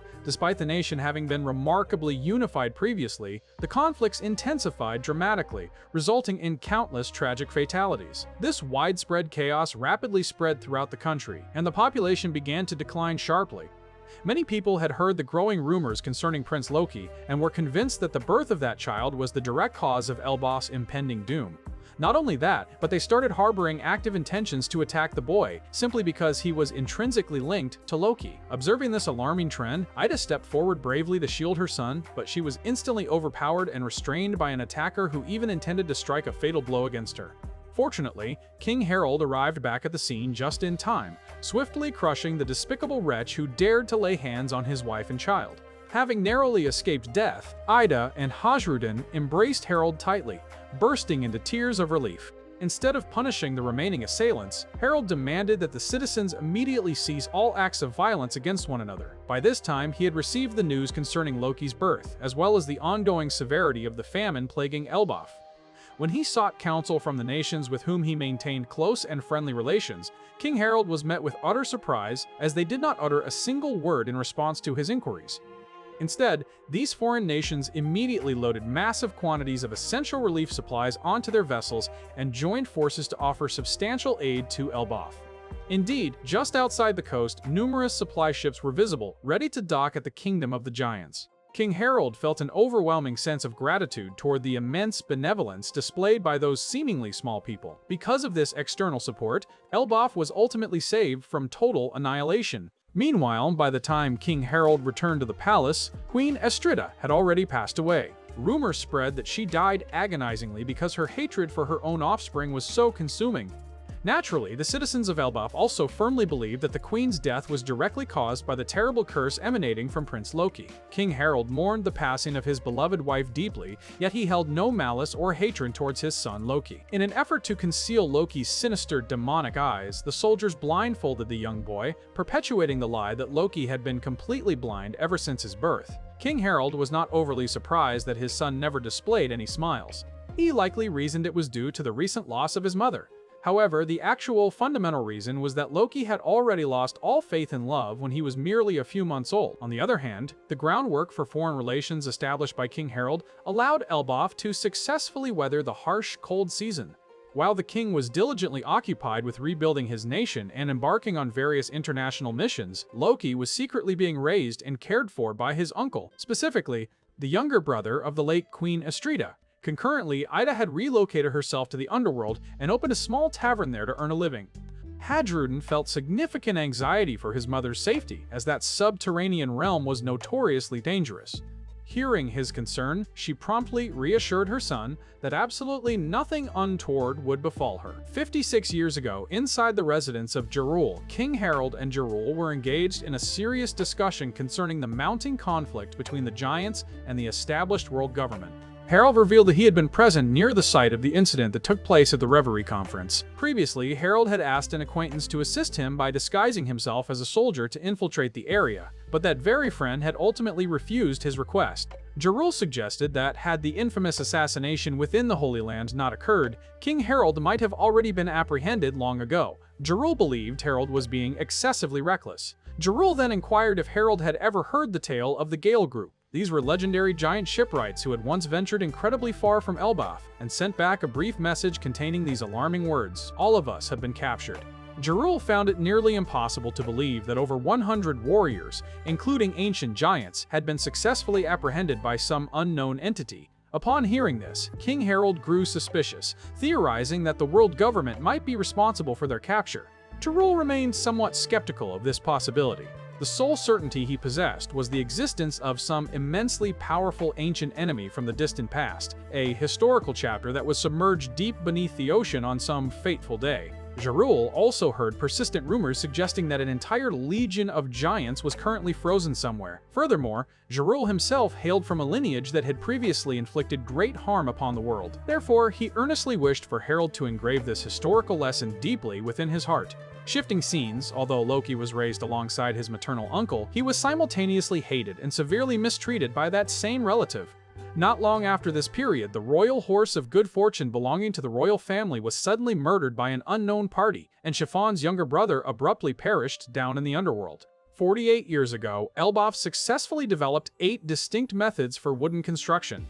This advancement significantly boosted interaction between the various villages and gradually began to unify the nation. King Harald's ultimate ambition was to connect every single nation across the globe, allowing the giants to inhabit a much vaster world. The residents of Elbaf wholeheartedly endorsed this decision made by their monarch, and the majority considered Harald to be the most magnificent king in their entire recorded history. Even though Hajrudin was the king's eldest son, he was still looked down upon by the soldiers, solely because he wasn't a legitimate prince in the same way Loki was. However, every single time King Harald departed from Elbaf, Loki would invariably begin causing major disturbances. He would summon a multitude of monstrous creatures up from the underworld to assault the villages, simply as a demonstration of just how incredibly powerful he truly was. Witnessing the spectacle of Loki destroying settlements and attacking the defenseless, Hajrudin stepped forward to issue a direct challenge to his younger brother. Loki considered his father foolish for trying to forge friendships with tiny humans resembling mere insects. Hajrudin promptly retorted, "Do not be so arrogant just because you possess a large body. You must treat everyone with equal respect." Provoked by Hajrudin's strong criticism, Loki immediately swung his massive club, striking down his older brother with a single crushing blow. Seeing this, Gerd, Goldberg, and the surrounding children quickly rushed forward to protect Hajrudin. Loki became intensely enraged that everyone was showing concern, only for Hajrudin, and he started viciously cursing his brother, calling him a bastard. However, at this point, even the soldiers present started siding openly with Hajrudin. Filled with bitter resentment, Loki began wildly swinging his club, attacking everyone indiscriminately. After this entire ordeal concluded, it seemed the deep void in Loki's heart remained utterly irreparable. Catching sight of the disdainful, hateful looks directed toward him by everyone else, Loki felt profoundly slighted and resolved to throw himself back down into the underworld one more time. Nevertheless, no matter what method he attempted, Loki proved incapable of dying. Thus, he could only collapse into bitter, furious sobs. At the very same moment, a distinct group of individuals was actively seeking a way to breach the defenses of Elbaf. They casually cleaved an entire mountain peak in two with ease, which greatly surprised Loki. Upon spotting Loki, the entire gathering immediately confirmed their suspicion. This place was undeniably the legendary kingdom of the giants. To their surprise, these mysterious figures were not strangers. They turned out to be the future crew members of the Rock's pirates, consisting of Shiki, Whitebeard, Stussy, and finally, Xebec. Shiki and Whitebeard immediately noted how truly unusual Loki appeared. Beyond simply possessing those demonic eyes, the giant boy was also abnormally large compared to other giants. More significantly, Rock's Xebec finally revealed himself completely. His facial features bore an uncanny resemblance to the legendary Marshal Teach. To put it plainly, this man was the biological father of the future Yonko, known as Blackbeard. Harald had previously encountered Rox Xebec 8 years prior. During the events of that occasion, Rox had murdered a Marine admiral and then vanished without leaving any discernible trace. Currently, Xebec was among the most fiercely wanted individuals across the entire planet. With a bounty reaching the value of an entire fortune, Xebec demanded that Loki answer two specific questions posed by him. Firstly, was this location indeed Elbaf, the kingdom of the giants? And secondly, where was King Harald located at the present moment? Loki informed Xebec that they were indeed situated in Elbaf, but his father was currently absent, as he was away on an extended voyage. They were, in fact, on Elbaf, but his father was currently away, engaged in that lengthy expedition. Loki was genuinely astonished, as this was the first time he had ever encountered such tiny human beings. Upon hearing Loki speak, Stussy giggled softly, finding the young boy to be genuinely endearing and quite adorable. Xebec, meanwhile, was quite surprised to learn that the child before him was actually Harald's son. He reasoned that Loki must possess some means of contacting Harald, even while his father was away on his governmental duties. Xebec then sternly instructed Loki to return home immediately and summon Harald, arguing that he was the one who should be tending to Loki's injuries. Hearing this, Loki immediately became enraged and growled menacingly at Xebec. "By what right do you assume my father would return just because of some minor injuries I sustained? What authority do you possess to command me when you yourself appear so utterly frail and weak?" Seeing that Loki was exhibiting a bit of stubborn resistance, Xebec reluctantly drew his sword in order to display his inherent strength. Legend held that the sword attacks delivered by Rox Xebec were renowned for their capability to send surrounding objects flying chaotically, as if they had been struck by an enormous hammer or blasted by cannon fire. This time, Loki personally witnessed the truth of that rumor and sustained a rather severe injury. After delivering his blow, Xebec burst into triumphant laughter, thoroughly delighted that he had just successfully tormented a giant child.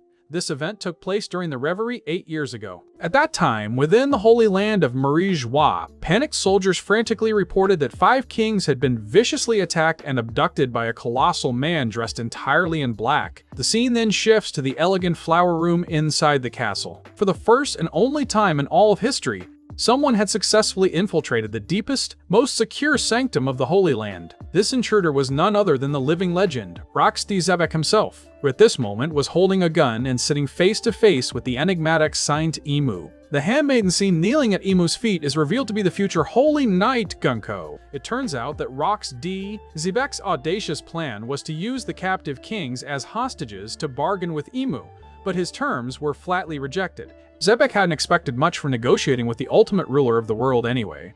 At the very least, he succeeded in throwing a Holy Land into a state of utter chaos. Xebec knew he couldn't accomplish anything more at that moment. But before departing, he shot a menacing glare directly at Emu. He then threatened Emu, affirming with absolute certainty that he would one day return. Just as expected, all news of this shocking incident was completely covered up. Remarkably, on that very same day, another man successfully launched an attack on the Holy Land. This was King Harald of the ELBAPH tribe. The vile celestial dragons were ecstatic, seeing an ancient giant for the very first time, and they immediately desired to capture Harald and make him their slave. At this moment, Harald was desperately trying to escape the Holy Land, his entire body engulfed in flames. He felt a sense of guilt for having trespassed in this place, but he felt the punishment being inflicted upon him was far too severe. The soldiers suspected him of being the one who kidnapped the kings and attacked a Navy admiral. Harald tried desperately to clear his name, but it was completely useless. At that very same moment, Xebec also burst out onto the scene.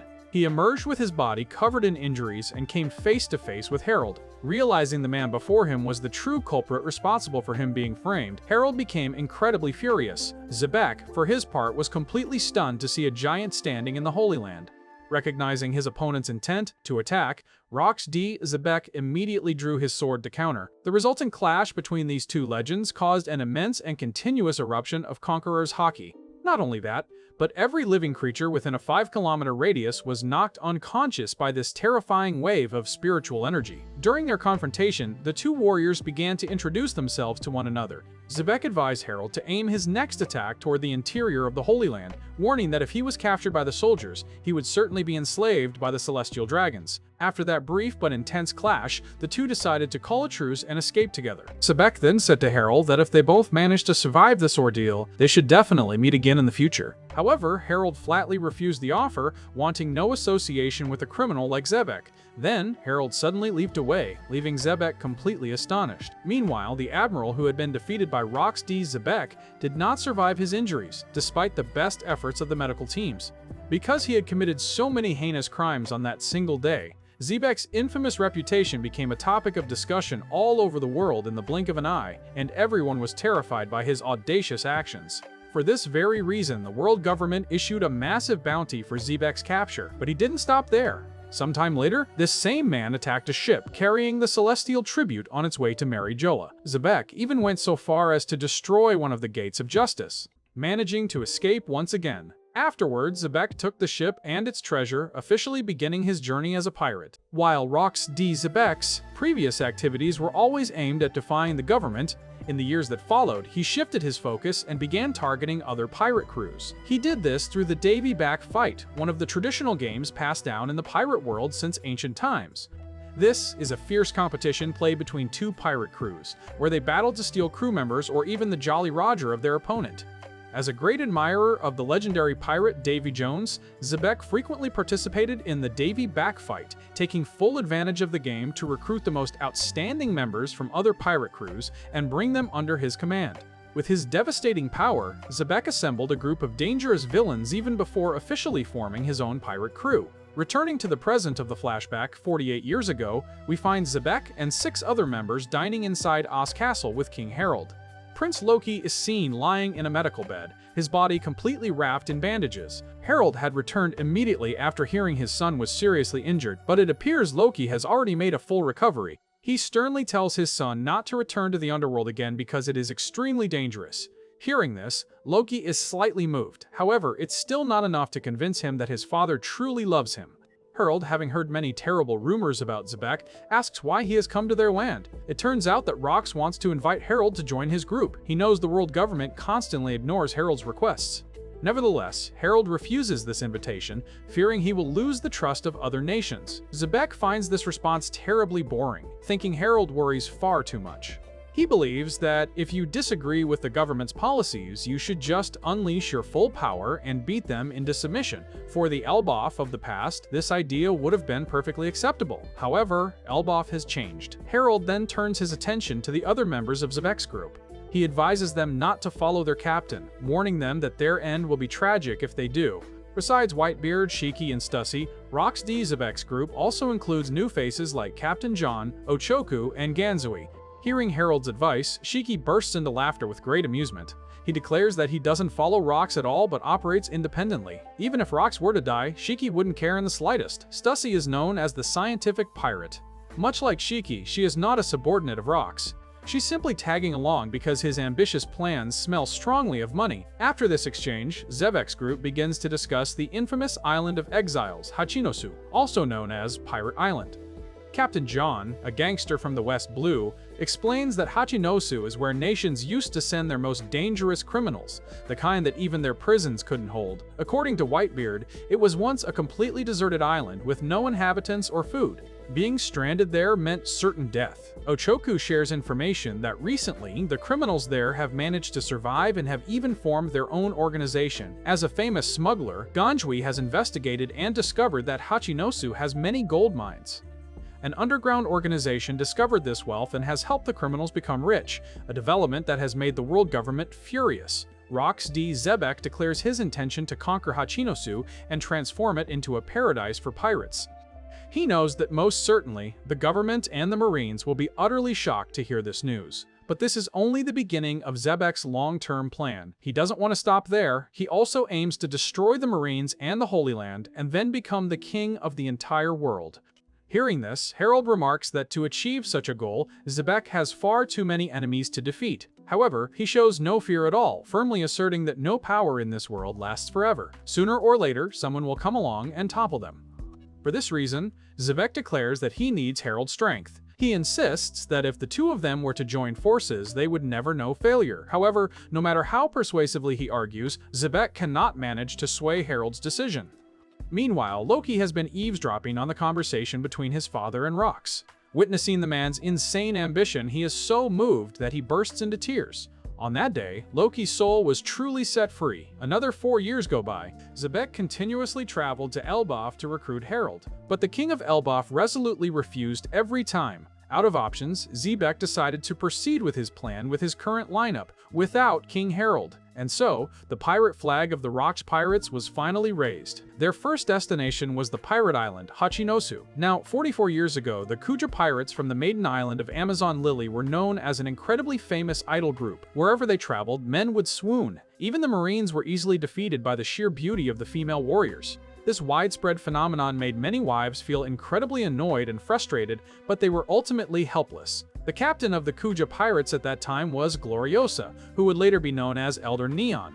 This woman possessed a deadly beauty. Not only men, but also other women were completely mesmerized when they beheld her. The number of fan letters sent to Gloriosa was simply countless. Tritoma, the Empress of Amazon Lily, 2 generations later, had a very difficult time just delivering all those letters to the captain.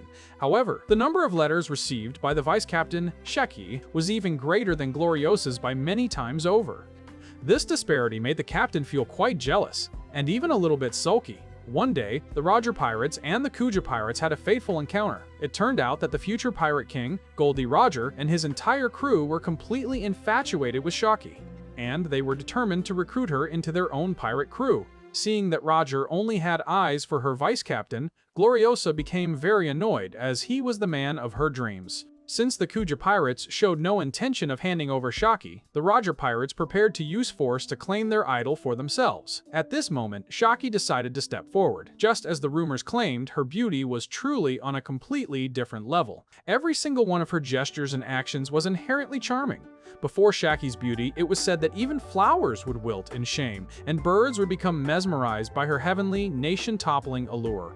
As a result, the men in the Roger pirates began to fight amongst themselves. They brawled viciously, each hoping to be noticed by Shaki. Even a powerhouse like Gaban was easily defeated when facing her directly. Roger was no exception. The mere sight of Shaki caused his legs to go completely limp. He couldn't even hold his sword and promptly collapsed to the floor. Shaki then flatly refused the invitation to join the Roger Pirates, declaring that she would never belong to any single person. At the same time, she ordered her subordinates to plunder the enemy ship. They completely cleaned out the treasure hold on the Oro Jackson. Still fuming with frustration, Gloriosa ran over to Roger and berated him for ignoring a beautiful woman like herself. However, at that moment, Roger's mind was completely filled with thoughts of Shaki. This only made Gloriosa even more furious. On the other hand, Silver's Rayleigh was the only member of the Roger Pirates who was not mesmerized by Shaki's beauty. He thought his comrades were all complete fools to be so easily defeated like that. Hearing this, Shaki immediately gave Rayleigh a playful wink. It was in that single moment that Rayleigh finally understood why his comrades were so infatuated with her. At the same time, a Navy warship arrived on the scene to arrest both the Kuja and Roger crews. The Kuja pirates, along with all the treasure from the Roger pirates, made a swift escape, not even leaving behind a scrap of food for them. Roger didn't want to confront the Marines at this time either, so he ordered his subordinates to immediately turn the ship and flee. However, as soon as he learned that Garp was the commander of the approaching ship, Roger immediately changed his mind and prepared to battle the Marines. To deal with his arch-rival, Garp used a powerful technique called the Galaxy Fist, launching a direct attack on the Oro Jackson. Seeing this, Roger immediately retaliated with a new move of his own called Wild Soul. The intense collision between the two of them caused Conqueror's haki to radiate fiercely, while also causing the surrounding sea to shake continuously. During this era, the trio of Roger, Garp, and Rox were weaving stories that would one day be told as legends. Here we are witnessing one of the epic tales from their youth. Due to the widespread fame of the Kuja pirates, they became a central part of the most prominent stories of that time. Because of Roger's rejection, Gloriosa was so heartbroken that she actually fell ill. In parallel with these events, the wanted posters for the Kuja pirates, especially those of Shakuyaku and Gloriosa, were being sold for incredibly high prices. Countless men hunted for these posters simply because they wanted to admire the beauty of the female warriors. The act of secretly following and photographing the Kuja pirates' crew members actually became a popular hobby of that era. Sometime later, Shakuyaku was crowned the new empress. The popularity of this event reached an unimaginable level. Now, returning to Elbaph Tavern. Because he wanted to become a pirate like Rox, the young and reckless Loki decided to set sail on his own. However, lacking any navigation skills, the boy's boat capsized and Loki nearly drowned. Luckily, a ship's captain discovered Loki and saved him just in time. In truth, the captain was quite hesitant to save the mischievous prince. The wrongful things that Loki had done in the past were truly unacceptable.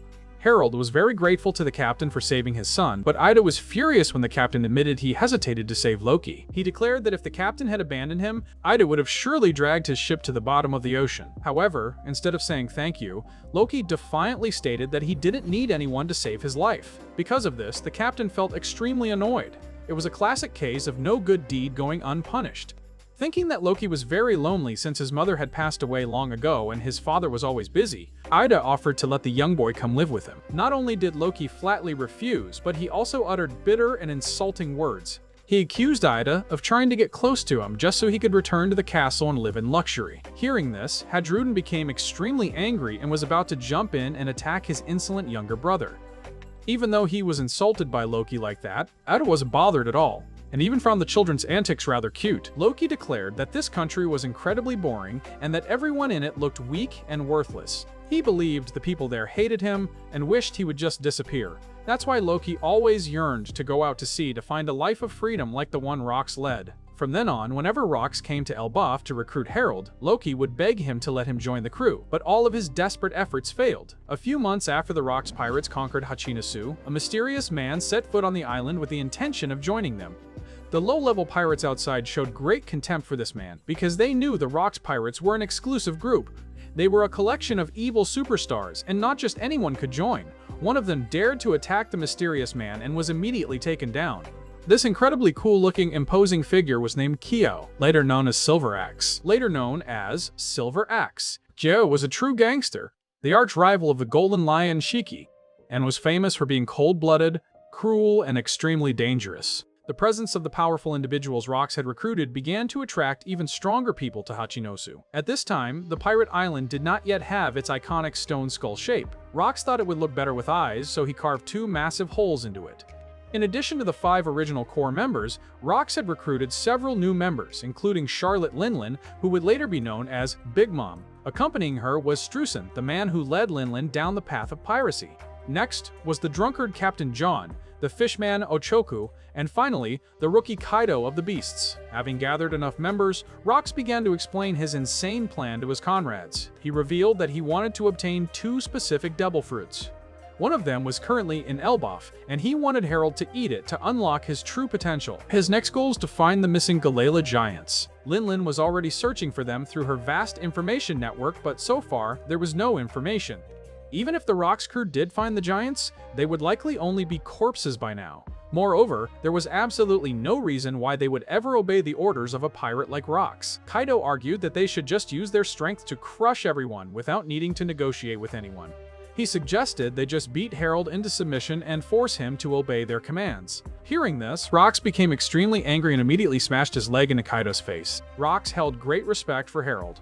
He warned Kaido that if he dared to touch the Giant King, he would personally destroy him. Kaido, not one to back down, was ready to fight his own captain. Seeing this, the other crew members intervened and stopped him. They didn't want their new hideout destroyed, even though they all knew this volatile pirate crew would soon fall apart. First, they just wanted to make as much money as possible from Hachinosu. Finally, Rox declared that he wanted to destroy the Holy Land, Marie Joie, and that Elbaf was the most important key. If anyone in the crew doubted his decision, he told them to leave immediately. "Whether you follow me on that fateful day is up to you," he announced, "but if you are determined, then come with me. I will show you the pinnacle of this world."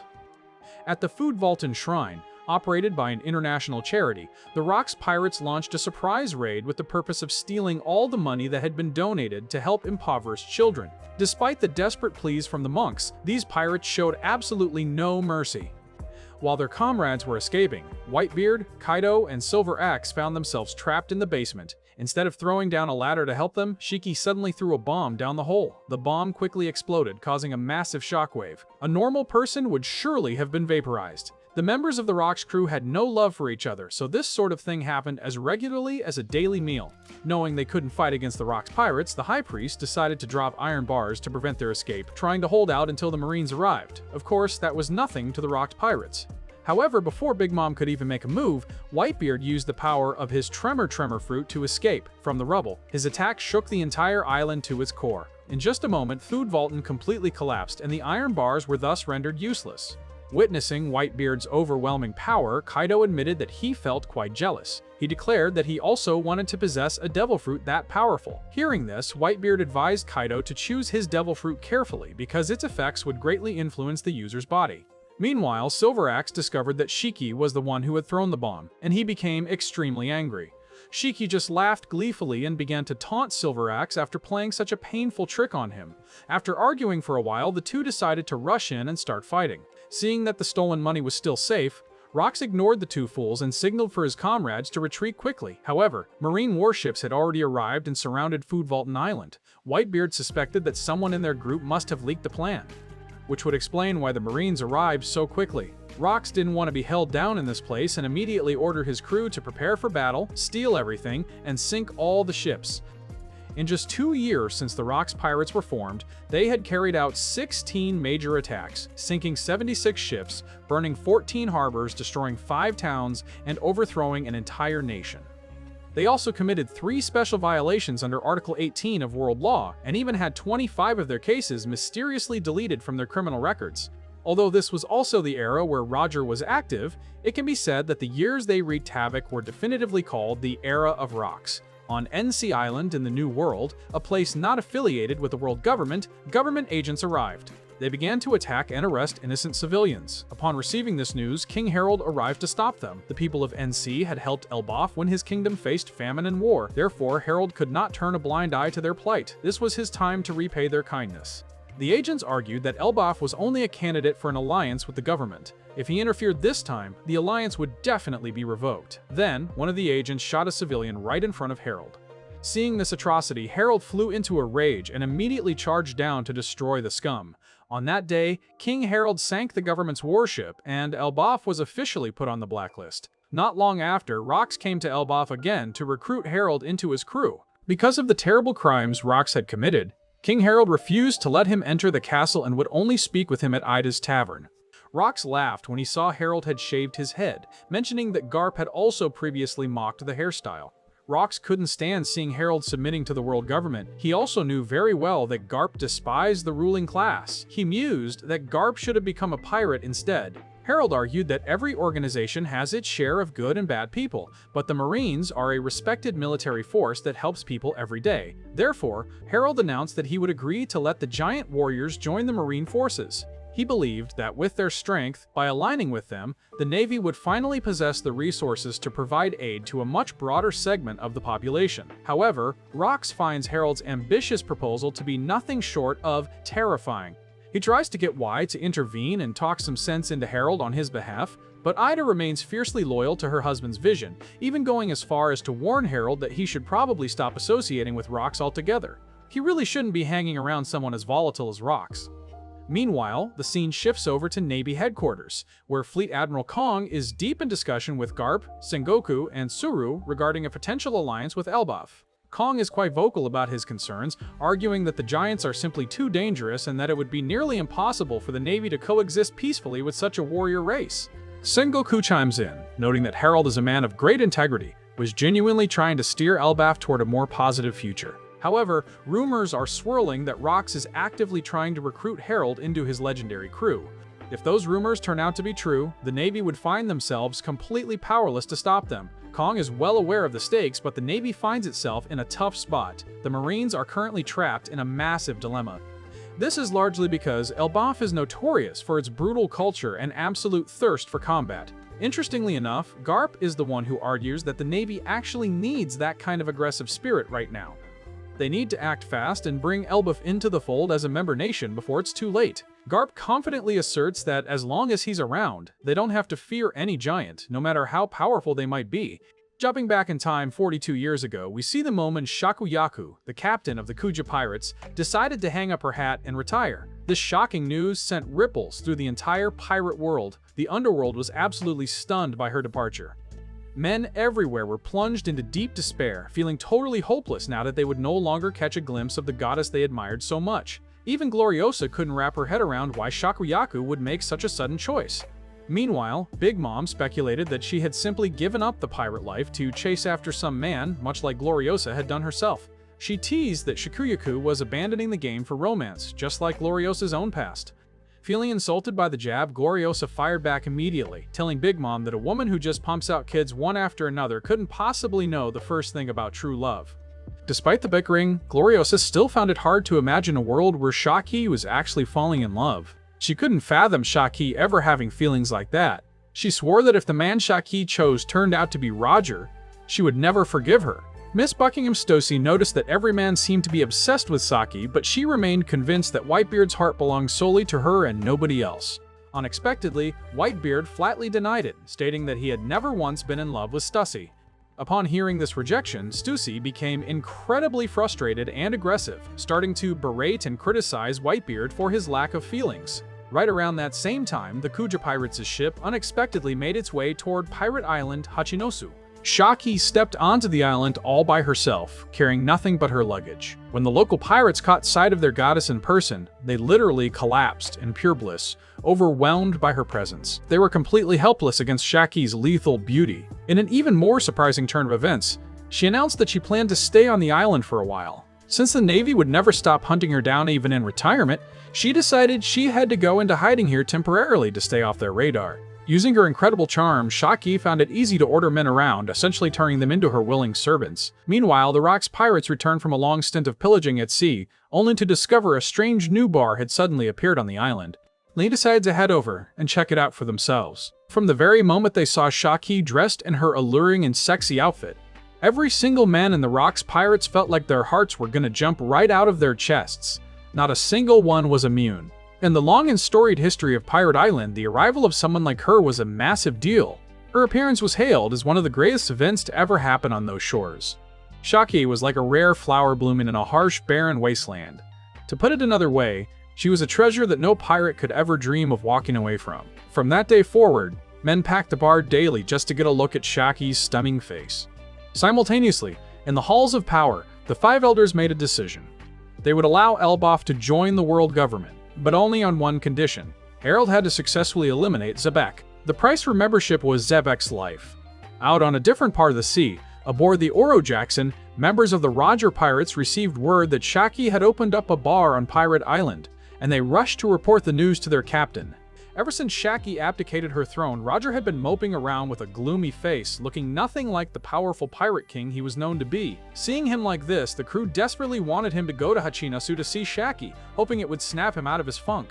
Only Gaban noticed that Roger's mood soured immediately after he had a private conversation with Rayleigh in his cabin.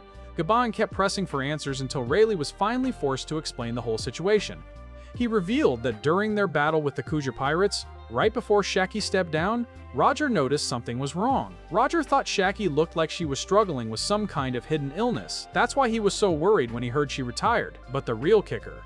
During that same battle, Shaki actually sent Rayleigh a love letter, asking him to take her away with him. Rayleigh intended to keep the letter a secret, but he eventually felt he had to tell Roger the truth.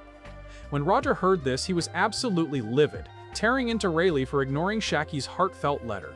Rayleigh admitted he was actually interested in her too, but he just didn't want to be tied down by a committed relationship. In the present moment, after brooding for a while, Roger finally decides to pull himself together and refuses to give up. He decides he's going to go after what he wants regardless of the obstacles. To Roger, the very essence of being a pirate is taking what you desire. He believes everyone has an equal shot at their goals. He rallies the crew to head to Hachinosu to win her back. Seeing their captain back in high spirits, Rayleigh feels a huge weight lifted off his shoulders. The awkwardness between them vanishes. Skipping back about 40 years, we see Figurlin Garling, who was one of the Holy Knights back then, conversing with the five elders at Marie Joie. The elders were telling Garling not to be in such a rush, especially since the last tournament had only just concluded. During one of his missions, Garling happened to stumble upon an island known as God Valley. It was a sovereign nation that hadn't aligned with the world government and boasted a very unique culture. Because of this, Garling spent time trying to persuade the locals to join the government's ranks. However, the people of God Valley refused his offer. Garling was convinced that the island's abundant resources would be a massive asset to the world government. On top of that, he discovered something truly extraordinary and shocking there that he was certain would please the highest authorities. Because of these factors, Garling proposed to the five elders that God Valley should be selected as the site for the next tournament in 2 years. Cutting back to Hachinosu, we see Shaki's bar, where pirates are lined up in a massive queue just to get a drink and admire the beautiful proprietress. The price for a single bottle of booze is incredibly steep, and those who can't afford to pay are forced to work for Shaki for free for a full 2 years to settle their tabs. Shaki's way of running the place is quite legendary. She makes it clear that she is the one in charge, not the customers. She has this magical way of taking cheap swill and passing it off as premium, expensive liquor. Despite her tough rules and high prices, not a single pirate dares to complain or try anything funny while they're inside her establishment. At the same time, Shaki begins to notice that Rox's behavior has shifted drastically lately, and he doesn't seem to be under her spell anymore. When Linlin hears this observation, she breaks out into a fit of mocking laughter. A woman's intuition is truly a terrifying thing, isn't it? Feeling exposed, Rox immediately tells Linlin to shut her mouth and keep quiet, as his personal business is supposed to be a total secret. Unlike the women, Whitebeard is completely lost and has no idea what they're even talking about. Stussy thinks Whitebeard is being incredibly naive about the whole thing. Judging by the look on Rox's face, she guesses that he's not just happy with another woman, but he might even have a child now. Suddenly, the Roger pirates make their grand entrance into Shaki's bar. The other pirates in the room can't believe the legendary Roger pirates are standing right there, and they immediately start snapping photos to sell to the newspapers. Seeing his greatest rival, Rox gets furious and demands that Roger get off his island immediately. However, Roger calmly points out that Shaki's bar has a strict no-fighting policy for customers. No matter how mad Rox gets, he can't touch Roger while they're inside. Plus, Roger already cleared out the entire line of pirates waiting outside just so he could get in first, so Rox really has nothing to complain about. Rox is backed into a corner and can't find a reason to kick him out. Whitebeard, who has no interest in drinking with the rowdy Roger crew, decides to make a quick exit from the bar before things get even louder. Shaki doesn't pay much attention to the others, her only focus is asking Roger about Rayleigh's whereabouts. It turns out the first mate wasn't feeling too well and decided to stay behind and sleep on the ship. Just then, Gloriosa lunges at Roger like a starving tiger, desperately begging to be allowed onto the Oro Jackson. Roger, however, is adamant that he won't let a love-struck girl like Gloriosa on his ship, though he mentions that Shaki would be the one exception to that rule. Unfortunately for him, Shaki only has eyes for Rayleigh and feels completely disappointed that he isn't there. Seeing Shaki so upset, Roger gets annoyed and starts grumbling about Rayleigh's absence. He tries to turn to Whitebeard for a drink, only to realize that the man has already left the building. After a moment of deep thought, Shaki suddenly collapses to the ground. A bunch of pirates try to rush in and catch her, but Gloriosa blocks them instantly. According to the rules Shaki established, as long as her bar is the destination, any conflict on the island is strictly prohibited. This means that even when world-famous pirates cross paths here, no fighting is allowed to break out. However, the situation changes entirely when these same individuals meet out on the open sea, especially when it comes to rivals like Rox and Roger. A short while later, in the underworld of ELBAPH, Rox and Harald engaged in an earth-shattering duel. The sheer force of their clash sent all the local wildlife fleeing in terror. Loki and Hergedon tried to stick around and watch the spectacle, but even they couldn't withstand the intense heat of the battle. Rox is incredibly disappointed that Harald seems to be surrendering to the world government's demands. Faced with the Five Elders' ultimatum, Harald is deeply hesitant. He wonders if it's truly necessary to go through with it, especially if it means killing someone he considers a friend. Rox points out that Harald is clearly being manipulated. He asks if this isn't obvious, since the government only views the giants as nothing more than military assets. They'll just turn his people into slave soldiers, stripping away all the pride and honor that defines their warrior race. He asks Harald if this is really what he wants for his people. Harald fires back immediately, telling Rox not to act like he knows everything. He argues that the history of violence their warriors carry is nothing but a set of chains holding Elbaf back from finding a path toward true peace. Harald recalls his past conversations with people from the various nations he's visited. They knew he was a good man, but they still remembered when their lands were ravaged by giants in the past. That kind of deep-seated fear isn't easily erased. Harald explains his perspective clearly. He tells them that no matter how cruel or foolish the celestial dragons might be, they still hold the authority to bring Elbaf into the global community. Rox finds Harald's stance to be incredibly cowardly and responds by blasting him back with a devastatingly powerful attack. Rox decides he's done with the talk. He declares that he's ending the recruitment effort right here and now, and he'll never ask Harald to join his crew again. As a king, Harald refuses to gamble the lives of his people on a doomed war led by someone as reckless as Rox. The two of them continue their fierce battle, and the strange friendship between Rox and Harald finally comes to an end. They both decide not to see each other again until the day that specific event occurs. As time passes, Loki keeps a very close eye on any news regarding the Rox pirates. Ida tells him that the man will likely never return, but Loki doesn't seem to care one bit. Fast forward to 39 years ago on God Valley, where a red-haired woman can be seen pushing a stroller containing a pair of twin babies. The villagers are constantly complimenting the twins on how adorable they are, noting they share their mother's striking red hair.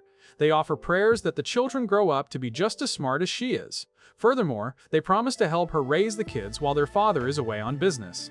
The woman is deeply grateful for the community's support. When asked for their names, she reveals they are called Shanks and Shamrock. Moving to a rainy day 39 years ago on Hachinosu, the resident pirates discover that Don Marlin and his underlings have been brutally murdered by an unknown assailant. Even more horrifying is the news that their beloved Shaki has been kidnapped and taken away. Both Rox and Whitebeard are completely stunned by this turn of events. The crime happened so quickly and efficiently that nobody has any idea who could have pulled it off. As it turns out, the traitor was none other than Ochoku, who kidnapped Shaki and sold her out to the government for a massive bounty. Shaki's disappearance plunges the entire pirate community into deep sadness and grief. Gloriosa is equally devastated by the news. Word of the former Queen Shaki's kidnapping spreads like wildfire across the globe. Everywhere the news lands, smiles are instantly replaced by feelings of despair and sorrow. Some even say the event was so massive it caused global economic activity to stall for several weeks. Naturally, Roger is absolutely livid when he finds out the woman he loves has been taken. He shreds the newspaper in a fit of rage and starts hurling blame at Rox for letting something like this happen right in the middle of his own territory. It's not just the captain either. Rayleigh and the rest of the crew are all deeply concerned about Shaki's safety. Fast forward 1 year to 38 years ago, and Holy Knight Figurlin Garling returns to God Valley to visit his red-haired lover. She's overjoyed to see him back and eagerly shows off their two healthy, handsome sons. The Holy Knight is visibly surprised to find out that Shanks and Shamrock are actually twins, and he comments on how adorable they look. They are his sons, after all. Because of this, the woman asks Garling to stay on the island with her and the children from now on. However, the cold-hearted man immediately shoots down her request. Even if she wants him there, he makes it clear that he has no intention of staying. He explains that God Valley is destined to vanish soon anyway. He then admits that he's already found a more suitable woman to be his wife and that everything is already set in motion. If he wins the tournament, he'll get exactly what he's been after. While Navy warships begin to surround the island, that despicable Holy Knight draws his blade and kills the red-haired woman without a single moment of hesitation. After that cold-blooded act, he uses a communication snail to give the signal. He orders the Navy to immediately initiate their plan to blockade the entire island of God Valley. When the residents notice the ships closing in, they assume some dangerous criminal must be hiding among them, so they all hurry back to their homes to take cover. For this particular operation, the Navy is using anesthetic rounds to neutralize anyone who tries to put up a fight. Among the ranks of the Marines is a young man named Monkey D. Dragon. He's Garp's son, and he would eventually become the leader of the Revolutionary Army and the father of Luffy. Dragon asks his superior what the actual objective of this military campaign is, only to get chewed out immediately. His officer barks that this is a classified exercise and that he needs another 10 years of service before he's allowed to ask questions like that.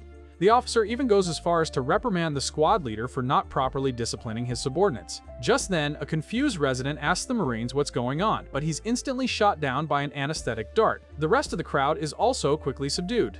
Realizing the Navy is targeting everyone, the people of God Valley grab whatever weapons they can find and try to make a run for it. Horrified by the Navy's actions, Dragon continues to press his superior for answers. He wants to know why they are attacking innocent civilians. The truth is, the individual Marines have no say in the matter. They're just following orders from the top. With no other choice, Dragon is forced to perform his duties as a soldier. He pulls out his anesthetic pistol and starts taking down anyone who resists. Across the various fronts of the island, anesthetic grenades are being launched, and Dragon can't help but feel that the entire situation is spiraling in a very wrong direction. The scene shifts to a Navy prison ship where slaves are being transported to God Valley. Ginny manages to sneak into the communications room and leaks information about the tournament's prizes to the outside world. This marks the successful first step of her and Ivankov's escape plan.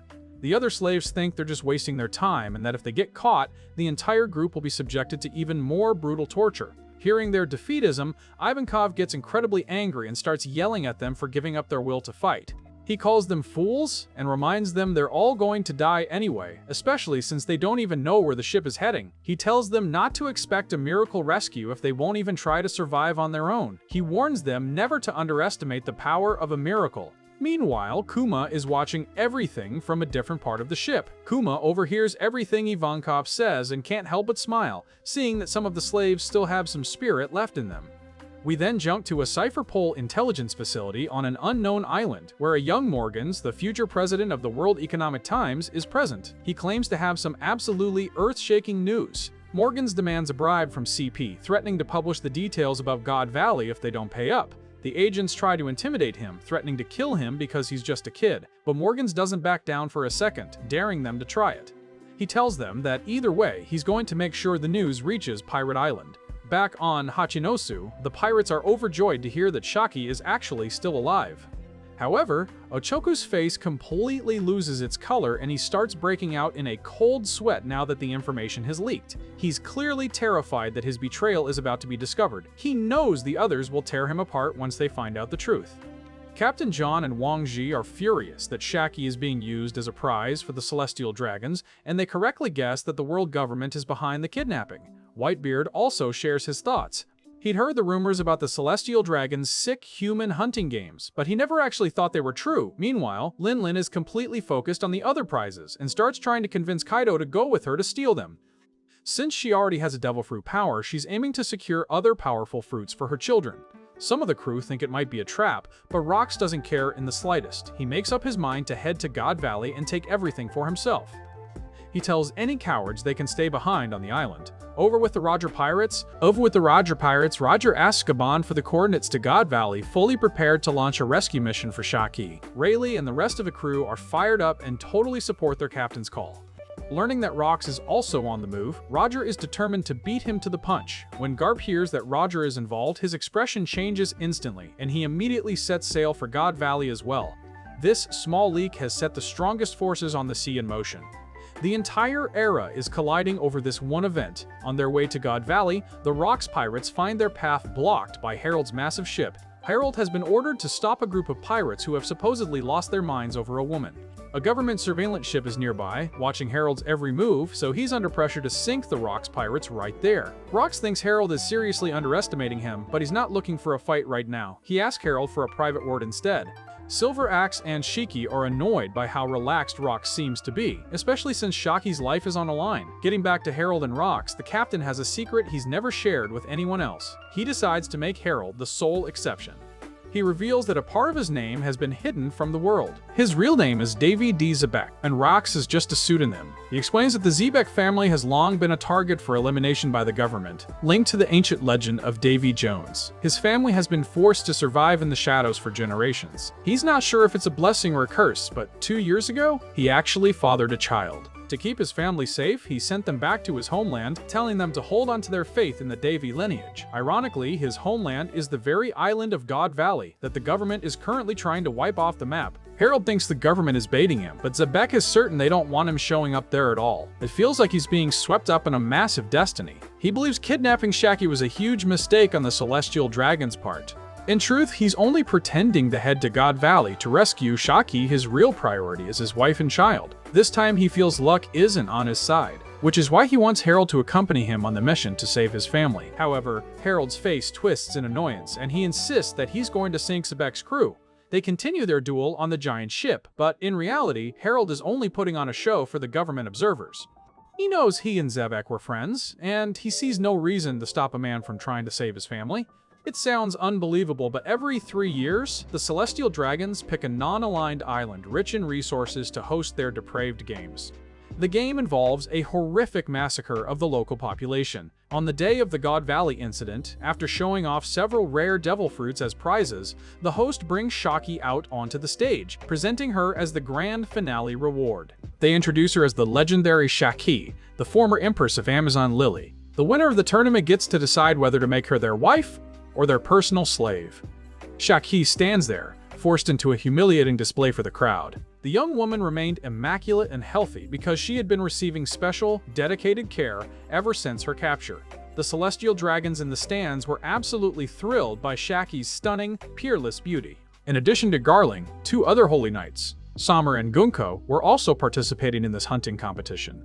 One Celestial Dragon demanded that Samar must achieve victory and allow Shaki to officially join the Cephas family. However, the Holy Knight utterly refused this proposition because he had already definitively decided that Shaki would become his own personal slave. Conversely, Garling announced that he would marry Shaki himself and advised Summers that it would be best if he simply gave up his pursuit. Shifting the scene slightly, Dragon managed to track a trail of blood and consequently discovered the mother and son both injured hiding inside a house. She earnestly pleaded with the dragon to take her 2 children and flee away from this island, absolutely insisting that they must not fall into the hands of that despicable man. Simultaneously, baby Blackbeard and his mother had also been apprehended and imprisoned, now officially becoming prime targets for the scheduled hunt. Finally, the MC dramatically announced earth-shattering news to every single Celestial Dragon present on God Valley.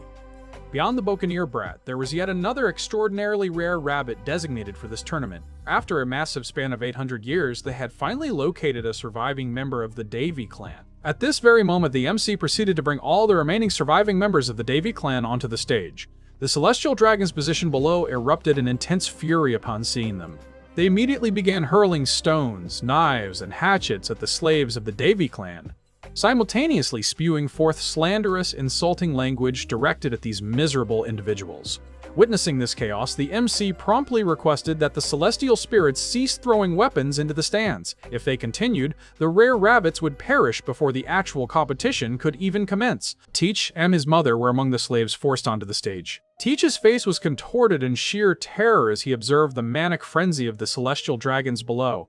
His mother desperately tried to shield her son from the various projectiles hurled by the celestial dragons. Running parallel to this action, Saturn appeared somewhat astonished that Garling had managed to locate the Davy clan. He immediately concluded that this turn of events must surely be decreed by fate. Following this, Tenemet commenced the introductions of the most favored teams for the individual matches, switching the focus over to the woman with red hair and dragon. She sincerely wished for her children to be raised by someone possessing a truly warm and compassionate heart. For this very reason, she implored the dragon not to allow that wicked celestial dragon to take possession of them. Immediately after the red-haired woman collapsed, Dragon hastened instantly with Shanks and Shamrock. Regardless of who those two children might belong to, he was determined to save them. Over here, the MC proceeded to announce the specific rules for the human hunting contest, stating there were a total of 13 ultra-rare rabbits, each valued at 10,000 points. The remaining rabbits were classified as rare, numbering 150 individuals. The hunt itself would commence in exactly 1 hour's time. The MC expressed his desire for the prey animals to quickly flee and find secure hiding spots, as this would make the game significantly more engaging. Immediately following the sound of the starting gun, the ordinary citizens and the enslaved people present in God Valley could only flee desperately. They constantly glanced back over their shoulders, terrified that the celestial dragons might launch an attack at any given second. Many attempted to console themselves with the thought that if they managed to survive for 3 weeks, they would be granted mercy by the celestial spirits. All that remained for them to do in that moment was to run as swiftly as possible, and thus the grand hunting competition officially commenced. The cold-blooded celestial dragons immediately shouldered their firearms and set out to relentlessly pursue their designated prey. At this time, a civilian family was concealed behind a large boulder. However, their infant suddenly began to cry, leading to their immediate discovery by a celestial dragon. Despite the small family's desperate pleas for mercy, the celestial dragon proceeded to fire his weapon with cold ruthlessness and extreme cruelty. In numerous distinct locations across the island, local residents were passionately begging and imploring for salvation, but this desperate behavior only served to heighten the excitement felt by the celestial dragons.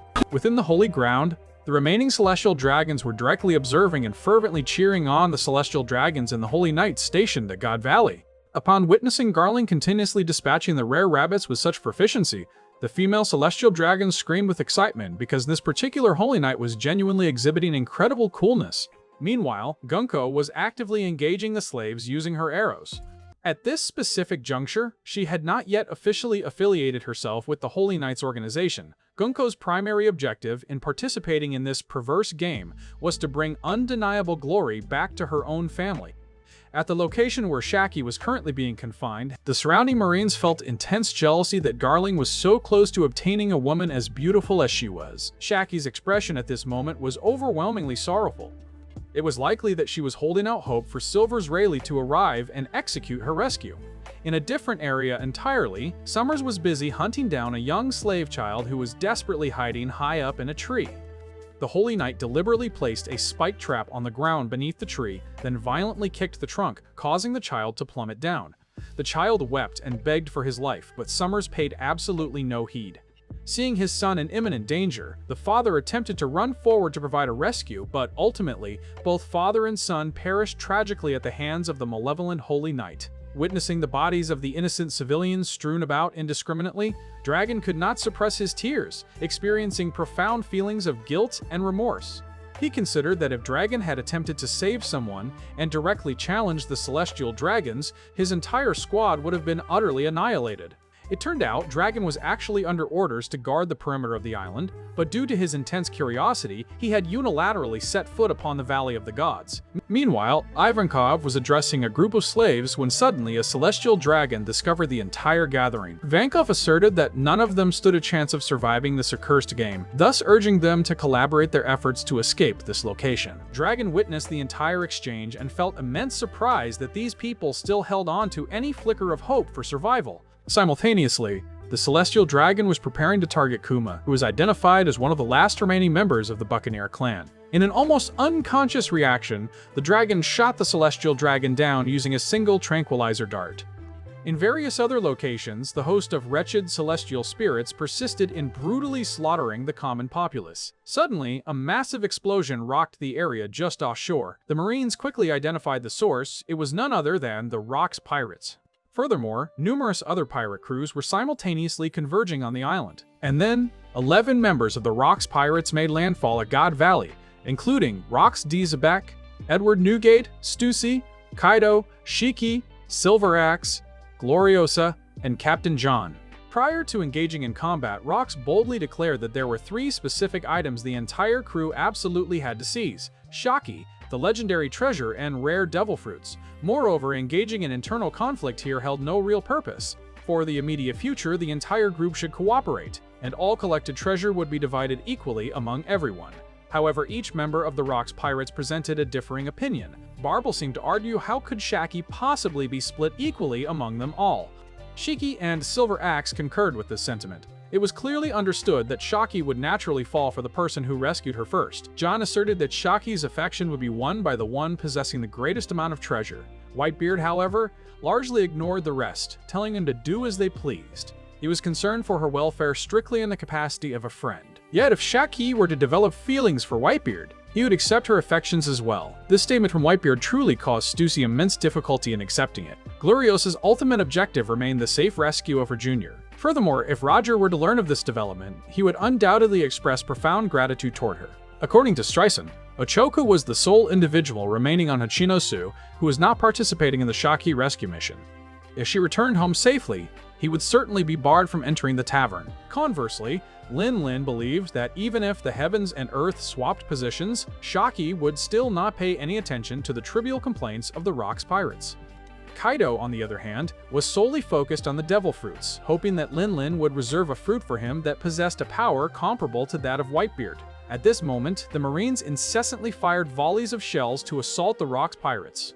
However, that level of assault was utterly insignificant to Rox. The Rox pirates' massive ships swiftly crushed the intervening Marine warships and successfully docked.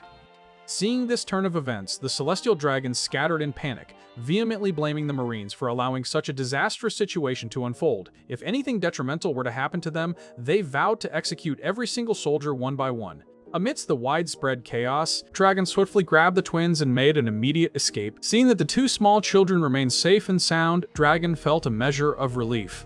On this side of the island, the Marines began escorting the Celestial Dragons toward the island's center to shield them from the incoming pirates. Many soldiers were completely bewildered by the unfolding events, wondering if they were currently witnessing the apocalypse. It wasn't just Rox. The Roger pirates had also arrived at this location. They rapidly disembarked onto the island with extreme excitement. Roger declared that he would personally go rescue Shaki, instructing the rest of his crew to focus on seizing the treasure since they had absolutely no chance of winning her affection. However, Gaban quickly shoved the captain aside, causing him to fall flat on his face. Seizing this opportunity, the crew members of the Roger pirates vied with each other to step over their captain, who enjoyed hoarding scraps, rushing immediately inland to reclaim Shaki. On the other side, the Holy Knights Association had successfully regrouped. Garling recognized that this was certainly not the appropriate time to continue their human hunting game. The surrounding Celestial Dragons continuously pressed and urged the Holy Knights to take immediate action so that they could resume their entertainment. Subsequently, Garling ordered the Marines stationed on the island to withdraw instantly and ensure the safety of the Celestial Dragons. The remaining engagement was to be handled personally by the Holy Knights themselves. On the exterior, pirates were arriving from every direction, forcing the Marines to return fire, absolutely determined not to allow them to successfully land on God Valley. Inside the island, Whitebeard and Shiki were powerfully slicing through any Marine soldiers blocking their path. Simultaneously, Vice Admiral Monkey D. Garp made his grand entrance, holding a massive cannon in his hand. Witnessing his subordinates being brutally cut down, Garp hurled the heavy cannon towards the unfortunate pirates. Immediately, Rox and Roger both turned their attention upon hearing the tremendous explosion generated by Garp. The Marines positioned inside expressed immense joy upon seeing their Vice Admiral appear. It seemed they had finally been saved. The most spectacular chaotic battle in the history of God Valley was now inevitably destined to erupt. The legendary figures emerged onto God Valley, each pursuing their own distinct objectives and personal ideals. Roger had come specifically to rescue Shaki, the woman he held affection for.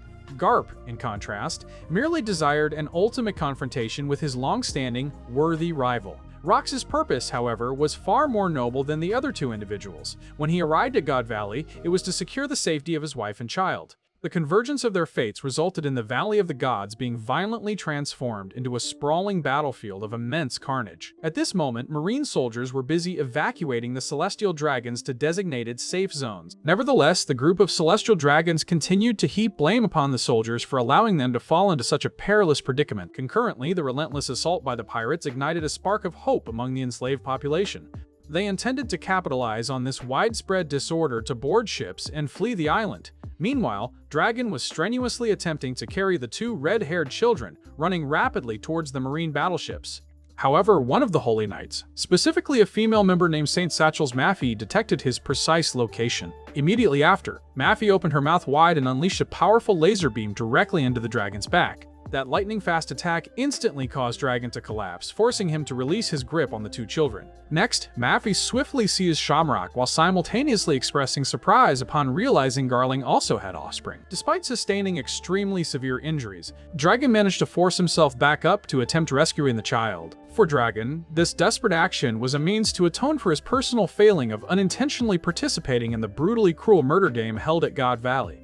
Subsequently, Maffy decided to use her sword to end Dragon's life. Dragon resigned himself to fate, believing this was his deserved punishment for failing to intervene and rescue the slaves. Suddenly, a colossal, super powerful slash shot forth from an unknown source, cleaving Maffy's body cleanly in two, causing her immense agony. Whitebeard was revealed as the originator of this overwhelmingly dominant attack. His intention was merely to obliterate the enemy, yet that powerful strike nearly cost Lin Lin her life. Believing Whitebeard was directly challenging her authority, Lin Lin aggressively grabbed his collar and expressed a desire to settle every outstanding grudge right then and there.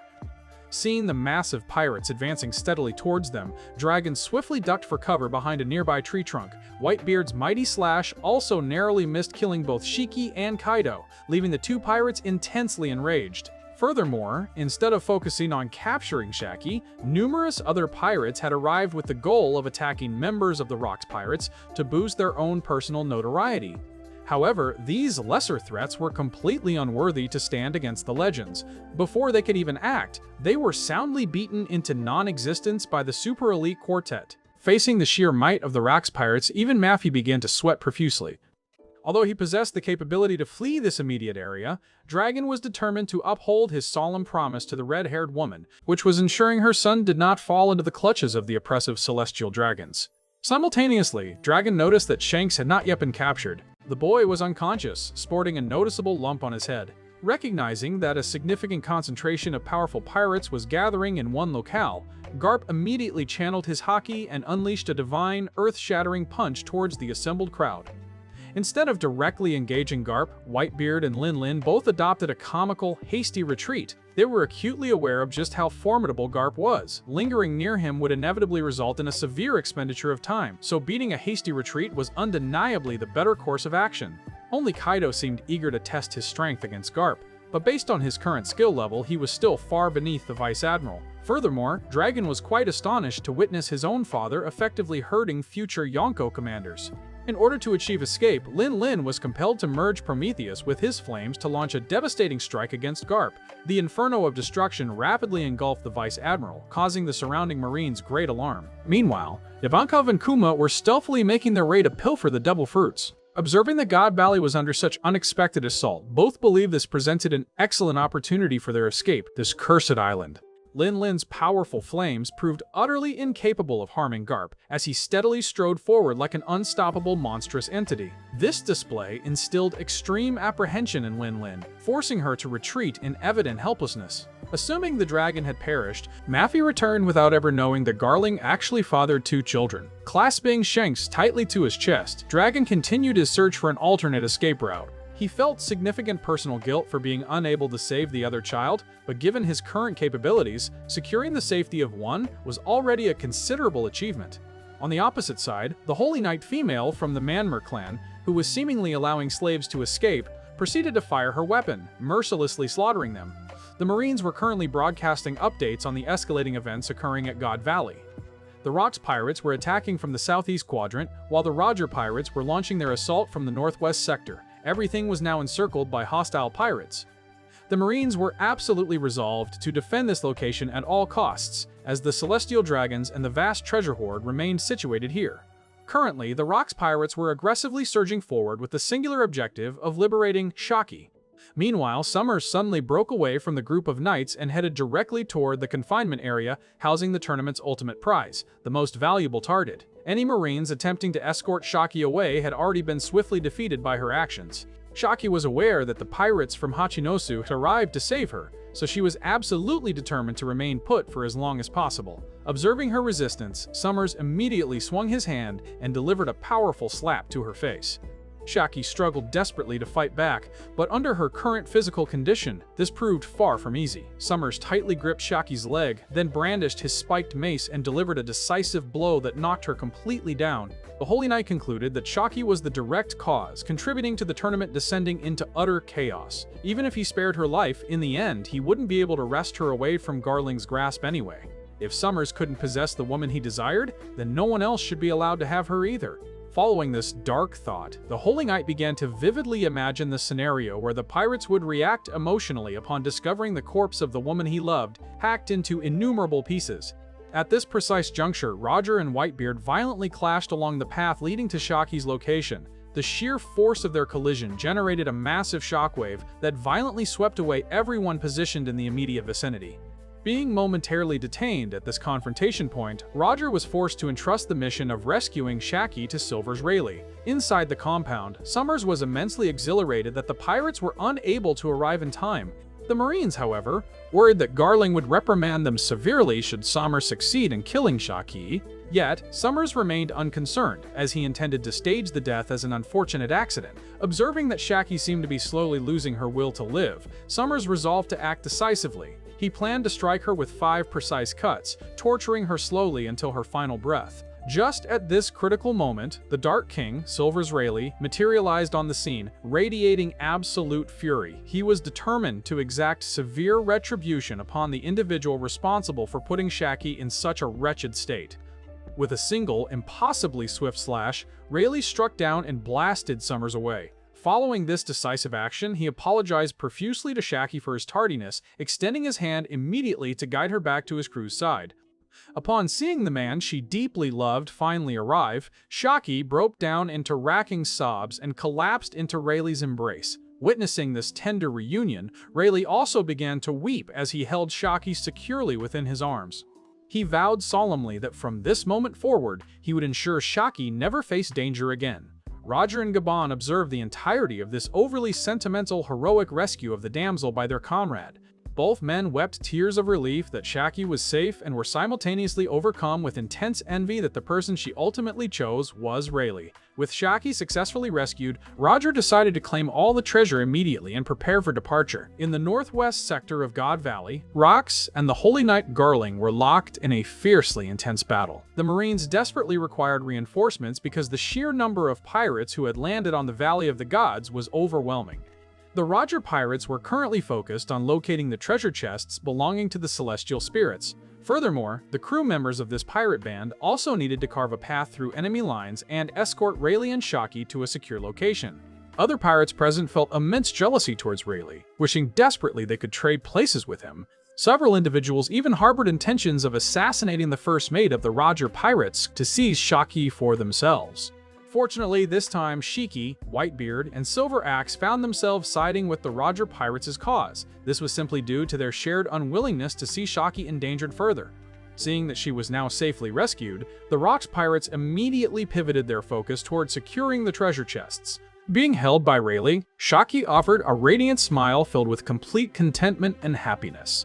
Now she genuinely ceased to concern herself with any other matter. Simultaneously, Ivankov and Kuma had successfully reached the vault room where the devil fruits were stored. Although they were completely ignorant of the specific powers contained within the 2 fruits they held, Ivankov resolved to consume one according to their plan. However, before he could even grasp one firmly, Charla Linlin unexpectedly appeared. She effortlessly subdued Ivankov and forcefully seized the Azure Dragon Fruit. Acting immediately upon Ivan's prior instruction, Kuma swiftly consumed the pawpaw fruit without the slightest hesitation. Immediately afterward, he attempted to flee the area to seek means of rescuing other enslaved individuals. Having her prize snatched away, Linlin felt intense vexation, but was forced to accept the outcome. This was no longer just a hunt orchestrated by the celestial dragons. God Valley had now transformed into a chaotic battlefield dominated by pirates. Everything was in utter disarray, leaving the Marines utterly unsure how to effectively manage the current crisis. Meanwhile, Garp was attempting to contact Sengoku, communicating a mood of extreme displeasure. Throughout his journey, he observed that countless innocent civilians had been killed. Sengoku informed him that there had once been a man within the Marines who expressed severe doubts about these events, only to subsequently vanish under mysterious circumstances. The spectacle before Garp's eyes was indistinguishable from actual hell. This grim reality was exceedingly bitter.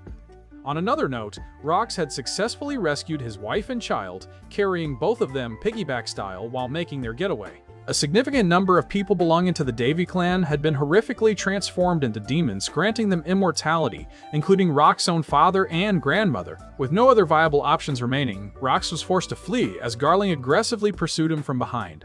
Previously, during their fierce clash, Garling had sustained a fatal, critical slash from Rox, which significantly degraded his regenerative capabilities. The remaining Holy Knight female was certain that Rox belonged to the Davy clan.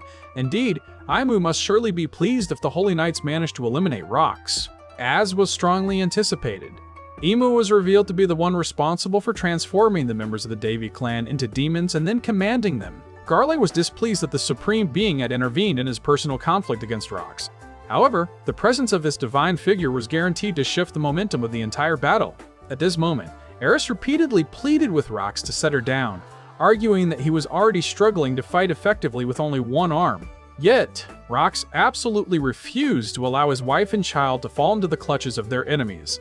Anyone from the Davy clan captured by those wretches would face torture and torment far exceeding the agony of death itself. Eris was fully aware of this terrifying reality. She felt immense pride in belonging to the Davy clan ever since she married Rox. Everyone within the clan treated Elise with kindness, despite her previous history as a pirate. Eris understood the grim destiny awaiting this lineage, meaning Rox absolutely had to release her. If she were merely a weak woman incapable of safeguarding their child, then Rox surely wouldn't have loved her. Right. With those words, she hopped down from Rox's shoulder so he could dedicate his full concentration to fighting. If by unfortunate chance she were to be captured, she vowed to kill Teach and then take her own life along with her son. This way, the enemy would be denied the chance to torture those two individuals. This was the sole method by which all three of them could possibly survive and reunite someday. Garling felt intense excitement knowing Rox had chosen to abandon his wife and child. This decision signaled to Garling that he would now face Rox in his most powerful, unencumbered state. Driven by an iron will to protect his family, Rox drew his sword and unleashed a terrifyingly powerful slash directed at Garling. A smirk of sheer pleasure crossing his face, he made sure that absolutely no one was able to get past him in their position. Utilizing the opportune moment provided by the dense smoke screen that Xebec had expertly conjured up, Eris and Teach managed to make their great escape successfully. Meanwhile, we cut over to the massive storage vault, which was completely brimming with countless treasure chests. Lin was absolutely thrilled and practically ecstatic because she had finally acquired the incredibly valuable and ultra-rare Azure Dragon Devil Fruit. She immediately determined that her master plan was to have her son Katakuri would consume the fruit, fueling her ambitious master scheme to forge an exceptionally powerful and formidable pirate crew for the distant future. Astonishingly, the inherent will residing within the Azure Dragon Devil Fruit appeared to actively reject the possessive desires of Lin. Out of nowhere, Kaido materialized abruptly and delivered a crushing, brutal blow straight to her face using his massive iron-spiked club. Observing the rare Azure Dragon Fruit suddenly flying away from the grasp of the senior pirate and gently descending toward the ground, Kaido acted instantly, snatching it up right away as if he had just discovered the ultimate treasure. He was absolutely ecstatic and highly amused by the intensely annoyed and utterly frustrated look that was plastered across Lin's face. Following this immediate confrontation, both colossal figures violently collided, generating an incredibly fierce and devastating explosion, accompanied by overwhelming waves of destructive conquerors' haki surging outwards. While numerous pirates were ruthlessly attacking each other in a chaotic melee to secure the various pieces of hidden treasure, Dragon and Eris were desperately preoccupied, working diligently to ensure the safety and protection of the small child they were cradling securely in their arms. It's quite ironic to think that these two tearful, frightened children would ultimately grow up to be incredibly formidable and mighty pirates, destined to stand high upon the absolute pinnacle of the entire pirate world. Shifting focus to another location, the pirate crew led by Roger successfully reached the secluded vault where a huge quantity of gold, sparkling silver, precious jewels, and various other treasures were stashed away, along with valuable devil fruits. Xebec crew made an attempt to aggressively push their way into the chaos, but Gaban swiftly and effectively intercepted and prevented them from entering the scrum. The Marine forces, absolutely resolute in their mission to stop any pirates from escaping the island, launched a coordinated and simultaneous assault. Meanwhile, a concerning situation unfolded offshore. Many Marine battleships positioned out in the ocean were observed, and instead of providing assistance or support to their comrades on the island, they were doing something quite different. They began mercilessly firing artillery rounds, targeting and eliminating the escaping slaves. Concurrently, the mysterious figure known as Emu established communication with Saint Saturn, specifically inquiring about the current situation and status of Xebec. However, it quickly became evident that the Elder Star himself appeared to be completely clueless and lacked any useful information regarding the pirates' whereabouts or condition. Abruptly, an intense surge of dark, ominous energy descended violently straight from the sky, directly impacting the area where Saint Saturn was standing. Elsewhere, Kuma fully grasped and sensed the incredible power he had gained from consuming his devil fruit. This ability granted him the capacity to violently repel literally anything and everything using his unique bare paw hands. The surviving slaves and the ordinary civilians were profoundly grateful and appreciative of this noble action, demonstrating Kuma's strong sense of justice and righteousness, and they repeatedly put their hands together in prayer and heartfelt gratitude toward him. Subsequently, Kuma expertly utilized his signature paw pad hand technique to instantaneously teleport all those rescued individuals away from the highly dangerous and doomed island of God Valley. Precisely at this very moment, an overwhelmingly superior and immense burst of Conqueror's haki suddenly erupted, spreading its immense pressure and aura across the entirety of the valley. This monumental wave of power caused even seasoned hockey experts and legends like Roger, Garp, and Xebec to react with visible shock and profound amazement. Some of the pirate crew members initially speculated that this incredible hockey surge originated from Xebec's own pirate crew, but they quickly realized it must have belonged to someone else entirely. Simultaneously, Xebec, in a tragic turn of events, completed the grim task of eliminating all the members of his own family within the clan of Davy, who had been grotesquely transformed into monstrous demons. He chose this devastating course of action, reasoning that it was far better to personally finish them off with his own hands than to allow them to remain corrupted, serving as unwilling pawns for the forces of true evil. Even Garling sustained severe cuts and looked incredibly distressed and utterly pitiful after being struck by Xebec blade. Conversely, even though he stood to gain absolutely nothing personal by offering assistance to Xebec, Whitebeard, the formidable pirate, still consciously made the decision to step directly into the fray and lend his powerful assistance to Xebec. Additionally, Kaido transformed into his magnificent dragon form and flew over immediately to fight side by side with the other two legendary figures. Kaido was visibly exuberant, completely overcome with thrill now that he had finally acquired the tremendous power of the Devil Fruit, and he was intensely impatient to test the limits of its mighty strength. Consequently, the chaotic battle unfolding at God Valley escalated into an even more precarious and seriously challenging conflict when the supreme entity, Emu, resolved to completely inhabit and possess the physical body of Saint Saturn. Garp no longer entertained any doubts. He stated emphatically that this horrifying scene unfolding before them was nothing less than a genuine, terrifying nightmare brought to life. Concurrently, Roger seemed to be energized, showing genuine excitement as he observed this utterly strange and bizarre phenomenon, something entirely new that he had never encountered in all his experiences. Whitebeard, seeking clarification on the monstrous being confronting them, promptly addressed Xebec, asking for an explanation. Xebec responded with a spontaneous, exhilarated laugh and then offered his reply to Whitebeard, stating clearly that is the world. Seeing Saint Saturn transform into a monstrous form, the surrounding Navy soldiers were both curious and terrified. Emu ordered the lackeys to immediately clear the way, then swing his claws to slaughter all those standing in front of him, making absolutely no distinction between his enemies and his allies.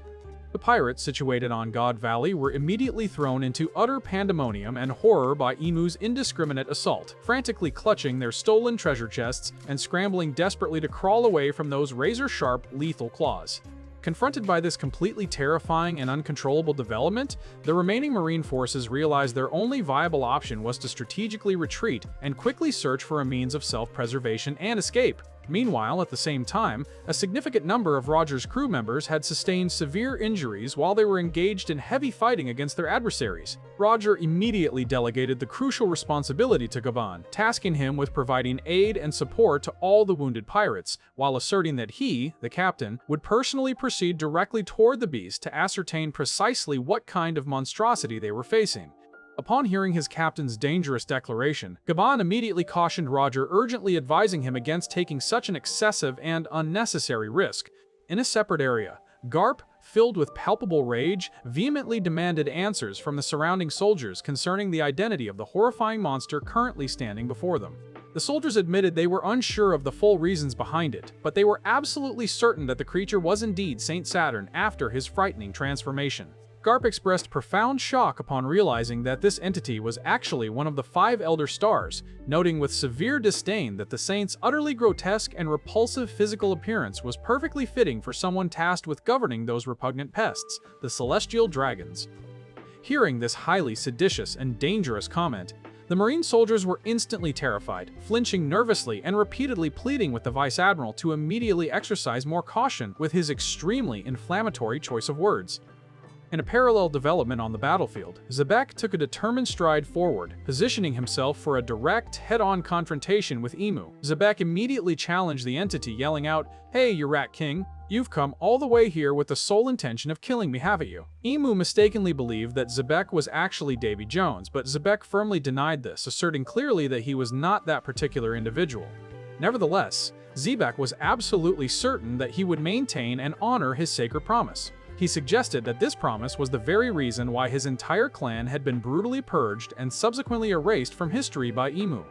Xebec then taunted the entity, claiming that Emu's desired world was still fundamentally incomplete. Having said this, Emu violently swung immense claws, launching a direct, devastating attack against Xebec. Xebec, with surprising ease and incredible speed, managed to slice right through the massive claw and emphatically declared that this entire world does not belong to Emu alone, nor is it his to command. Observing Xebec and the possessed Saint Saturn actively engaged in a fierce battle, the surrounding Marine soldiers grew incredibly anxious and uncertain, openly debating whether they should remain there to offer Xebec any kind of required support. At this critical juncture, Garp, exhibiting a profoundly excited expression, decisively chose to rush into the core of the chaos, joining Xebec in the violent struggle. In a different area of the island, the Roger pirates were diligently escorting the large haul of stolen gold, silver, and other looted treasures back towards their ship. Naturally, the Marines were not prepared to let them simply flee without a fight, so they maintained a persistent barrage of gunfire and attacks against them. The overall level of disorder and chaos across the island was escalating rapidly with every passing moment. Captain John's specific objective in traveling to this island was, fundamentally, to seize control of the massive treasure stockpile that originally belonged to the Celestial Dragons. Therefore, he had been strategically plotting and scheming to hoard and appropriate every single item for his own personal gain and profit. It was highly likely that following this entire intense affair, Captain John intended to abandon Xebec pirate crew entirely and permanently.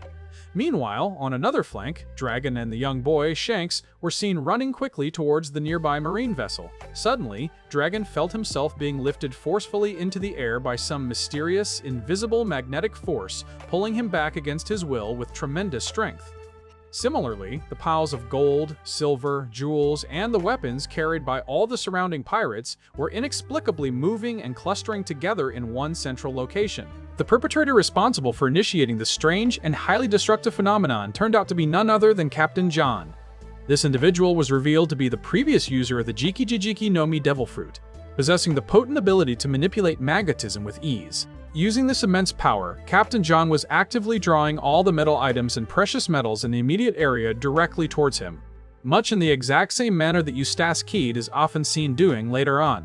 At this critical juncture, Roger was no longer concerned with the treasure or its recovery. Ignoring the intense magnetic pull exerted by John, he resolutely continued charging toward the central area where Emu and Xebec were locked in intense combat. Meanwhile, Ganzuri discovered that Captain John harbored intentions of claiming the entire massive pile of treasure solely for himself. Due to this treacherous realization, Ganzuri aggressively picked his own snot or dried nasal mucus from his nose and then hurled it like a projectile directly toward his own crewmate. It turns out that Ganzuri was actually the former user of the Bomu Bomu Nomi Devil Fruit. This power granted him the extraordinary ability to turn virtually everything on his body into an explosive device, even something as seemingly innocuous as his own dried nasal secretions. The raw destructive force unleashed by Ganzui's surprising improvised attack was absolutely paramount and devastatingly powerful. Because Captain John was completely blindsided by the sudden and unexpected assault, he was caught up in the resulting massive explosion and consequently lost his ability to magnetically draw everything towards himself. Due to this interruption, Dragon fell straight down to the ground, landing amidst the scattering pile of treasure chests and jewels. Fortunately, Dragon had maintained a tight, protective grip on Shanks, ensuring the young boy was completely unharmed by the chaos and the impact of the fall. Simultaneously, Shiki flew onto the scene and immediately questioned Ganzui, asking exactly why he had chosen to attack Captain John. Ganzui confidently asserted that he believed Captain John had absolutely no intention of sharing the vast treasure with anyone, especially considering that a single chest was valued at no less than 1 billion berries. It was hardly surprising, therefore, that John desired to claim all of it for himself. Ganzui admitted that he held precisely the same selfish intentions as John regarding the treasure, noticing that Shiki the Golden Lion was momentarily distracted and let his guard down. Ganzui immediately fired another projectile of explosive snot, attempting yet another treacherous sneak attack on his own crewmate. Much like Roger, Garp was intensely eager to clash directly with Saint Saturn, but his frantic subordinates fiercely competed to restrain him and prevent him from engaging. They argued vehemently that their opponent was none other than the supreme leader of the world government. They warned that if anything unfortunate or disastrous were to happen to the Elder Star, Garp would certainly find it impossible to escape the ensuing severe repercussions and punishment for his actions. Observing Xebec engaged in a desperate duel with the monstrous entity, Kaido also felt a powerful, irresistible urge to test his own formidable strength against the terrifying creature. Just then, Lin Lin, consumed by an absolute incandescent rage, suddenly lunged forward, fiercely swearing that she would personally slay the wretched former subordinate who had betrayed her.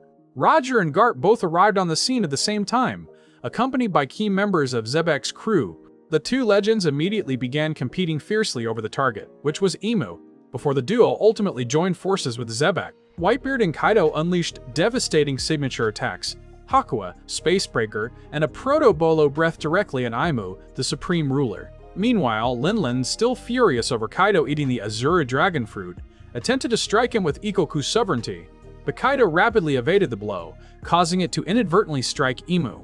Imu's body was inadvertently subjected to and absorbed the full devastating force and cumulative damage of Lin Lin's Ikoku sovereignty attack. The horrific, combined assault delivered by the six legends utterly pulverized and shredded Imu's physical form. However, much like the other 5 Elder Stars and the Holy Knights, Imu's body possessed the terrifying capacity to instantly regenerate and recover from any injury, no matter how severe. Furthermore, not content with merely recovering, the entity proceeded to unleash an utterly massive and overwhelming wave of Conqueror's Haki, which immediately spread its pressure across the entirety of God Valley.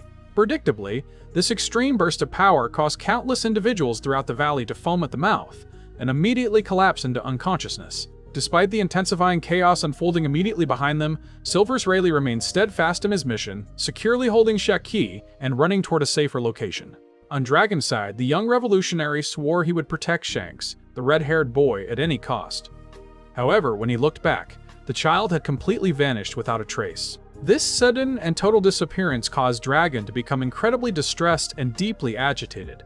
Nearby, the young Shanks, irresistibly drawn by the sight of sparkling jewelry scattered everywhere, simply climbed right inside one of the wooden treasure chests. Returning to the intense clash between the legends and Imu, since the Azure Dragon Devil Fruit had been completely devoured by Kaido, Lilith demanded that Kaido must compensate her with something possessing a comparable amount of immense value. Garp and Roger, still focused on rivalry, began competitively comparing their individual attack strengths. Imu then addressed Xebec, stating ominously that he had clearly observed Xebec's wife and children attempting to flee deep within the surrounding forest. Imu declared with malice that he certainly would not permit them to survive this ordeal. Driven by an unwavering determination to protect his wife and children, Xebec continued his furious assault, swinging his sword at Imu and carving the entity's body into multiple pieces. Despite Xebec's ferocious efforts, it became devastatingly clear that all physical attacks appeared to be utterly ineffective against Imu. Simultaneously, Imu pierced Xebec's body using 2 menacing, inky black tentacles. The entity announced chillingly that Imu would not be the one to perform the execution, Instead, Xebec himself would be responsible for wiping out his entire clan, including his wife and children. Having delivered this horrifying ultimatum, Imu began actively utilizing a malicious and powerful technique of demonic manipulation to gain complete control over Xebec's mind and body. This disturbing spectacle caused the other legends watching from below to be absolutely paralyzed with profound astonishment and immense concern. Immediately following this, Xebec's fangs began to lengthen grotesquely, and his entire physical form gradually started transforming into that of a demon. Meanwhile, on the opposite side of the conflict, Teach and her mother were still desperately attempting to escape, overcome with mounting anxiety and fear. The crucial question now loomed large. What kind of serious, perilous danger awaited them further down their escape path? Even while being subjected to Imu's powerful demonic spell and intense manipulation, Xebec managed, against all odds, to retain a fragile sliver of his fundamental sanity and awareness. The other combatants remained utterly stunned and surprised that the monstrous being before them had seemingly shrugged off the ferocious combined attacks launched against it earlier with no ill effects. Meanwhile, Imu expressed a degree of surprise that Xebec had been able to resist and hold out against the magical control for such an extended period of time. In a desperate attempt to prevent himself from being completely controlled, Xebec continually unleashed intense bursts of his conqueror's haki. Nevertheless, Imu's dark, wicked sorcery proved to be genuinely formidable and truly terrifying. Xebec shared the knowledge that, as far as he knew, Davy was once the true, legitimate king of this entire world. Xebec observed closely that Imu seemed to genuinely tremble slightly upon hearing that specific name, sensing a deep-seated fear in the entity's reaction. It appeared highly likely that Imu was deeply concerned that someday an inheritor would emerge to successfully fulfill and execute the true revolutionary will of Davy. Hearing this provocative statement, Imu became utterly enraged and incandescently furious. The entity fiercely commanded Xebec to immediately silence himself, vehemently asserting that Davy was never, even for a single moment, recognized or referred to as a true king. Xebec, refusing to back down, pressed the attack, continuing to interrogate Imu about whether he feared Davy more, or perhaps Joy Boy. Imu dismissed the question entirely, claiming indifference because both individuals were definitively no longer alive and breathing in this world. Now, Imu declared, his sole remaining task was to completely eradicate Xebec from the annals of history forever, making sure he was forgotten. Next, Imu expertly shifted the conversation, choosing a new topic specifically designed to provoke and increase the raw anger of Xebec. The entity smugly stated that the military might of the giant nation of Elbaf would soon fall entirely under the control of the world government. Reasoning that Harald was an individual who was exceptionally easy to manipulate and control due to his simple nature, Xebec reacted with immediate fury upon hearing Imu insult his trusted friend in such a degrading manner. He fiercely demanded that Imu refrain from harming or targeting Harald, emphasizing that Harald's sole desire was for the giants to be allowed to live their lives in genuine peace and tranquility. Imu countered, claiming this situation was a once-in-a-lifetime opportunity, arguing that another king so easily controlled and influenced would never materialize again. Following this taunt, Imu forcefully infused Xebec with an even greater torrent of demonic magic, clearly intending to terminate the aspirations and hopes of the Davy clan permanently. Subsequently, Imu savagely slammed Xebec down into the ground, aiming to completely dominate and fully control him, entirely and irreversibly. Kaido, Lin, and Whitebeard all reacted with profound surprise and astonishment upon witnessing Xebec being defeated and subdued with such unnerving swiftness. The powerful trio cautiously approached Xebec, attempting to ascertain exactly what catastrophic problem their captain was currently facing. Under the overwhelming demonic power exerted by Imu, Xebec's consciousness began to rapidly fade away into darkness. Lin appeared genuinely shocked by Xebec's current horrifying and manipulated appearance. Imu then issued a direct, terrifying command to Xebec: eliminate every last member of the Davy clan and simultaneously slaughter anyone who dared to interfere with Imu's wicked game taking place at God Valley. At that very moment, Xebec began to sprout a pair of massive, unsettling demonic wings from his back, and his physical body started to gradually increase in size, becoming substantially and frighteningly larger. Ultimately, Xebec's transformation into a full demon was complete and irreversible. Strictly following the explicit, horrific orders issued by Imu, Xebec immediately launched a frenzied, devastating assault against the very crew members of his own pirate fleet. The very first person Xebec specifically chose to target was Kaido, who was still in his majestic azure dragon form. With merely a single, seemingly basic punch, Xebec delivered such a tremendous impact that Kaido was sent crashing headfirst directly into a nearby mountainside. This unexpected and brutal blow inflicted tremendous, excruciating pain upon the future Emperor of the Sea. Furthermore, Lin became incandescently furious witnessing Xebec turn his destructive abilities against his own ally, so she quickly swung her massive sword in fierce retaliation. Unsurprisingly, it came as no great shock that Lin met a fate quite similar to her younger subordinate Kaido, as Xebec delivered a powerful kick that sent her flying through the air like a literal cannonball. The next intended target that Xebec aggressively set his sights upon was, logically, Whitebeard. In sharp contrast to the miserable, pitiful outcomes of the previous two legends, Whitebeard channeled his immense power into a devastating shockwave attack, successfully intercepting and bringing Xebec's hockey-infused slash to a jarring halt. The horrifying and colossal collision between Xebec's power and Whitebeard's force resulted in one of the twin peaks of God Valley sustaining catastrophic and extremely severe damage. The Marine personnel stationed offshore reacted with utter panic and alarm upon witnessing this completely insane and destructive spectacle.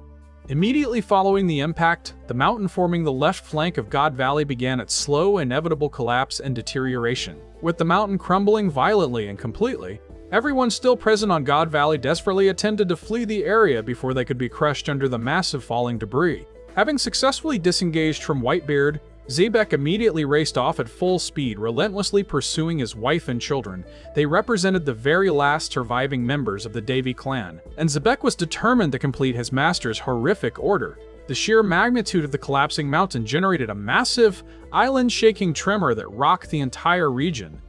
The Marines positioned off the coast immediately ordered their fleet to fully retreat and withdraw from the immediate vicinity of God Valley. On the northeast coastline, a few stubborn celestial dragons were still petulantly hurling insults and angrily demanding to find the person responsible for this entire catastrophic situation. The remaining celestial dragons who were conscious were being actively escorted back to the safety of their ships by the remaining marine guards.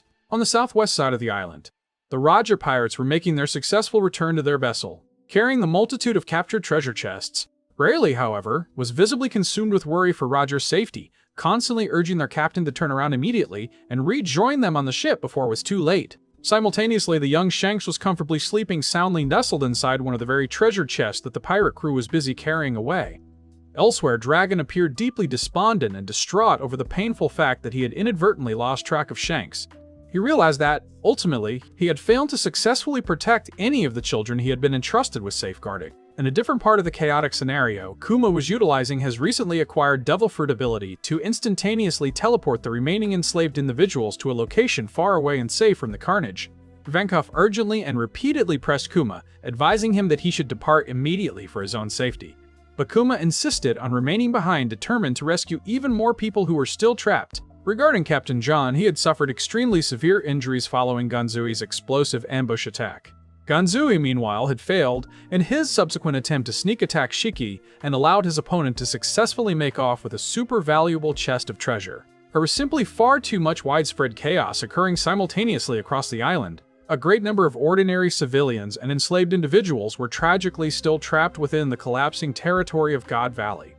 It didn't take long before Xebec, driven by Imu's horrifying command, successfully tracked down his wife and children. Eris quickly realized the devastating dark change in Xebec, understanding that his husband had been reduced to this terrifying state solely because of his selfless dedication to protecting his family. Consequently, Eris felt profoundly guilty and remorseful towards Xebec and his suffering. She then tightly embraced Teach and desperately tried to make a frantic dash toward the ocean, attempting to safeguard the very last remaining bloodline of the Davy clan. Simultaneously, marine vessels spotted the mother and child and promptly decided to open fire, launching cannonballs directly at their position. With Xebec, controlled by a demon, charging from behind and the relentless marine cannons firing from the front, the desperate situation felt utterly hopeless for Teach and her mother. It truly seemed like they had run out of all chances for survival. Mercifully, in that crucial moment of extreme peril and high suspense, Kuma suddenly materialized out of nowhere and instantaneously teleported the two individuals away from God Valley. Immediately following this miraculous rescue, Kuma also teleported himself to a secure location, ensuring his own safety from the ensuing damage. Having lost his designated target, Xebec's ferocious sword strike instead cleaved a marine battleship completely in two out on the open sea. Naturally, Xebec's body absorbed the full impact of the heavy cannonballs fired by the Marine fleet. Imu was utterly astonished and enraged that Teach and her mother had managed to escape his grasp by such a narrow margin. The entity quickly delivered a new, dire command to Xebec: annihilate all remaining forms of life across the entire island. Despite their crewmates constantly urging them to leave, Garp and Roger remained steadfast in their resolve to stay on God Valley and tackle the immediate devastating problem head-on. On the other side of the conflict, Xebec continued his ruthless and ceaseless massacre of the remaining pirates on the island, strictly adhering to Imu's wicked orders. To decisively bring this horrific escalating situation to an end, Garp and Roger took a deep, simmering breath and then unleashed massive, potent bursts of Conqueror's Haki. In a coordinated effort to draw Xebec's attention directly toward them, their primary motivation for employing this risky tactic was their powerful desire to prevent their respective crewmates and allies from being ruthlessly slaughtered by the corrupted Xebec. Suddenly, Xebec's distraught voice echoed distantly within the minds of both Roger and Garp. Utilizing the last fragile remnants of his fading sanity, Xebec desperately pleaded with both Roger and Garp to put an end to his suffering by killing him outright. Witnessing Xebec weeping openly and intensely, the legendary duo was utterly stunned and taken aback by the sudden emotional break. Immediately following that heartbreaking plea, the demonically controlled Xebec aggressively swung his mighty sword, launching a fierce assault against both Garp and Roger. The bloody all-out battle featuring these three absolute top-tier legends had officially commenced in devastating fashion. Xebec continuously begged Garp and Roger to kill him even as he lunged violently towards them. Although the legendary duo didn't fully comprehend the horrifying complexity of the situation, or Xebec's plea, they realized they were absolutely forced to fight their friend to survive. Moments later, Roger successfully blocked Xebec's tremendously powerful, devastating slash, delivered by his violently raging opponent. Overwhelming waves of Conqueror's Haki constantly erupted from their clash, causing tremors and shaking the atmosphere across the entire region. Garp showed absolutely no hesitation or mercy. He enveloped his right fist in Haki and tied out a divine, stunning punch directly to Xebec's face. That precise counterattack managed to temporarily force Xebec back and slightly repel him. However, fueled by the overwhelming dark strength of the demonic transformation, it wasn't long before Xebec violently hurled the duo away, sending them flying straight back into the sheer mountainside behind them. The immense shockwaves generated by the fierce, high-level confrontation between these three legends caused the very sky to split cleanly in two. As always seems to happen in these epic clashes, the Marines positioned offshore, and the slaves still trapped on the island were given a spectacular, terrifying show. They were left utterly wide-eyed and stunned while observing the breathtaking duel between the legendary figures. In another corner of the island, Silver Axe quickly instructed his subordinates to seize a ship by any means necessary so they could rapidly abandon God Valley and the immediate danger. He was entirely convinced that after this horrific incident, absolutely no one would consider returning to Xebec's pirate crew. Shiki the Golden Lion was also highly delighted and equally pleased to beat a swift retreat upon realizing that Xebec's pirate crew was officially dissolving and disintegrating for good. Parallel to this, Garp managed to contact his subordinates, giving them clear instructions to rescue all remaining survivors they could find on the island, and then immediately order their ships to set sail and head out to sea. Roger also issued a command to his own crew members to depart without delay, right after Rayleigh was safely brought aboard the ship.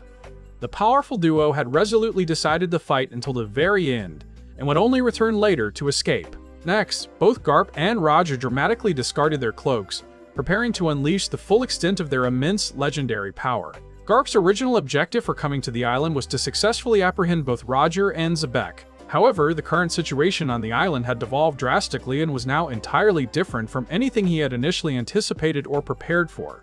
Similarly, Roger's initial goal in coming to God Valley was purely and simply to steal Shaki and the massive haul of treasure, and then escape as quickly and discreetly as possible. Both men now found themselves cornered in a difficult, mutually contradictory dilemma. Ultimately, despite their long history and intense differences, they both shared one immediate common enemy, the corrupted Xebec. Therefore, Garp and Roger made the highly unusual decision to set aside their long-standing feud and immediately combine their collective power to fight the terrifying enemy right in front of them. After all, abandoning Xebec to face Imu's manipulation all by himself felt fundamentally wrong and utterly unacceptable. Rushing towards them like a savage wild beast, Xebec lunged forward in a completely frantic, uncontrolled attack.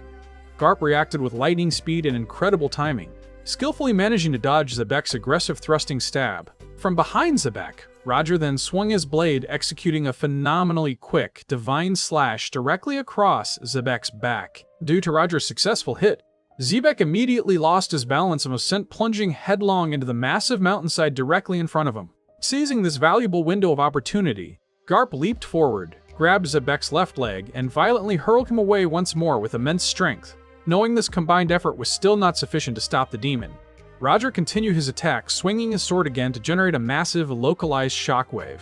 On this side, Rayleigh, along with the rest of the crew, chose to place their full confidence in their captain's abilities and swiftly made their way back to the ship at top speed.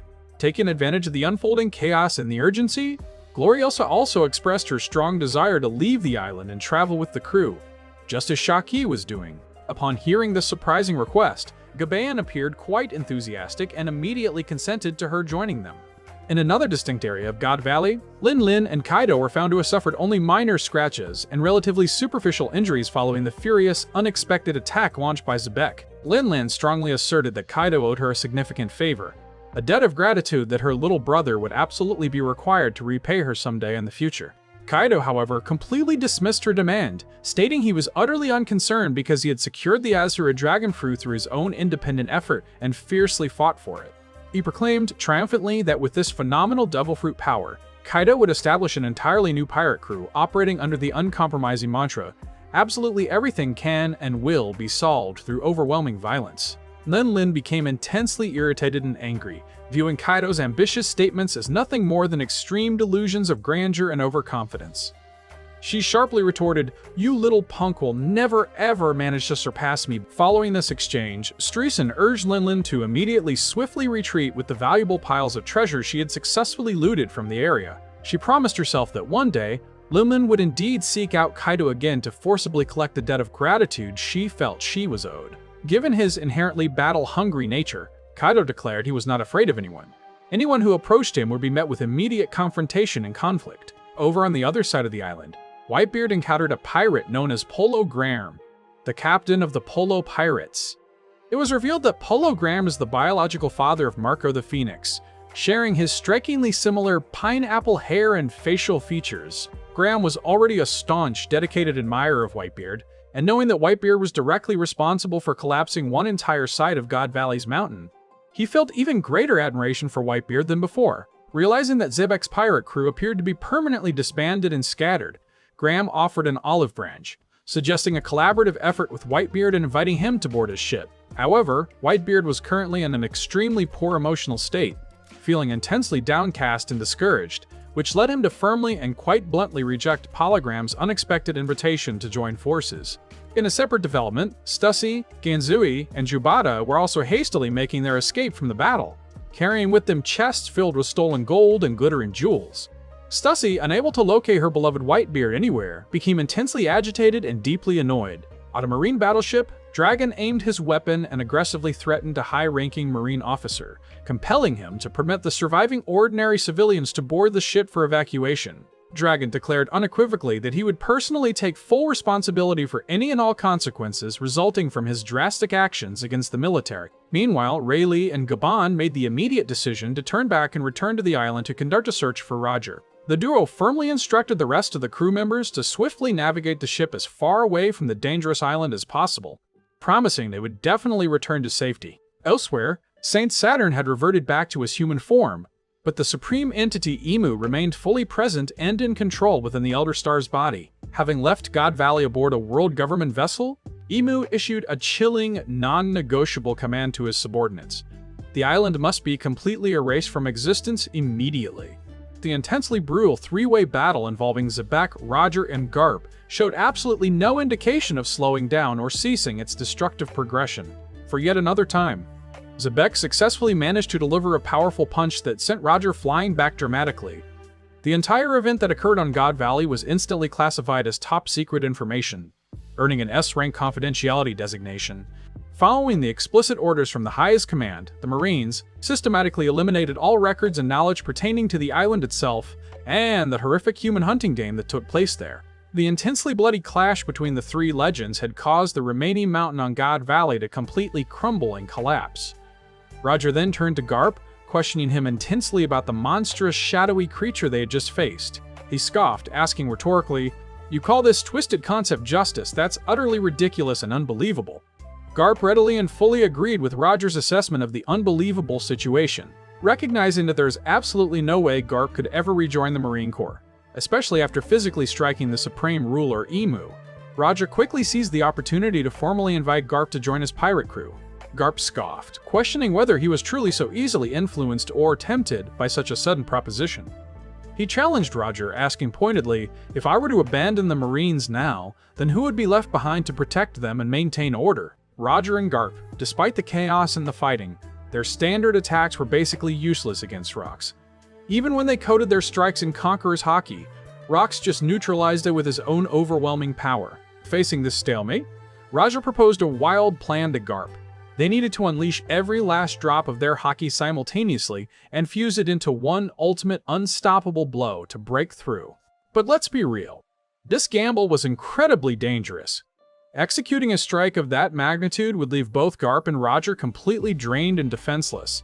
If Rox managed to endure that final assault, there'd be nothing left to stop him from finishing the duo off right then and there. Knowing this was their only shot at victory, Garp gave Roger the nod of approval. Garp didn't really know how to comfort the man, or what had driven him to this point, but he could feel a profound, crushing sadness buried deep within Rox. Even Roger couldn't hold back his tears seeing his greatest rival reduced to such a tragic state. Watching their legendary adversary fall so far was heartbreaking, but they had a duty to fulfill. With no other options on the table, the two legends channeled every ounce of their Conqueror's Haki, preparing to unleash a devastating strike that would put an end to Rox's reign once and for all. Combining the devastating, infinite explosive fist with the flame god sage slash, Garp and Roger finally granted Rox his ultimate wish to be defeated at his peak. It was a monumental victory, yet the world government immediately moved to scrub the entire incident from the history books, keeping the truth hidden from the public eye. The Rox pirates weren't just any crew. They were a volatile collection of the most dangerous monsters to ever sail the seas, individuals who literally defined an entire era of terror. When word finally got out that their captain had fallen and the crew had disbanded, it sent massive shockwaves through every corner of the world. That incredible joint assault from Garp and Roger actually managed to break the magical hold Emu had over Rox. After burning through all their haki, the two heroes collapsed from sheer exhaustion. Miraculously still alive, Rox struggled to his feet, driven by a desperate hope to escape God Valley and reunite with his family in Lulusia. He dreamt of seeing his wife and children again, but reality was much harsher. 3 holy knights, Garling, Sommer, and Maffei, were slowly closing in on his position.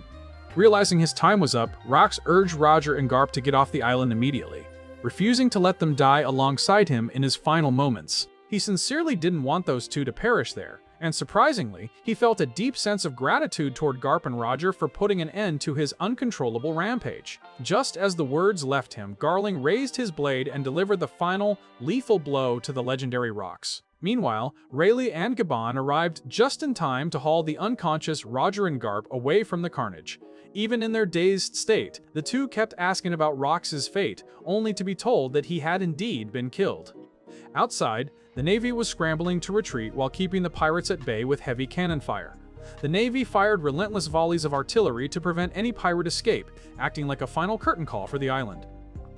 God Valley itself began to crumble under the pressure, eventually being completely swallowed up by a thick, mysterious mist as if it never even existed. Every faction eventually cleared out of the Valley of the Gods. Roger and Garp were tucked away in their respective quarters, recovering from their heavy injuries. As for the future emperors, Whitebeard, Big Mom, and Kaido, they each went their own way, while Kuma's group managed to make it out safely as well. Even though the specifics of the God Valley incident were wiped from official records, the legendary figures present that day would go on to shape a brand new, epic era of history. Not long after they escaped the chaos, Roger finally regained consciousness and stepped out to celebrate with his loyal crew. The Roger pirates didn't leave empty-handed, as they managed to secure a massive haul of treasure during the battle. Beyond just the piles of gold and silver, they successfully rescued Shaki, making the whole ordeal feel like a massive win for the crew. You could say Roger was the true winner of the God Valley incident, especially since he walked away with the ultimate prize. Suddenly, a strange noise echoed from one of the treasure chests they had looted, piquing the captain's curiosity as he slowly approached it. When he flipped the lid open, the entire crew was stunned to find a tiny baby sitting inside. Destiny had brought young Shanks into the Roger Pirates, and the little guy seemed quite happy in his new home. Meanwhile, news of the Rox Pirates' total collapse was spreading like wildfire, shocking the entire world. The official story of God Valley was completely twisted, with the world government painting Garp as the sole savior and granting him the title of Marine Hero. Back at Marine headquarters, Garp was absolutely fuming when he saw the headlines, ready to hunt down Morgans for such a blatant lie.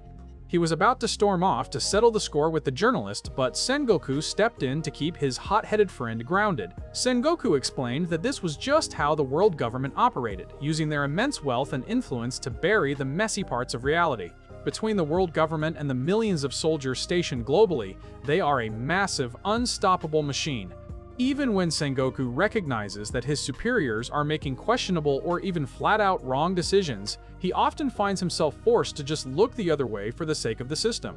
Hearing that kind of talk just made Garp even more irritated, leading him to get into a physical scuffle with his comrade. Garp could never stand Sengoku's habit of prioritizing reputation and rank, while Sengoku stood his ground, offering his own perspective on how the world actually works.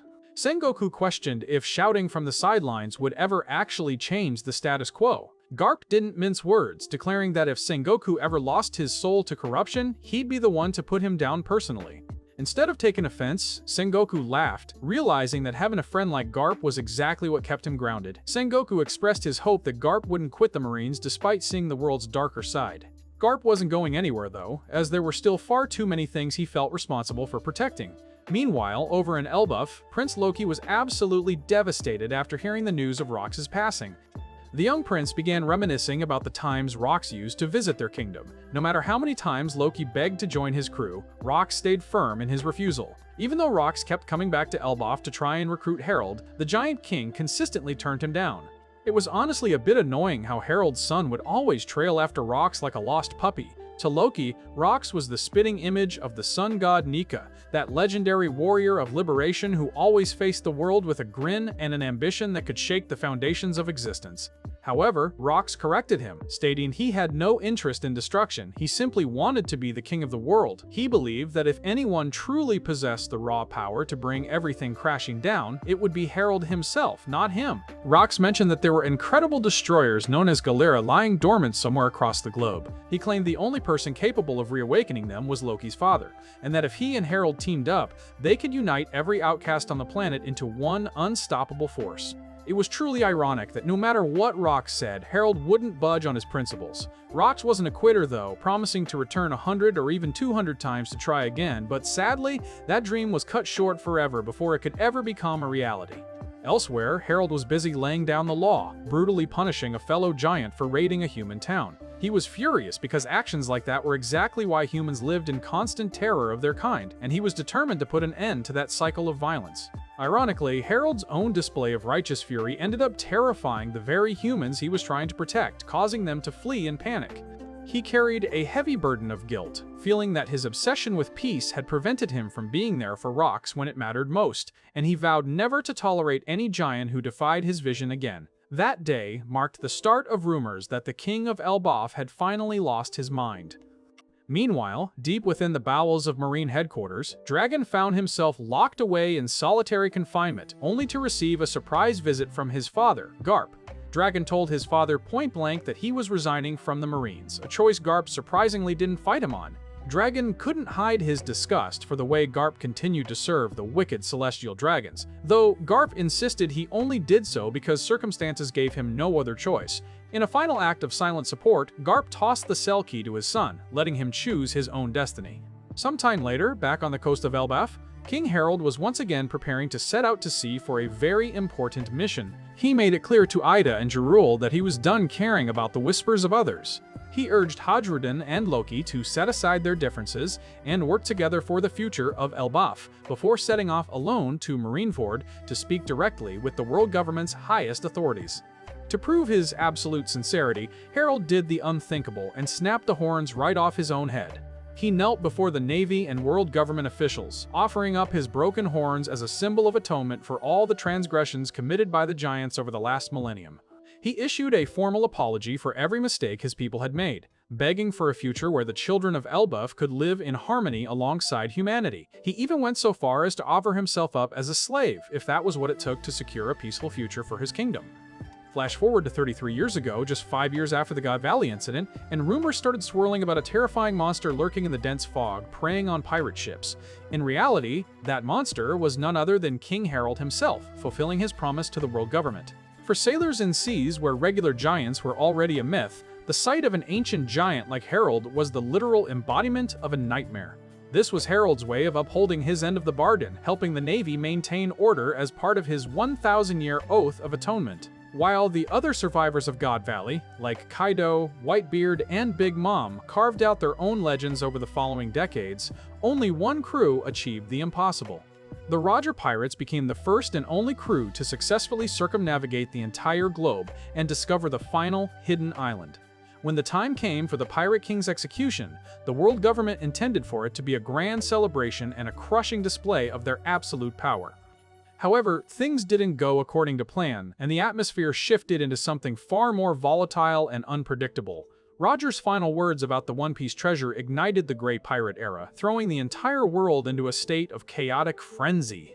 To combat this sudden surge in piracy, the Navy was forced to start recruiting giants from all over the world to significantly bolster their military strength. Once Harald officially began his service to the Navy, he was finally granted permission to set foot in the Holy Land.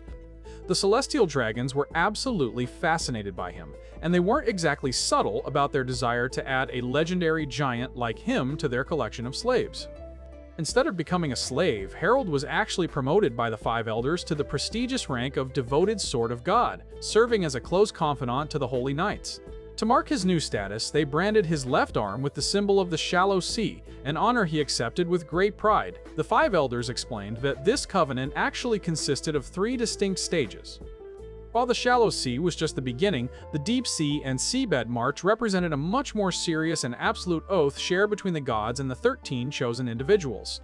They promised that if Harald ever earned the title of Holy Knight, Elbaf would be officially invited to join the World Government Council. Overwhelmed with gratitude, Harald vowed to work his hardest to achieve that goal before heading to the Temple of the Holy Knights to formally introduce himself to his new peers.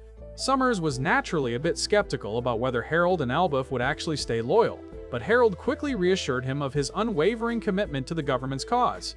Garling then handed Harald a special long-range transponder snail, allowing them to communicate no matter where he was. He was allowed to return to Elbaf, provided he never breathed a word about the secrets of the Holy Land to anyone. Fast forward to 20 years ago in the Ryugu Kingdom, where Harald was catching up with King Neptune over a few drinks, reminiscing about the old days. Neptune laughed, noting that Loki wasn't really a bad kid, especially considering Harald himself was a total hellraiser when he was younger. According to a prophecy from Shirley, Neptune's daughter was set to be born in 4 years, and she would possess a power far beyond anyone's control. Neptune jokingly suggested an engagement between the rebellious Prince Loki and his future daughter, but Harald shot that idea down since the princess hadn't even been born yet. That same year, a massive library was established in Elbaf, and Harald invited Saul to make himself at home there. Harald thought it would be a fantastic idea for Saul to collaborate with experts from all fields to open a school right there in the kingdom. Meanwhile, 15 years ago, a major incident rocked the Holy Land when Fisher Tiger was captured, only to be secretly aided in his escape by an unexpected ally. Tiger originally thought this mysterious Holy Knight was there to recapture him, but it turned out the Knight was actually helping him from the shadows. The Knight even left the armory wide open so Tiger could grab whatever weapons he needed to facilitate a massive slave uprising. With that extra help, Fisher Tiger launched a full-scale assault that successfully freed countless slaves, including the Boa sisters and young Koala. It took a few days for the news of the Holy Land's breach to reach Harald, leaving everyone in a state of shock. Summers was convinced that someone within the government must have opened the armory for the slaves, and the Holy Knights were determined to find and execute the traitor. Amidst the investigation, Garling took the opportunity to introduce his second son to Harald for the very first time. This was none other than Shanks, the twin brother of Sam Rocks who had been lost during the chaos of God Valley. After a lifetime of piracy and getting that iconic scar from Blackbeard, Shanks had finally returned to the Holy Land, his left eye still heavily bandaged. Because his skills were on par with his brother's, Shanks was immediately granted the Shallow Sea mark on his arm, placing him at the same rank as Harald. Looking at the young man, Harald couldn't shake the feeling that his face was hauntingly familiar. Shanks didn't exactly play nice though, snapping at Harald and calling him a total nobody. He boasted that with Figureland blood coursing through his veins, it was only a matter of time before he surpassed Harald and became a full-fledged Holy Knight.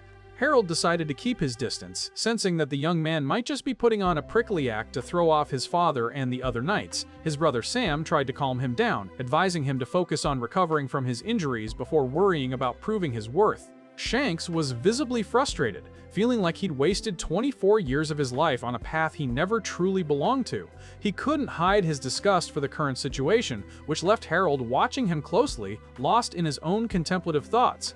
Back on Elbaf, the situation had turned tragic as Ida fell gravely ill, and even the best doctors on the island were powerless to help her. She insisted on not bothering Harald with the news, knowing he was already buried under the weight of his official duties. Every time Harald returned home, he would visit the village elders, pleading with them to officially recognize Ida as his wife. Ida, however, always seemed more content working at her bar, where she could surround herself with friends and hear the stories of everyone passing through. By this point, both Hadruden and Loki had grown into powerful adults. While Loki always acted like he couldn't care less, he was secretly quite worried about Ida, often bringing her choice cuts of meat to help build her strength, even if he did it with a bit of an attitude. Hadruden actually set sail with his crew specifically to find a doctor who could save his mother, showing just how much everyone adored her. To Ida, Loki was just as much her son as Hadruden was, regardless of whether they shared the same blood. Loki eventually discovered the dark truth. The people of the Wine Village had been slowly poisoning Ida as an act of revenge for Estet. They were determined to prevent an outsider like her from ever becoming their queen, wanting all the power and riches to stay within their own lineage. The poison they used, derived from ergot fungus, was completely incurable, meaning Ida's fate was essentially sealed from the start. Overcome with a terrifying rage, Loki unleashed his power and completely incinerated the Wine Village, leaving nothing but a sea of flames in his wake.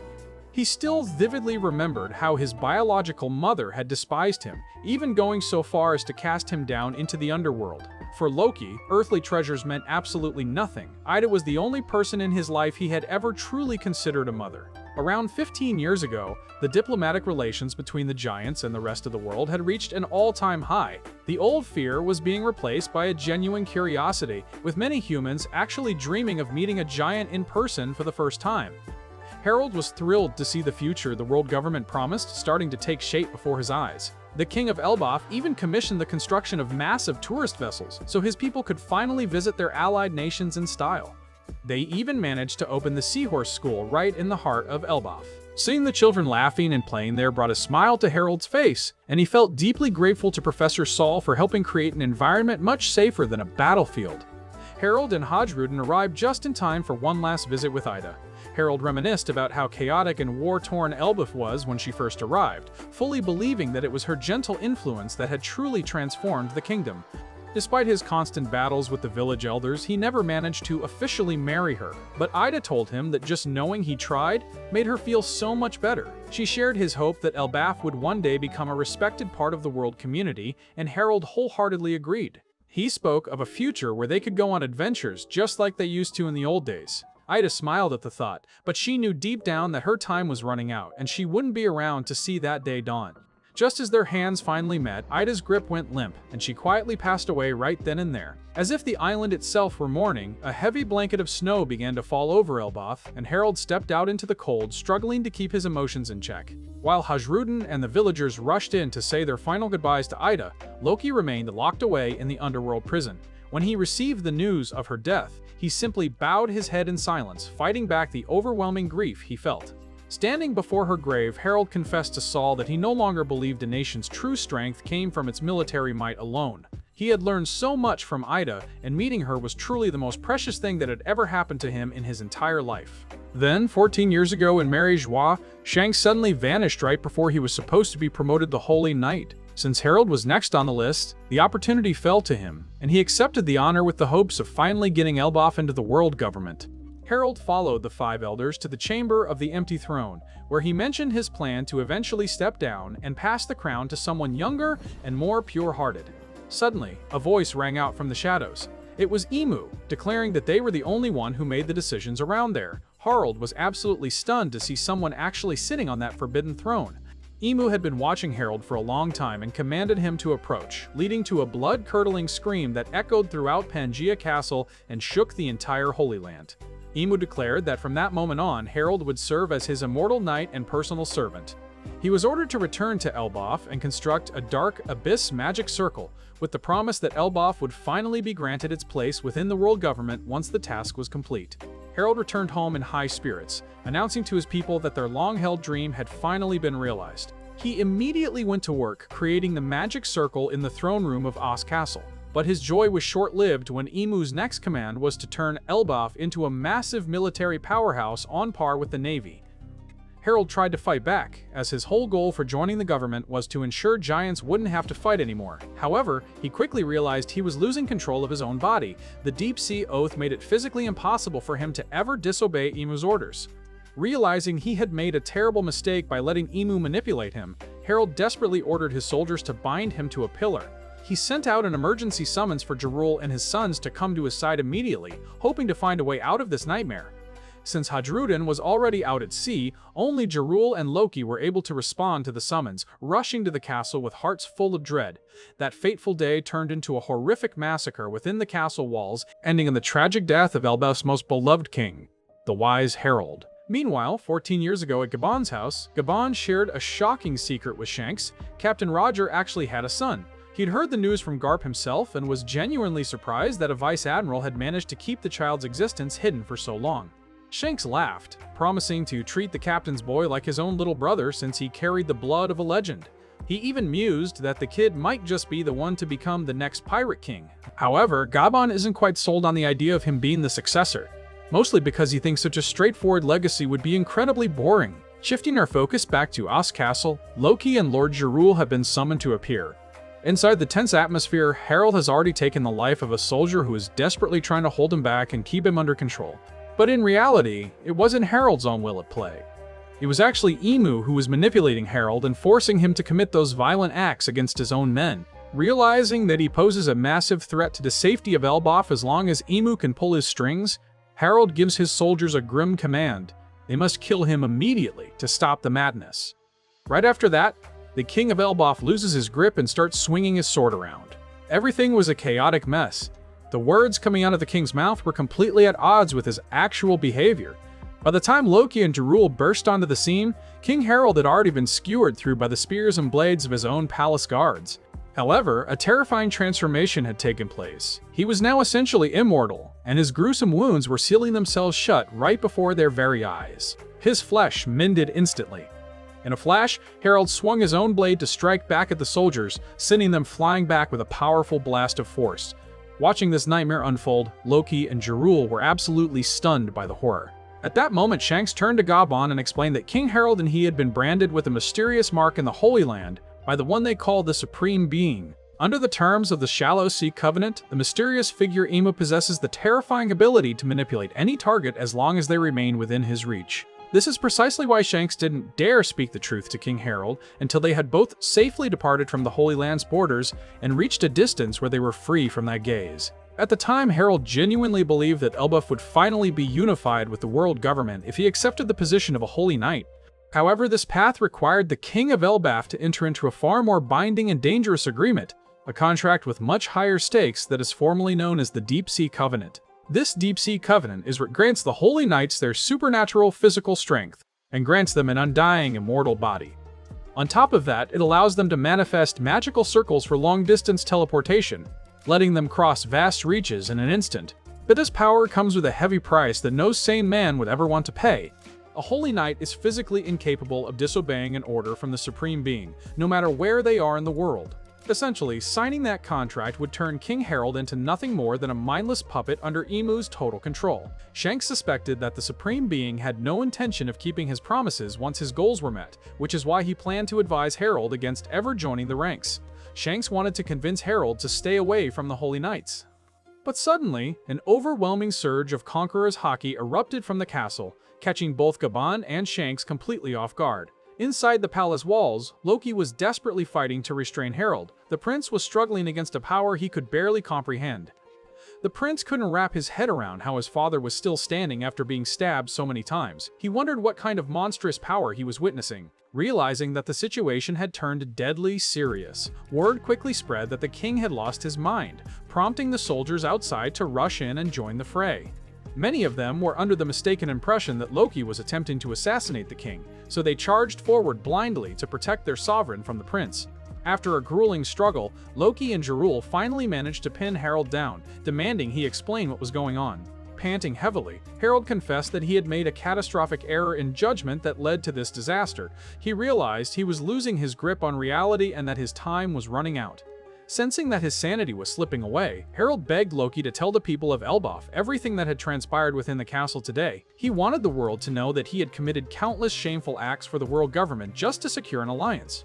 He didn't want the truth of his failures to be buried with him. He admitted that he was the one who had slaughtered the soldiers. In the end, Harald had been played for a fool, leading to this bitter conclusion.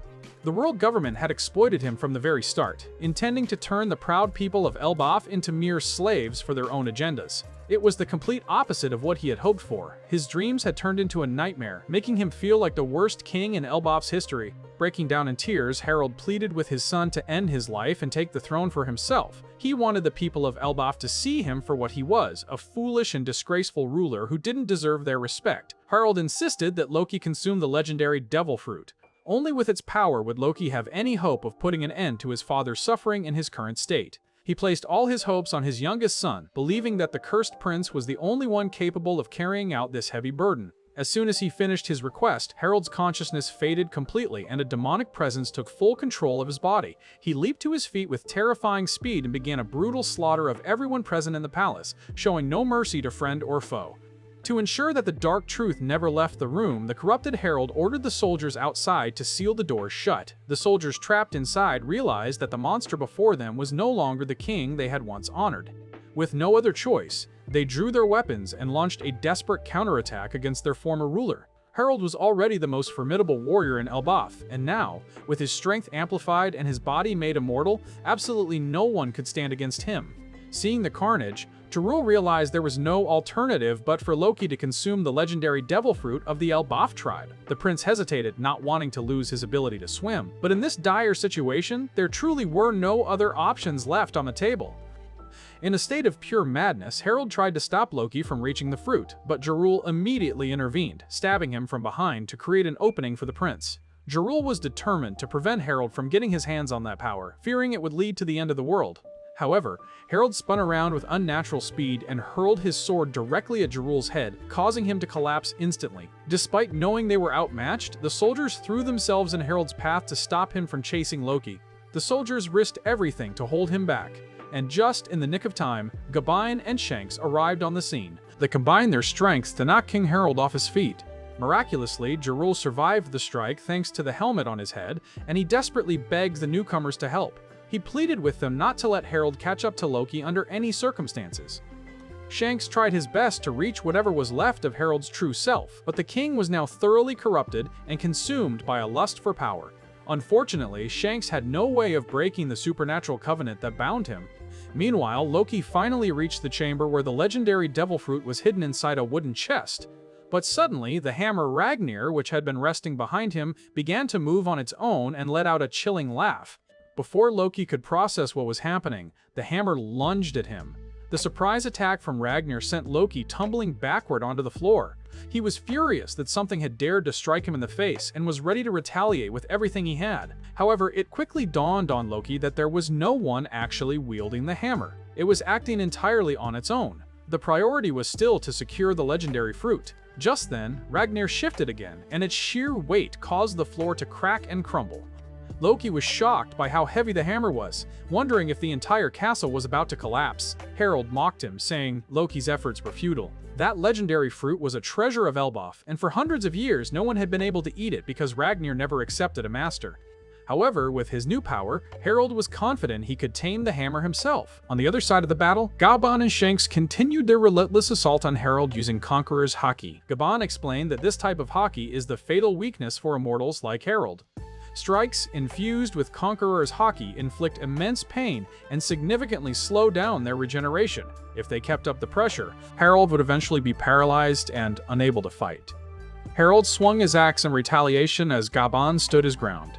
Gaban didn't hold back, knowing the king was no longer himself. Shanks asked how Gaban knew about the Holy Knight's weakness. It turns out that back when the Raja pirates were protecting Garling's son, the Holy Knights had tried to reclaim Shanks many times. Each time, the pirates tore them to pieces and sent them packing back to the Holy Land. Shanks had heard these stories from summers before. Gaban felt nostalgic about those old battles.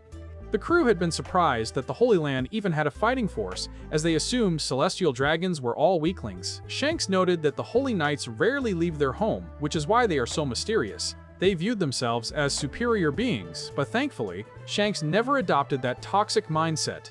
Gaban mused that this was all the work of fate. Shanks desperately wanted to save King Harald, but he was at a total loss on how to break the chains of the Covenant holding him. Now, everything hung in the balance. At this point, Loki had become their very last hope for survival. Meanwhile, the sentient hammer was still blocking Loki from getting anywhere near the treasure chest. Even though he knew Ragnar was the guardian of the fruit, the prince still couldn't fathom how a mere object could move and act with such intent. With time running out, Loki decided to swing his own hammer to clash against Ragnar. However, the gap in power between the two weapons was simply too vast. Loki was devastated to see his own weapon shatter into a million tiny pieces. Even more shocking was what happened next. Ragnar suddenly transformed into a small squirrel with a noticeable bump on its head. It turned out that the hammer had actually consumed a devil fruit, which explained why it could move on its own. Even though Gaban and Shanks knew how to deal with his immortality, they still found it nearly impossible to halt Harald's advance. He was leagues stronger than any Holy Knight Gaban had ever faced in the past. The difference was that none of those previous knights possessed Conqueror's haki like this. The situation was dire, as hundreds of soldiers within the castle walls had already been cut down by the king's own hand during his mad rampage. Both Gaban and Shanks were reaching their limits, exhausted from overusing their Conqueror's haki in the fight. At this point, Loki was the only person left who could possibly stop him. After their brief scuffle, the squirrel seemed to accept the prince as the worthy successor of the legendary fruit, as soon as Loki took a bite. Upon eating it, Loki's body underwent an immediate and violent transformation into a beast of an unknown form. Armed with this newfound power, the prince rushed back to the main hall to face King Harald. Harald, eager to test the legendary fruit's power, unleashed a flurry of axe strikes and managed to kick Loki away. However, Loki was now on an entirely different level, and with just a few swift strikes, he managed to overpower his father. Reverting to his human form, Loki raised Ragnar high into the air, gathering a massive amount of lightning. It was exactly as Harald had suspected. The power was immense. The blood of Supreme Kings was indeed flowing through Loki's veins. For a brief moment, Harald managed to regain control of his body, but he knew it wouldn't last. The darkness would consume him again, sooner or later. The atrocities he had committed were unforgivable, and he knew it. In reality, Harald understood the true reason Loki had burned down the wine village. It was all out of concern for his family. His son wasn't the monster people believed him to be, he was actually incredibly kind-hearted. Because of this, Harald was certain that Loki was the right one to lead. He believed that Loki and Hodrudin would be the ones to guide Elbaf toward a much brighter future than he ever could. With his final ounce of sanity, the King of Elbaf commanded Loki to end his life right then and there. Loki called Harald a terrible father for forcing his own son to commit parricide, but Harald was at his breaking point and couldn't hold back the darkness any longer. Having no other choice, Loki finally swung his hammer, delivering a devastating blow infused with Conqueror's haki. In his final moments, Harald managed to whisper that he loved Loki very much. Immediately after, a bolt of destructive lightning descended from the heavens, striking the castle with an earth-shattering force. The combined power of Loki and the divine hammer caused Harald's body to shatter into countless fragments. The cursed prince broke down in tears of helpless despair, unable to believe their final parting had to be so incredibly painful. On that fateful day, the most beloved monarch in history was gone. The wise and noble King Harald of Elbaf had officially passed away, leaving behind a legacy of both tragedy and hope. In the wake of that brutal battle at the castle, the entire landscape has been turned into a scene of absolute devastation. Everything lies in ruins. Gaban, covered from head to toe in bandages, is still reeling from the sheer scale of the tragedy. He realizes that if Harald had managed to escape Elbaf in that frenzied state, he would have been an unstoppable global catastrophe. Gaban admits he felt a profound sense of hopelessness throughout that entire fight. The struggle against Harald was nightmare fuel because no matter how much damage they dealt, he just kept regenerating instantly. Looking at the carnage around them, it's hard to imagine anything could have actually stopped him. Shanks, looking slightly better than Gaban, turns to Gerul to ask if he had any idea the treasure of Elbaf held such terrifying power. Jirul is just as surprised. He honestly had no clue. He credits his survival to that iron helmet on his head, which saved him even after being impaled by a sword. He shudders to think about the absolute disaster that would have unfolded if Loki hadn't stepped up to the plate on this fateful day. Shanks can't help but remember the pure, radiant expression on Harald's face when he was about to become a holy knight, completely unaware of the horror awaiting him. It brings back memories of when Shanks returned to the Holy Land and Garling tried to poison his mind with some truly vile ideologies. That old man told Shanks he could have anything his heart desired, and it would be granted in an instant. He was told to just erase his past life on the surface, and to view the people down there as nothing more than trash who aren't even worthy of being called human. The hatred Shanks feels for his own bloodline is intense, and he grips the mark on his left arm so hard it's painful. Seeing him self-destruct like this, Gaban quickly steps in to stop him, advising him not to waste his life hating his ancestry. But Shanks is drowning in self-blame and fury right now. He keeps thinking that Harald was such a pure soul and that if only he had been faster, the king might still be alive. Gaban tries to talk some sense into him, suggesting that there's a divine reason for him being here. He reminds him that every single person's life has its own unique meaning and purpose. He tells Shanks he needs to stay strong and keep moving forward. Meanwhile, the scene shifts back to Loki, who is absolutely inconsolable, sobbing over his father's body. It feels like a cruel joke. Is this really the reward for a king who loved his country with every fiber of his being? Fate can be incredibly cold. The world is just fundamentally unfair sometimes.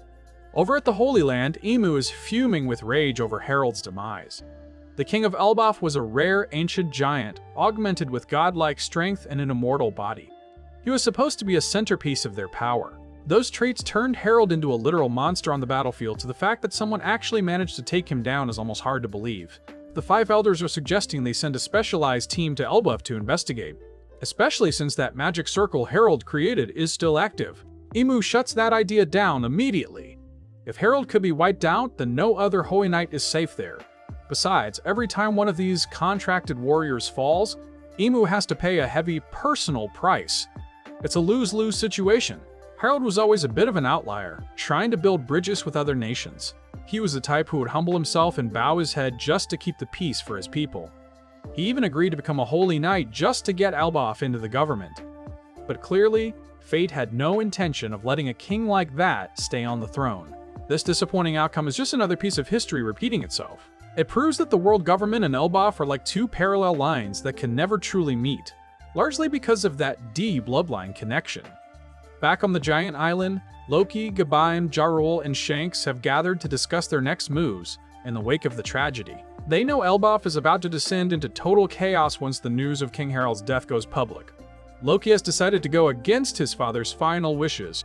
Instead of staying, he's planning to take the surviving soldiers and set sail. He's asking everyone present to keep the messy truth a secret. He wants to ensure that King Harald's noble reputation remains untarnished by the dark details of his end. Loki is already used to being the black sheep, so he's more than willing to take the heat and be the target of the people's suspicion once again. He doesn't care if the world brands him a murderous traitor who killed his own father. Deep down, Loki doesn't feel like he could ever fill his father's massive shoes as a great king anyway.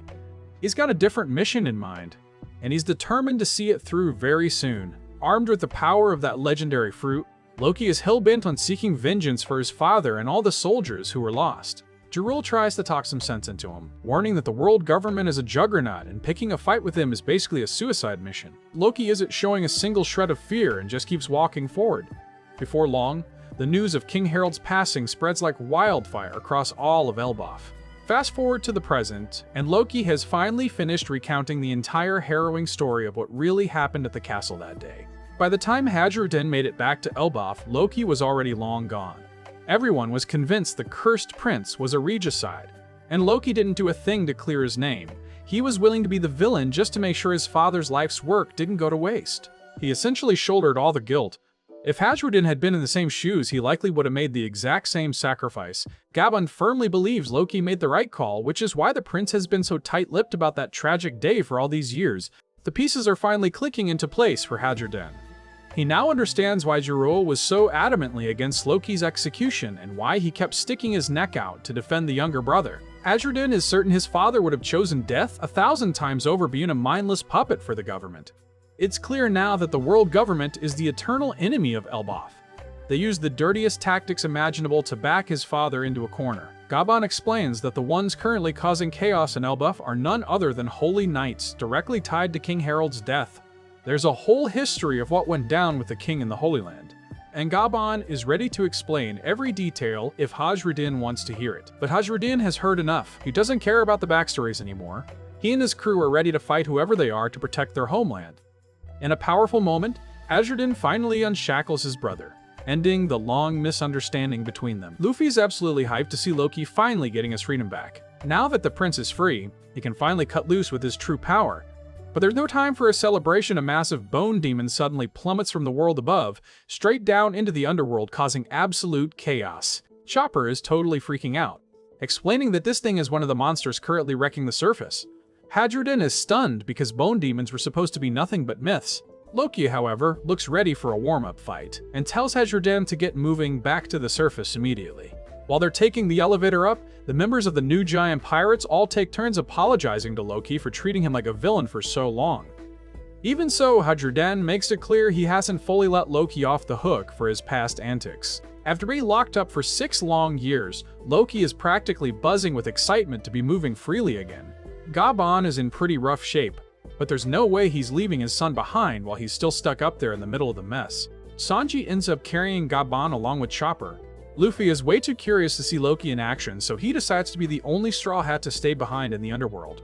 Right then, the prince leaps into the air, wielding Ragnir with deadly intent. This time, instead of the usual lightning, the Divine Hammer unleashes an absolute deep freeze, turning that massive bone monster into a solid block of ice instantly.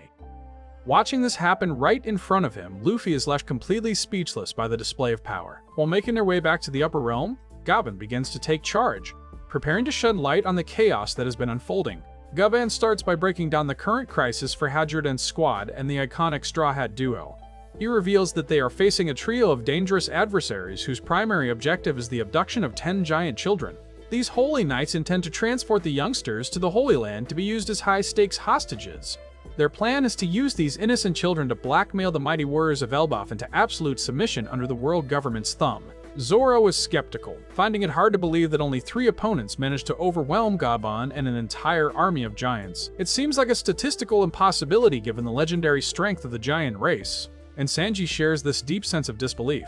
The cook wonders how 3 relatively small Holy Knights could possibly manage to relocate 10 children who are of a massive giant scale. Gaban, feeling the weight of his defeat, offers no excuses for his inability to stop them, acknowledging the strange and overwhelming circumstances. He explains that the enemy known as Gunko possesses the terrifying ability to manipulate arrows, and the children are magically compelled to follow their direction. This results in the kids marching tirelessly toward the harbor in the western village. If the Holy Knights manage to get them on a ship, the situation will become truly irreversible. Once they escape to the open sea, all hope of rescue might vanish entirely. The primary reason no one has dared to intervene yet is due to the sinister power of the Holy Knight Summer. He utilizes invisible thorn wires to bind the children tightly, creating a lethal barrier that prevents anyone from approaching safely. Any attempt to tamper with those invisible wires would cause direct physical trauma to the young captives. Furthermore, Gaban describes the haunting abilities of another Holy Knight, killing him. This foe can manifest nightmares into physical reality, turning the children's deepest terrors into living, breathing monsters that protect the kidnappers. These dream beasts attack anyone who gets too close to the scene. Essentially, the invaders have synchronized their powers to create a bizarre and impenetrable defense, leaving the giant families powerless to save their offspring. Despite this, Hajruddin is determined to prevent the enemy from achieving their cruel objectives at all costs. The most effective strategy appears to be a direct focus on neutralizing those 3 specific Holy Knights and their unique abilities. Even though they are rumored to possess immortal bodies, there must be a tactical weakness. Goldberg suggests that they should either imprison the Knights or physically crush them, a plan that Gaban finds quite promising. Eventually, the entire group arrives at the surface world, but they are met with a scene of absolute devastation. Hajruddin and his comrades are stunned by the surrounding chaos, as nightmare creatures are rampaging through the Elbaf forest. Hajruddin finds it hard to process the sheer level of destruction unfolding before his eyes. It is shocking that the legendary giant warrior pirates have been overwhelmed by these beasts. Even their majestic vessel, the Great Eric, has been consumed by the flames. At this moment, a heavily injured Kashi arrives to brief the reinforcements on the dire state of the battle and the losses they have already sustained. Captains Dory and Brogy, along with numerous other giant warriors, have been transformed into demonic entities. Acting under Emu's command, they are currently marching toward Lord Jarul with the intent to assassinate him. Meanwhile, Ripley and others are racing toward the port in a desperate rescue attempt. There is still no news from Kashi regarding their status. Upon learning that his own younger brother is among the kidnapped children, Road immediately sprints toward the harbor. With no other choice, Gerd and Goldberg follow him to ensure his safety. Sanji, deeply concerned for Nami and Robin, urgently asks Kashi for directions. He needs to find the Seahorse School immediately. Unfortunately, both the library and the school are currently engulfed in raging fires following Killingham's assault. The Straw Hat crew members are still bound nearby, forced to watch the tragedy while feeling completely helpless. Suddenly, Brooke seems to realize something and departs for an unknown location. Brooke sets off on a mysterious path that even Jinbei can't quite figure out, over by the hostages. Colin is attempting to boost the children's morale, though his encouraging words don't seem to be helping much. In the western village, the terrified residents are pleading with Lord Gerald to flee for his own safety. The people believe that since Dory and Brogy have lost their minds, trying to reason with them is a waste of time. However, Lord Jarul is determined to stay put. He feels he has a crucial responsibility to reveal a long-hidden truth to all the citizens of Elbaf before it is too late. Using a massive denmushi to broadcast his voice, Lord Jarul begins to recount the dark events of the past. He explains how King Harald always desired for Elbaf to join the world government to foster global peace. But on a fateful day 14 years ago, that dream was met with cold betrayal. The government rejected their friendship and betrayed them. Gerald witnessed the demon, Emo, personally murder King Harald and the palace guards. In a final attempt to protect Elbaf from falling under Emu's tyranny, the noble King Harald fought back with everything he had until he could no longer stand. To prevent the citizens from starting a cycle of endless vengeance and war, Jarul chose to keep this tragedy a secret for years. Meanwhile, Loki bore the weight of the nation's anger alone, eventually setting sail with a heart full of determination to avenge his fallen father, despite the misconceptions about him. Loki might have a reputation for being a reckless and violent individual, but the truth is that he is entirely innocent in this matter. Now, after 14 long years, it seems the world government is once again setting its sights on exploiting the formidable power of Elbaf for its own ends. Elbaf is willing to make sacrifices for the sake of their future generations, but if the Holy Knights think their underhanded tactics will break the Giants' will, they are sorely mistaken. They will no longer endure oppression in silence or ignorance as King Harald once had to do for the sake of survival. They refuse to ever become slaves to the government's whims. Lord Jarul continues his declaration, stating that if the prophecies in the sacred text are true, the world is destined for a great divide. Therefore, speaking for all giant warriors, he formally breaks their ties with the world government. Jarul officially declares the world government as the absolute enemy of Elbaf. Zoro is genuinely impressed by the old man's stirring speech, and Usopp is equally moved by the display of courage. Inspired by these words, the giant warriors feel their fighting spirit return as they prepare for a massive counterattack. The giants charge forward as one, ready to fight alongside Jarul against the demonic entities and protect the peace King Harald dreamed of. Zoro, Hadrudan, and Stanson find themselves positioned right behind the corrupted giants, carefully monitoring the flow of the battle as they move into their own positions. Hadrudan warns everyone to stay alert, noting that they could easily be corrupted if they aren't careful. Zoro, wearing a look of total confidence, reveals that he has a plan in mind. At the same time, the battalion of giant warriors under Jarul's command has finally encountered their brothers who have been consumed by darkness. Jarul is still in complete shock, unable to fathom how legendary warriors like Dory and Brogy could end up in such a wretched state. In the background, Hadrudan is busy questioning the specifics of Zoro's strategy. Before putting his plan into action, the Straw Hat swordsman wants to get Hadrudan's take on whether it's acceptable to slice through these demonized giants. For the people of Elbaf, ensuring the safety of Lord Jarul remains the absolute highest priority. They agree that Zoro can initiate an attack, provided he keeps the casualties to an absolute minimum. However, the corrupted warriors have already spotted Hadrudan and Stanson, and they immediately begin throwing out some nasty provocations. The Dark Giants start mocking the duo's grand ambition to unite all the giant tribes, laughing it off as a total pipe dream. Feeling insulted by their elders' taunts, Hadrudan and Stanson immediately change their tune and tell Zoro to just unleash his full power without holding back. Upon hearing that, Zoro gets a massive rush of pure excitement. The swordsman then uses Howardon's massive shoulder as a springboard to launch himself forward, gracefully stepping right over the heads of the blackened warriors. Hadrudin is impressed, noting that it's a brilliant tactical move. Next, Hasrudin and Stanson maneuver to both sides to encircle the corrupted elders. Standing right in the thick of the enemy ranks, Zoro leaps even higher into the air to execute a devastating three-sword style technique known as the Six Paths Cross. Despite the power of the Six Paths Cross, only Dory and Brogy remain unfazed by Zoro's slashing winds. The two giant captains spin around, swinging their massive weapons toward the swordsman. Seeing the incoming counterattack, Zoro quickly utilizes the sheer pressure from his sword energy to propel himself out of harm's way. Because Zoro dodged just in time, Dory and Brogy end up striking each other instead. The force of their own blows is so immense that they end up slicing right through one another. Zoro was left completely stunned by the gruesome sight, while Lord Jiru was overcome with worry for the two legendary captains of the giant warrior pirates. The scene shifts over to Brooke.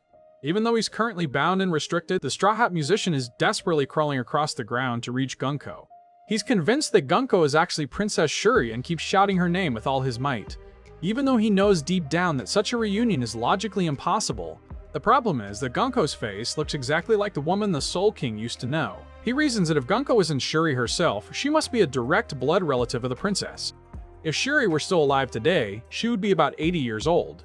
Even if they did meet, Brooke worries she would never recognize him in his current state. He's just a pile of bones now, after all. While looking at Gunko, her flowing blue hair, those striking heterochromatic eyes, her deep connection to the Holy Land, and her obvious love for music, everything about her is a perfect match for Shuri. The resemblance is just too uncanny to ignore. Deep down, Brooke actually dreads remembering Shuri because she was the one who murdered her own father, a man Brooke viewed as his greatest benefactor. However, as Brooke continues to speak and provide clues from the past, Gunko's subconscious begins to put up a violent internal struggle against the control she's under. This mental resistance makes Imu absolutely furious, as he has no intention of letting her regain her autonomy. For a brief moment, Gunko manages to claw back her consciousness. She immediately releases Brooke from her power and begs him to escape the area instantly. Unfortunately, her clarity is fleeting and fragile. Gunko can only maintain her true self for a few seconds before Imu drags her back into submission. At the same time, Brooke realizes his leg is still snagged in a lingering ribbon. The Straw Hat musician is left in a state of total confusion, wondering who Gunko really is and why she was so desperate for him to run. Suddenly, in a fit of rage, Imu forces Gunko to lash out with her trident, attacking Brooke while demanding to know what history he shares with his subordinate. Meanwhile, thanks to Brooke's insightful words, the other members of the Straw Hat crew have finally managed to break free from their restraints. Only Robin remains trapped in a difficult situation. She is still tightly bound by a mass of thorny vines that are proving nearly impossible to unravel quickly. Understanding the stakes, she urges her crewmates to prioritize rescuing the children over her. Right at that moment, Sanji arrives on the scene. Elsewhere, Sommer is perched on a vine, barking orders at the kids. Sommer is hurrying the children toward a specific location. Colin is visibly fuming, declaring that he and his cohorts will eventually pay for their sins because Elbaph's power is legendary. Sommer isn't stupid. He knows exactly how strong the giants are, which is why he's using these dirty tactics to force them to submit to the world government. Colin continues to shout challenges at Sommer, but he doesn't give him the time of day, simply letting out a wicked, self-satisfied laugh as he ignores her. Just then, the harbor finally comes into view right ahead of them. Sommer taunts the children, telling them to take one last look at their homeland because they'll never see it again. The Holy Knight then reaches out to Imu to report that he and Killingham have successfully carried out the mission. However, his gloating is cut short as Ripley, Oimo, and the other parents arrive. The parents have arrived just in the nick of time to save their little ones. To keep them at bay, Killingham commands Dark Nika to step up and block their path. But instead of trembling before this so-called god of destruction, the parents fight back with some incredibly powerful strikes. Even the kids are stunned by their parents' hidden strength. The children had no idea their families could be so formidable. Despite the heavy hits, the Black Warrior refuses to stay down and starts swinging its blade in a violent counterattack. Meanwhile, the trio from the new giant warrior pirates is still quite a distance away from the children's location, struggling to close the gap. In a desperate bid to stop the darkness, they decide to launch a combined attack to increase both their range and impact speed. The resulting country sovereignty technique is absolutely devastating. It blasts straight through Dark Nika's body and sends the nightmare monster hurtling directly towards Sommer. Sommer has no intention of being flattened by his partner's creation, so he swings his massive spiked mace to knock it away. Unfortunately, he overestimates his own strength and swats it so hard that the nightmare monster crashes right into the transport ship, causing the entire vessel meant for the kids to start sinking. Realizing he's just caused a massive catastrophe, Samur turns pale and is left completely speechless. He's likely terrified of the horrific punishment his master will soon dish out. The Holy Knight's carefully laid plan has completely disintegrated at the very last second. He starts cursing out the dream monster, trying to shift the blame. He tries to ignore the fact that he was the one who broke everything, but now Dark Nika is dragging the ship and part of the sea cloud down with it. If this continues, the children are going to fall all the way from the upper world into the depths of the underworld. Seeing the situation turn dire, Killingham frantically tries to act. He attempts to contact Gunko, demanding that she retract her abilities immediately to stop the fall. However, that's a lost cause because Emu is still firmly in control of her body. Meanwhile, the parents are desperately trying to dismantle Gunko's ribbon arrows, using every ounce of strength they have left. Some are hacking at the ribbons with weapons while others are literally trying to bite through them. But nothing seems to work. Even Samur finds himself unable to neutralize the power. On the flip side, Samur suddenly finds the side of the parents desperately trying to save their doomed children to be absolutely wonderful in a sick way. His face immediately twists into a look of sinister, disgusting excitement. The Holy Knight starts giggling to himself, even having the audacity to blame the Supreme Ruler Emu for the mess since he was the one who took over Gunko's physical form in the first place. He rationalizes that even if these kids die, they can always just kidnap more later. To spice things up and spread absolute despair among the giants, Samur makes a public announcement to all of Elbaf with a hyped-up, creepy tone. He explains that while the original plan was to bring the kids safely to the Holy Land, an unfortunate accident has caused the ship and the sea clouds to vanish, so the mission is changed. Essentially, the children are now doomed to die by falling into the abyss. It's a truly horrific and tragic outcome. Killingham can't wrap his head around his partner's twisted logic, but he figures he's done his duty anyway. Killingham watches on, confused but indifferent. Knowing full well that it might cost him both of his arms, Oimo still lunges forward to grab hold of his grandson. Unfortunately, his desperate attempt only results in both of them being further injured by the sharp, piercing thorns. Eventually, the pain becomes too much, and Oimo is forced to let go, watching helplessly as his beloved grandson falls towards certain doom. Seeing this, the other parents are too terrified to take any reckless actions, desperately trying to brainstorm any possible way to save their children's lives. Teetering on the edge of death, the terrified children begin to believe that this is divine punishment for being naughty and disobeying their parents. Convinced of their guilt, they start wailing and crying out apologies to their families. Watching the kids in such utter misery only makes Summer's wicked, hateful grin grow wider. In a brief flashback, Ripley is shown teaching Colin that the sun god is always watching those who misbehave. When she discovered her son was using violence to bully his peers, she was furious and demanded he apologize to his friend immediately. Now those memories are flooding back to the kids. The other children are also reflecting on their own small mistakes. One remembers being a picky eater. Another was too mischievous. Some lied or were rude to their parents and teachers. Rhodes' younger sibling even admits to feeling embarrassed among friends just because their older brother is a total otaku. Witnessing her son finally acknowledge his mistakes, Ripley was overcome with deep emotion and motherly love. Without a single thought for her own safety, she allowed the sharp, jagged thorns to pierce her skin as she pulled the boy into a desperate, protective embrace. Despite her incredible bravery, Ripley realized there was no immediate way to save him from their dire situation. And if things continued this way, it seemed inevitable that they would both plummet into the dark abyss below. She was absolutely determined that her precious beloved son would not have to face his end alone in that terrifying void. In an incredible display of parental devotion, Ripley wasn't the only one making this choice. Other parents, including Rhodes and even the teacher Ange, also decided they would rather fall together than be separated from their children. This heartbreakingly beautiful scene of sacrifice stood in stark, disgusting contrast to the cold reaction of their enemy. The wicked Holy Knight Summers stood by with complete indifference, even going so far as to laugh and joke about the immense suffering of others in a way that is truly beyond any forgiveness. As the entire group finally began their collective descent into the depths, Summers laughed so hard he actually brought tears to his eyes. He mocked their desperate acts of love, calling their self-sacrifice utterly foolish, and claiming it was all completely devoid of any real meaning or purpose. But just when it seemed like all hope was lost, Luffy and Loki appeared, soaring upward from the depths of the underworld at the perfect moment. The little one, Luffy, immediately began to expand his body to massive proportions to safely catch everyone. By this point, Loki had fully transformed into his terrifying and legendary beast form, while Luffy had ascended into his powerful and radiant white warrior state, ready for action. Loki glared at the group with an annoyed expression, demanding in his characteristically grumpy tone that everyone get off his back immediately so he could rush back to the fight against the invaders wrecking his home of Elbaf. Meanwhile, back in the upper world, a sudden and heavy snowstorm began to descend, accompanied by the low, ominous rumble of thunder echoing through the sky. Almost instantly, the entire land of Elbaf began to tremble and shake with violent force. The earth groaned as bolts of lightning crashed down from the heavens, one after another in a chaotic and powerful display. Amidst the storm, the rhythmic and unmistakable drums of liberation began to echo across the battlefield, signaling the long-awaited arrival of the sun god, Nika. Observing these rare and miraculous phenomena unfolding all at once in the upper world, Lord Jarul was stunned into a silence that eventually broke into a low, frantic mumble.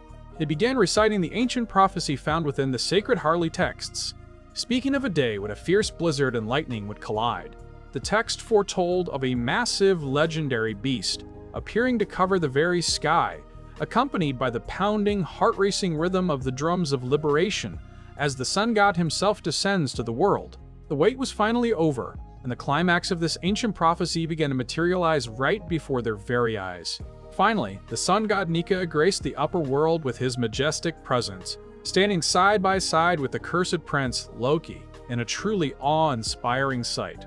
This unexpected arrival left Summers completely stunned, paralyzed by the sheer magnitude of what he was seeing. Loki's true form was revealed to be a colossal jet-black western dragon, radiating an overwhelming aura of pure, unadulterated power and ancient strength that commanded the entire sky. Even in his massive giant transformation, Luffy only reached the height of about a third of one of Loki's colossal horns, highlighting the prince's incredible and terrifying scale. Interestingly, the hammer Ragnir had transformed into a small, agile squirrel, seemingly overjoyed to be reunited and fighting alongside its true master once again. Luffy was clearly having the time of his life, absolutely thrilled to be riding atop such a gargantuan and legendary beast. It looks like Luffy's controversial decision to set the prince free was absolutely the right call for the fate of the world after all. Without wasting a single second, Loki began tearing through everything in his path with unstoppable force and ferocity. The countless nightmare monsters that had been causing so much trouble and chaos were wiped out with ease by the sheer, overwhelming might of the Prince of Elbaf.